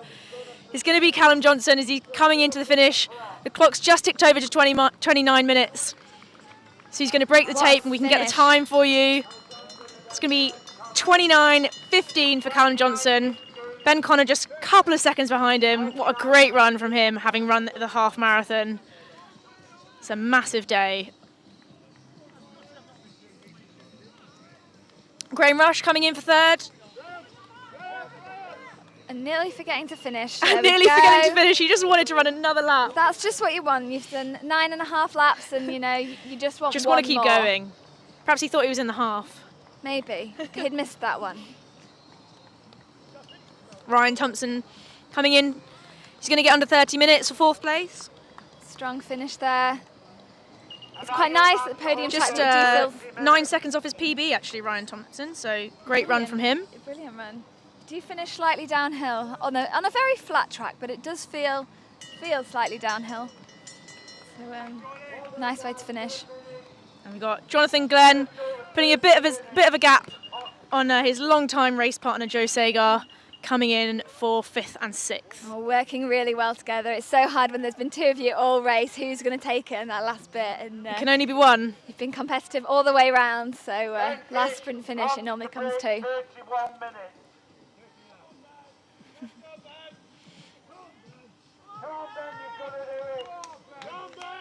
Ben Fish. I just heard them saying he wants to break 31, so I think he's going to get there. Yeah, easily. He's about 15 seconds under. What a finish from Ben Fish. Running off into the distance through the finish funnel. There's not as many bodies on the ground as I expected no. tonight. Lots of people sitting around, but not the normally scene of death we see at podium races. Slightly cooled down, I think maybe that's why. Do you think that helps? We won't hand it to them that they're made of tougher stuff in the 10K. No, I think they've all worked very hard tonight. Some great running from everyone. Who've we got coming in now? Max Abernethy in 31:19. Again, those two have been working together as well all the way around. Yeah, so, Benjamin Douglas just stopping his watch. 3:03, Russell Bentley all the way from Kent AC. Still all under 32 minutes, so great run in here. James Tuttle just behind him as well. We've got all these sprint finishers coming in, looking like they're working hard in that last straight. Oh, checking the watch just before you come across the line. It's Andrew Carey there, just criminally checking his watch 10 seconds there's before a big finishing. Clock there. I wonder if maybe that one's hidden. And this looks like a tough one. Some very tired faces coming through the finish. Joshua Woodcock-Shaw, the Leeds athlete. rightly walking after crossing the line.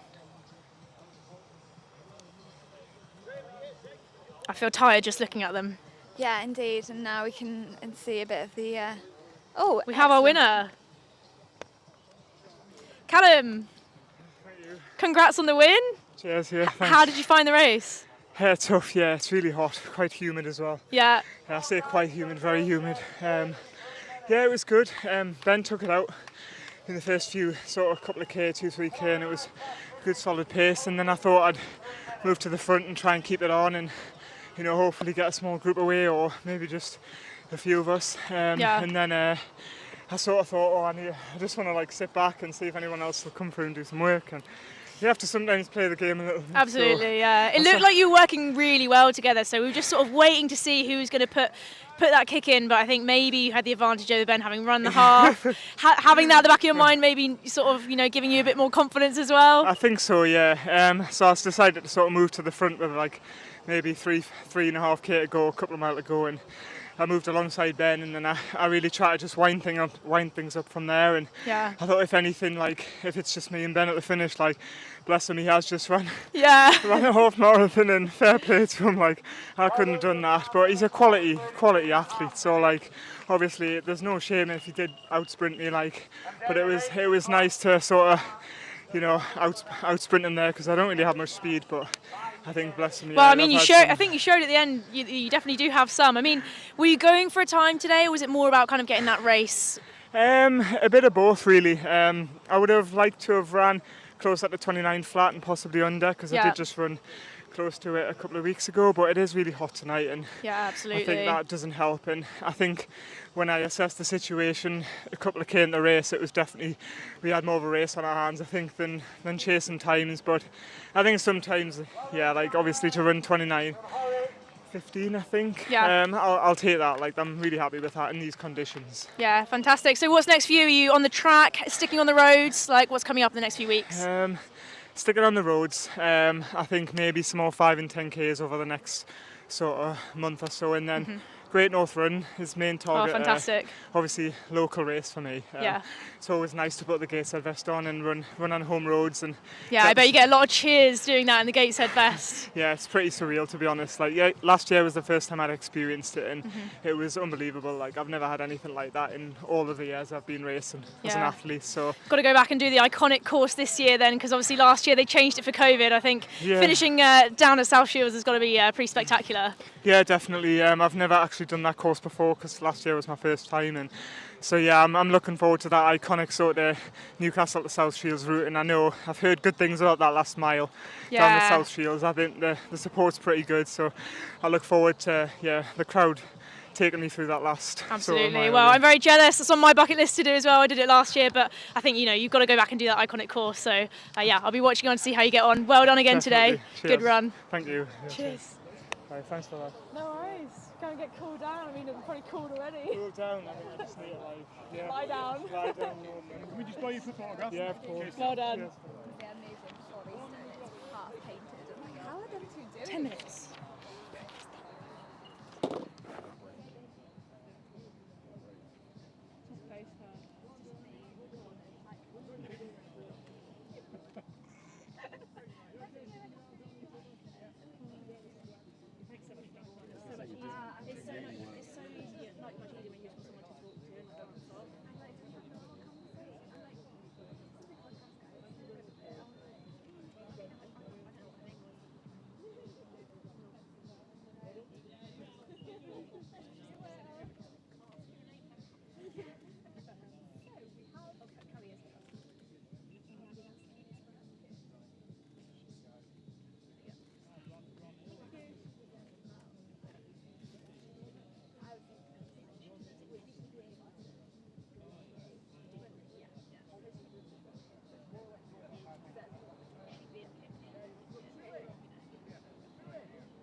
So got the results of the 10K for you, just to confirm those times. Callum Johnson winning in 29.15, Ben Connor second in 29.18.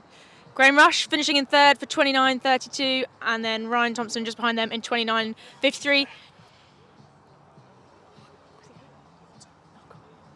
speaking of Graham Rush, we've got him come over. Just really wanted to have a chat with us. Tell us all about how fantastic that race was. How did it go? It was all right, thanks. If I hadn't had a chat with you, I don't think Chris would have let me race again. A late entry as well, I heard. I was, yeah. I was supposed to be on holiday, but passport complications mean I'm no. stuck in the UK, yeah. So coming to Podium for a 10K, close second to going away on holiday? It's not. I was supposed to be in Singapore, so it's nearly as hot, eh? Yeah, I mean, close. I mean, humidity probably. Yeah. No, it was good though. Chris is good letting us in late on, so. Yeah. So it looked like it got quite tactical towards the end. Like, you had a group of 4 of you. We were sort of waiting to see who would make the move. How were you sort of judging it? Were you going out for a time or just wanting to sort of see how the race played out? No, well, as I say, I wasn't expecting much from today. It was a late entry, so I thought I'd come up, see how I went. I felt good through kind of 5-6K. Yeah. And then got on the front and I was feeling good at that point.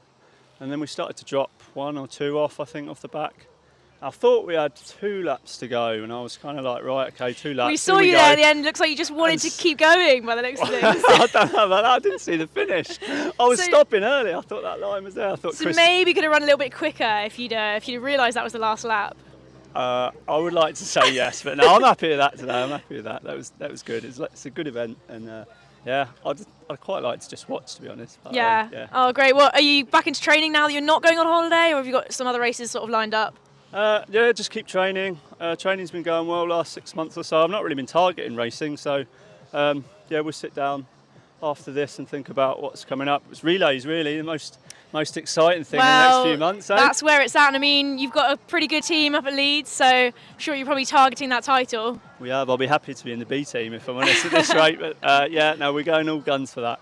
Awesome. Well, good luck with that, and then well done today, I guess. Thank you very much. And a shame on the passport, but we'll see if it turns up. Lovely. Thanks. Cheers. Cheers.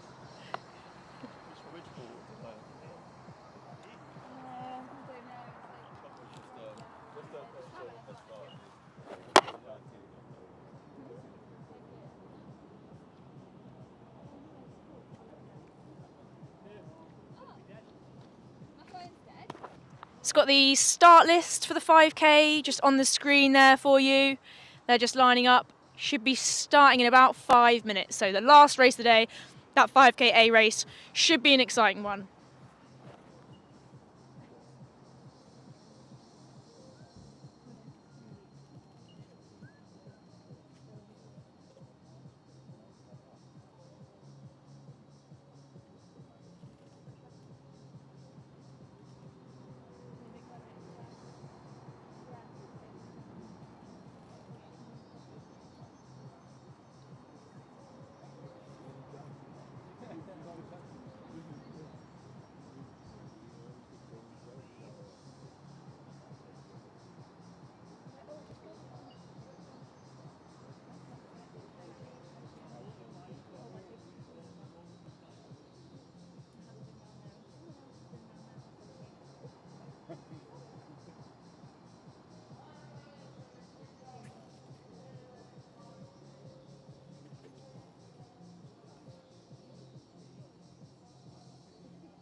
Thanks to Steve Turner. I'll pay you later for your comment on the YouTube. All right, guys, the 5K is off. Last race of the day. You can throw a blanket over them now. I've always wanted to say that. Classic commentators saying. Smaller field than we expected. Callie Thackeray at the back there. So exciting to see her in this A race. See what she can do. We know she's targeting a sub 15 clocking. She got so close at Leicester just 2 weeks ago in 15:04. An absolutely class athlete who's on massive, having a massive run this year. You know, she's on great form. She's qualified for the Commonwealth Games and she's training for that at the moment. And this is going to be part of that. See how fast she can go today. And looking at that race setting off, there's such a perfect group for her there. She can sit in, hide in between those men, and just be dragged around. Like, well known this track for some quick times with Beth Potter a few years ago. Yeah, 14:40 something it was. I think she got 14:41 on here. I stupidly went for a cool down just as that race was starting. Completely missed it, but have watched it back, and for all the laps you couldn't see her. She was just hidden behind the men.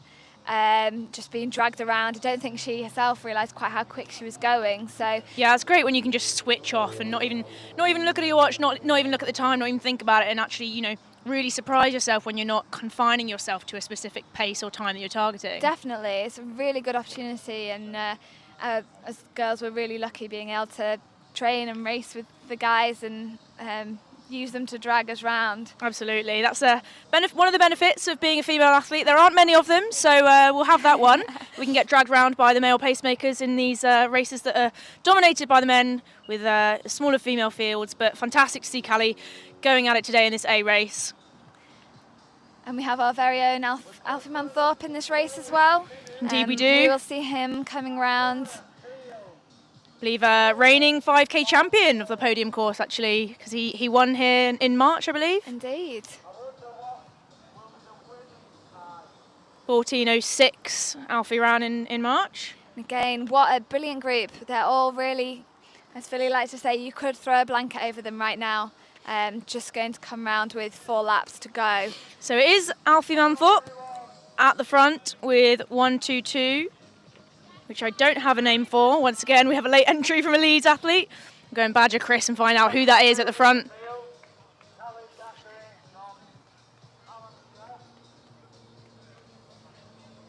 We have to give a shout out today to Adidas for sponsoring this race. Alfie is in the full Adidas kit with the Adizero shoes on as well. And there will be a discount code on the stream. So if you guys look in the top corner, there you will find it. So really great opportunity having these races sponsored by such great brands. So Alfie doing what he said he would do, you know, not taking the lead and sitting in behind the Leeds athlete. If anyone knows who that one athlete is at 122, please let us know. We're going to try and get an idea on him. He's a last minute entry and apologies, 14:09 Alfie ran last year. I'm giving him an extra 3 seconds earlier on with my 14:06. So, but a win nevertheless. And it looks like he's hot on the heels of the leader at the moment. Callie is about 6 from the back. She's moved her way up already as they go into their second lap. Looking very strong. Starting to string out a bit now. A bit of a train forming there as they go around that corner. Oh, we've just had someone drop out.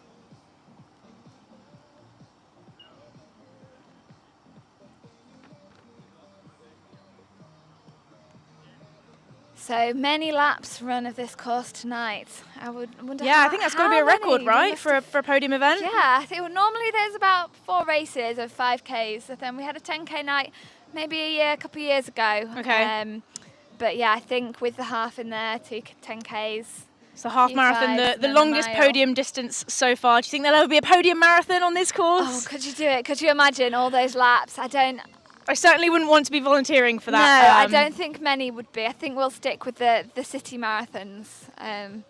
Although it wouldn't be too dissimilar from London last year in COVID, where they did plenty of laps of that 2K course. Indeed, and people did rave about it. They liked people enjoyed it, yeah. Course, and it's probably good to be able to keep a constant pace. And but yeah, we'll have to ask race organiser Chris Barnes if Who would fancy doing podium marathon one time? Yeah, and whether there would be any athletes that fancy doing that many laps of this course.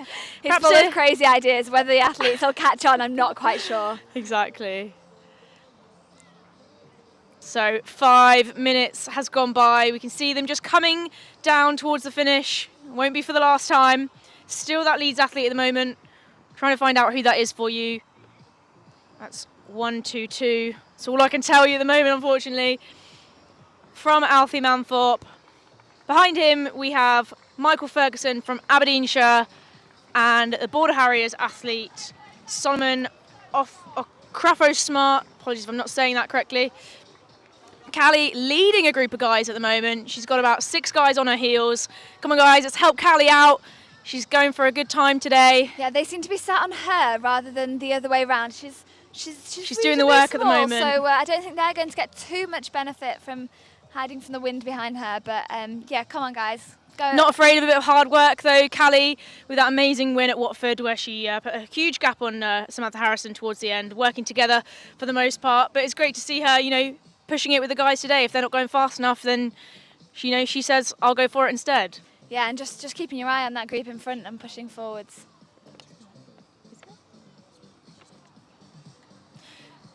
So Richard Allen leading from Alfie Manthorpe, the Leeds athlete, we have been told.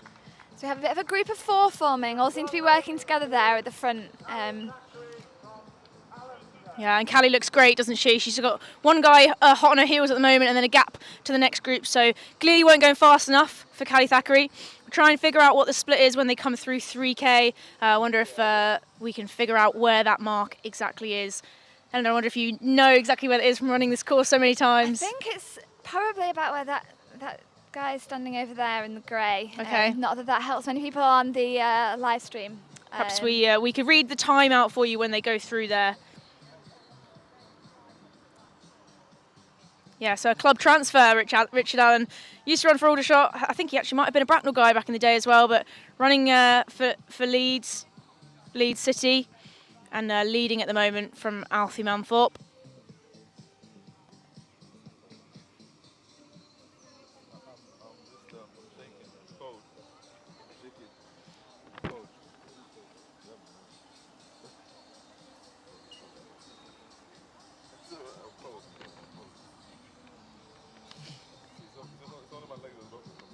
So it's great that we've got a few people as well stuck around to help these guys through this last race of the evening. We've got the music going, got a coffee van here as well. So it's great to have a bit of support around here.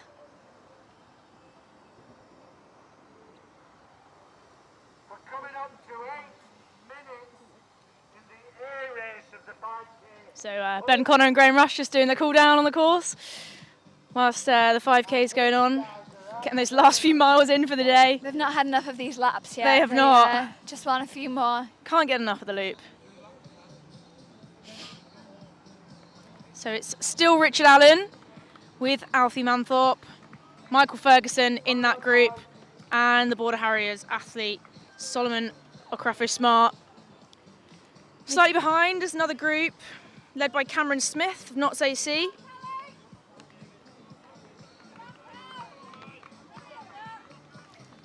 Callie's now caught up the group in front. She's got a group of 4 to work with. She looks fantastic, aiming for a sub-15 clocking, as her coach Vince has rightly said, after a great run in Watford earlier this week. I think she ran 8:44, I believe, in Watford.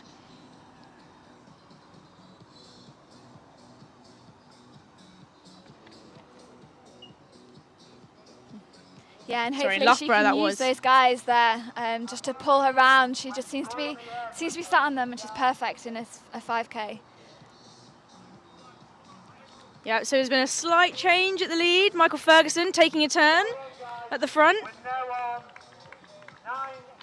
Still that group of 4 though, so I'm sure there's just a little bit of cat and mouse going on. And we missed reading out the 3K split. Sorry about everyone. Everyone of you are waiting for that, but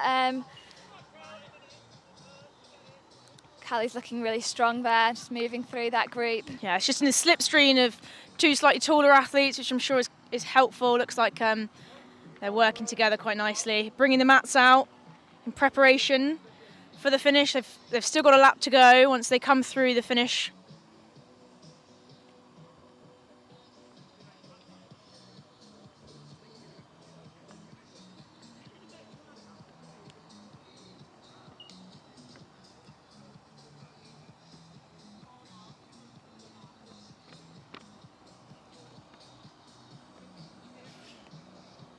Apologies, that's Absolute Tri Club for Solomon, not Border Harriers. Very similar vest, so I'm just clinging on to the orange there and making assumptions. I do apologise. Yeah, you always hope that one different vest. Oh, I can remember that one. That'll be fine. There's quite a few similar ones out there. We've only got a certain amount of colours to choose from.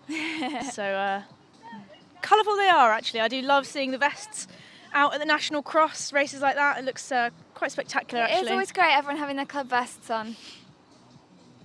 I'm seeing so many more sponsored vests out there today as well. Yeah, it's great to see, getting a little bit of support from those companies and those shoe brands to help the clubs out, because you know most of them are run solely by volunteers, and we all wouldn't be doing this without them.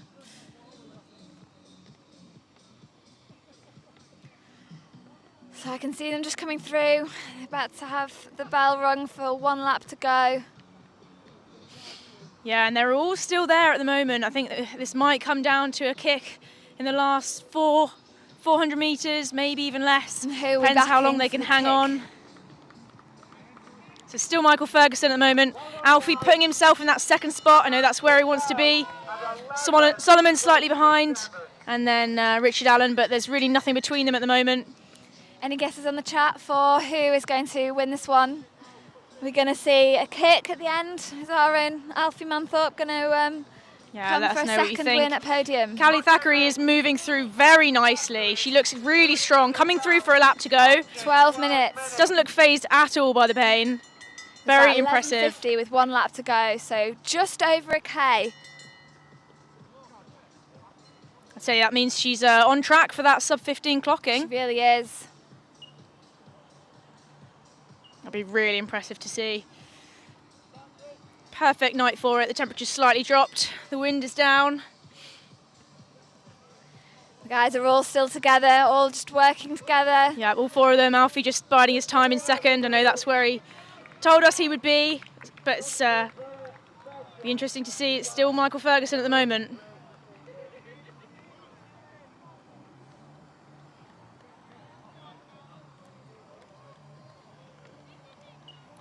Oh, and it's starting to string out a bit further back. So Callie's gone past her pacemakers, or pacemakers as effective as they were. Jack Eckelbosch just in front of her. I'm sure she's got eyes on him to pick him off next. She really isn't afraid to hurt, is she, Callie? She'll just keep pushing, and it really is great to see. A real inspiration. Yeah, really impressive stuff over the 5K recently, obviously that 3K as well. I wonder whether we'll see her step up to the longer distances, having sort of trained for the marathon in her prep for these 5K times. It'll be interesting to see. It does make you think, because some people respond really well to those big miles and training for the marathon, but actually then running all the PBs over 5. Yeah, absolutely. I mean, different things work for different people. You'll find athletes that have run similar times that, you know, run much lower mileage, and they focus on that shorter stuff. So it's really interesting to see how, you know, the different preparations play out. It really is finding just what clicks for you, and it can take years to get there, but... But in the ladies, something very special might be on the cards this evening. So they're holding the tape out. I can see that there's still 3 athletes in contention for the win at the moment. 13:50 on the clock right now, so I don't know that we're going to get under that 14 minutes, but it's so going to be it looks really like quick Solomon Okravo Smart is still up there. Oh, He's have a just really dropped back. quick finish. These two, look, they're just right next to each other. Between I think Alfie and Richard. It looks like really Alfie's going to get it. Finish from Alfie there, just looking behind him. Go on, keep pushing through. Alfie Manthorpe in 14:12. Richard Allen just behind him in 14:13. What a finish. Great finish by the lads there. Solomon coming through there in 14:20 for third. And Michael Ferguson And rounding here are off the in fourth in 14:25. Bodies on the floor now. Cameron Smith coming through for fifth. And that's 104 Ed Bovington. But let's see what's going to happen on the women's side. I can see side. her coming down, probably about 100 metres to go now. So can she get that sub 15? I think she's going to get there. 14:45 on the clock at the moment. We can see Callie rallying. She can see that time. It's coming down. It's going to be under 15. What's it going to be? She's gritting her teeth. She's pumping her arms. Crosses the line in 14:57. Might be 14:58. She stops her watch. What a run by run. Callie Thackeray. Fantastic. 6 seconds quicker than in Leicester in those dreadful conditions just a couple of weeks ago. She's really on great form at the moment. Maybe we can give thanks for those Adidas shoes she had on there today. Yeah, fully kitted out today, and there is that kit deal on offer for the standout performance. So I'm sure Callie's got eyes on for that. And I think she gave it absolutely everything there. You can see it dead on the floor, and it's great to see that she just put everything into that race. No fear about entering that A race for the 5K, going with the men, really believing in herself, and it definitely paid off. Louis asking if that's an under 20 record for Solomon. Not sure, we'll check that for you, we'll get that looked up.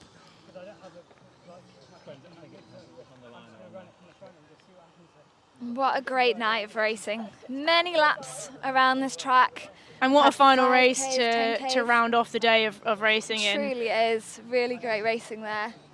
What Podium's known for, it's 5K, and it really didn't disappoint. So we'll get our race winners over to chat with you in a second.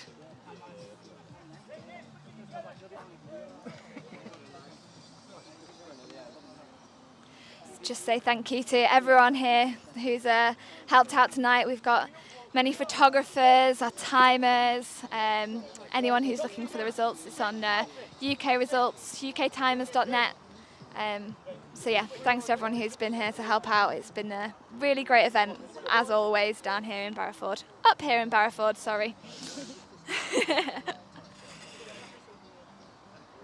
So the winners and the podium athletes just getting a post-race photo to celebrate that last race of the evening. You've got to get that photo for Instagram, haven't you? It's, have you really raced if it's not on Instagram? Oh, and we've got the results here with us already, so Philly can shout out some times for you.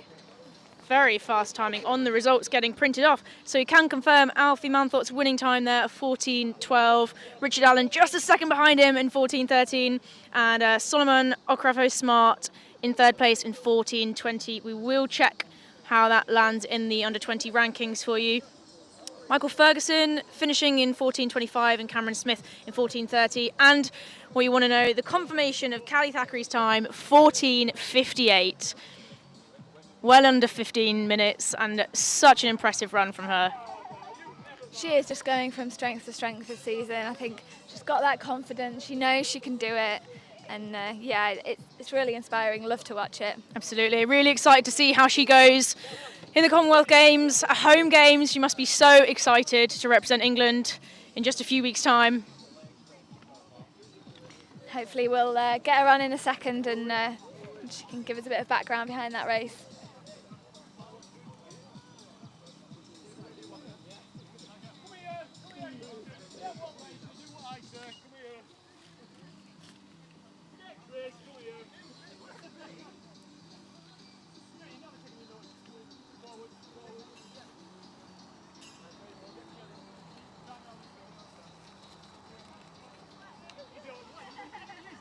Just got our two race winners, Alfie Manthorpe and Callie Thackeray, taking some photos over there.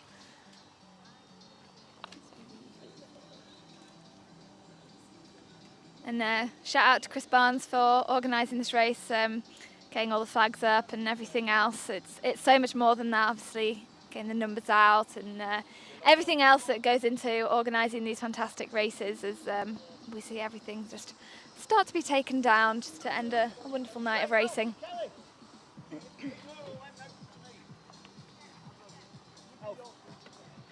And we've got Alfie on here for you. The man himself, Alfie, commentating wasn't enough, had to go and win the last race of the day.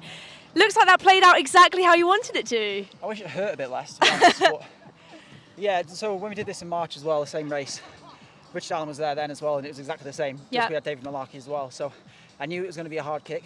Yeah. I was just hoping when he moved out with 2 laps to go, it was him fatiguing, but he just wanted someone to take it. which is fair enough because I'd get annoyed at myself as well if I was just dragging behind someone. Yeah. So yeah, I always knew he was going to be the one to beat in a kick, and he always likes going early, so it was so painful that last 500. Yeah, really sort of turning the screw for you. Yeah, exactly, turning the screw, and it's slight uphill like we've said. Yeah. And you think, oh, you've only got 400 to go, and then 100 metres passes, and you're like, oh, now it's 400 to go. It feels like it doesn't get any closer. Yeah. And it's just pure lactic for such a long time, but because it's on the road, you can hold it a bit better than on the track, so you Yeah. can get away with it. You looked really comfortable for that most part when there was a group of 4 of you sort of sat in that position that you said to us you wanted to be, just off of the leader, so you just sort of biding your time. Did you want it to come down to a kick like it did?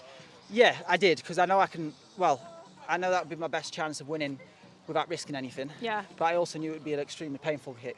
Yeah. But if it played out like last time, which it did, it was the same story.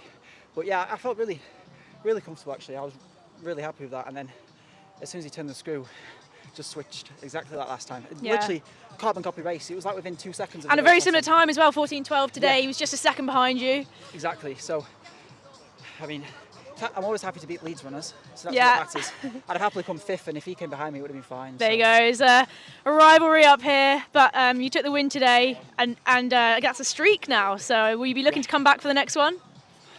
Yeah, probably.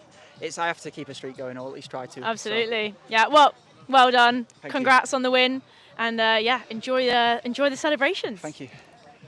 How are the shoes? Nice, really nice. I got a blister though. You got a sock list? Yeah, I've done stockless. I got a blister. So that'll be my review. But Need some blister. Calais. Yeah. Callie.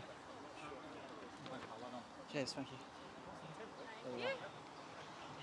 We've got Callie Thackeray over here. First of all, congratulations. That was such an impressive run. 14:58 officially. So are you happy with that? You were going for sub 15 today. Is that sort of what you wanted?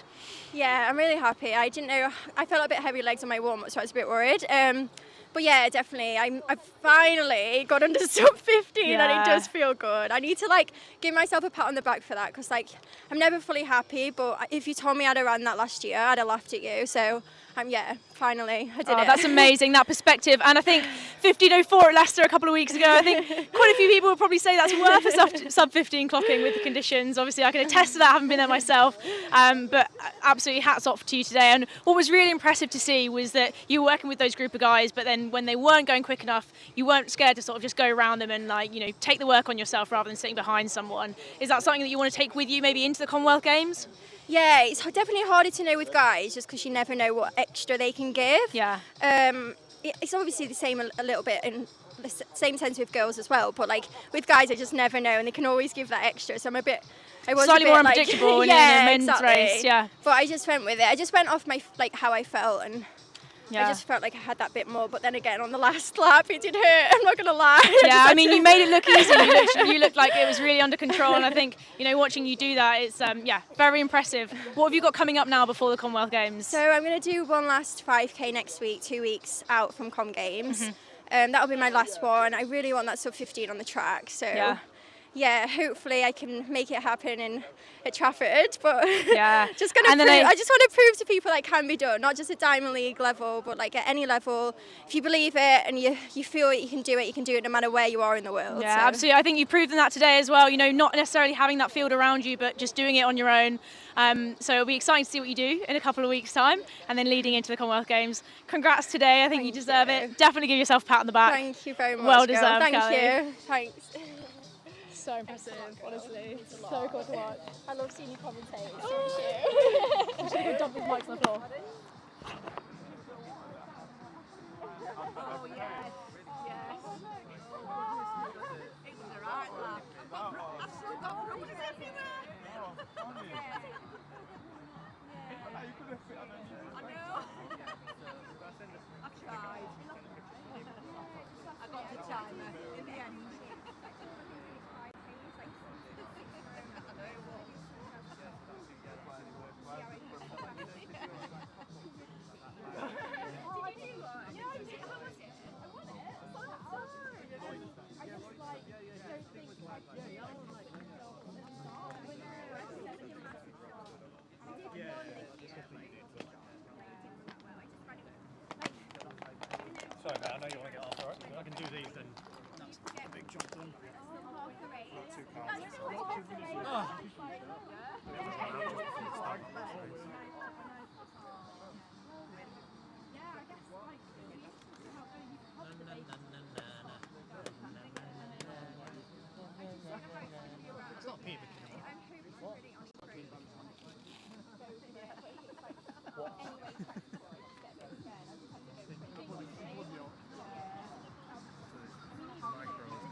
Let's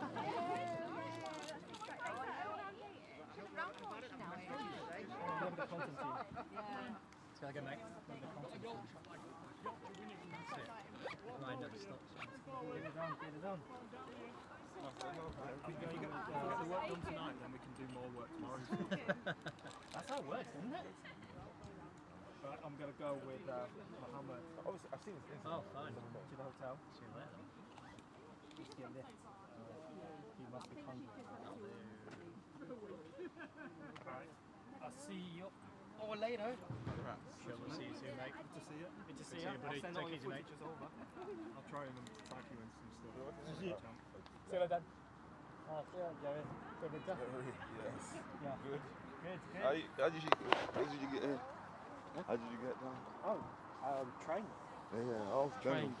Are you going back to London? No, going to a hotel. And, You're staying over? Yeah, we're staying. Oh, you and Mohammed, you? So we're just going to go. Oh, okay, yeah. I was booked for the hotel, but my colleague, you met him. No, Bullet. first You time. must have. Oh wait, no. Bullet. No, you know? I mean, like, I see that. Because he knows, Told me. He replaced GT photos. Yeah. There's a guy.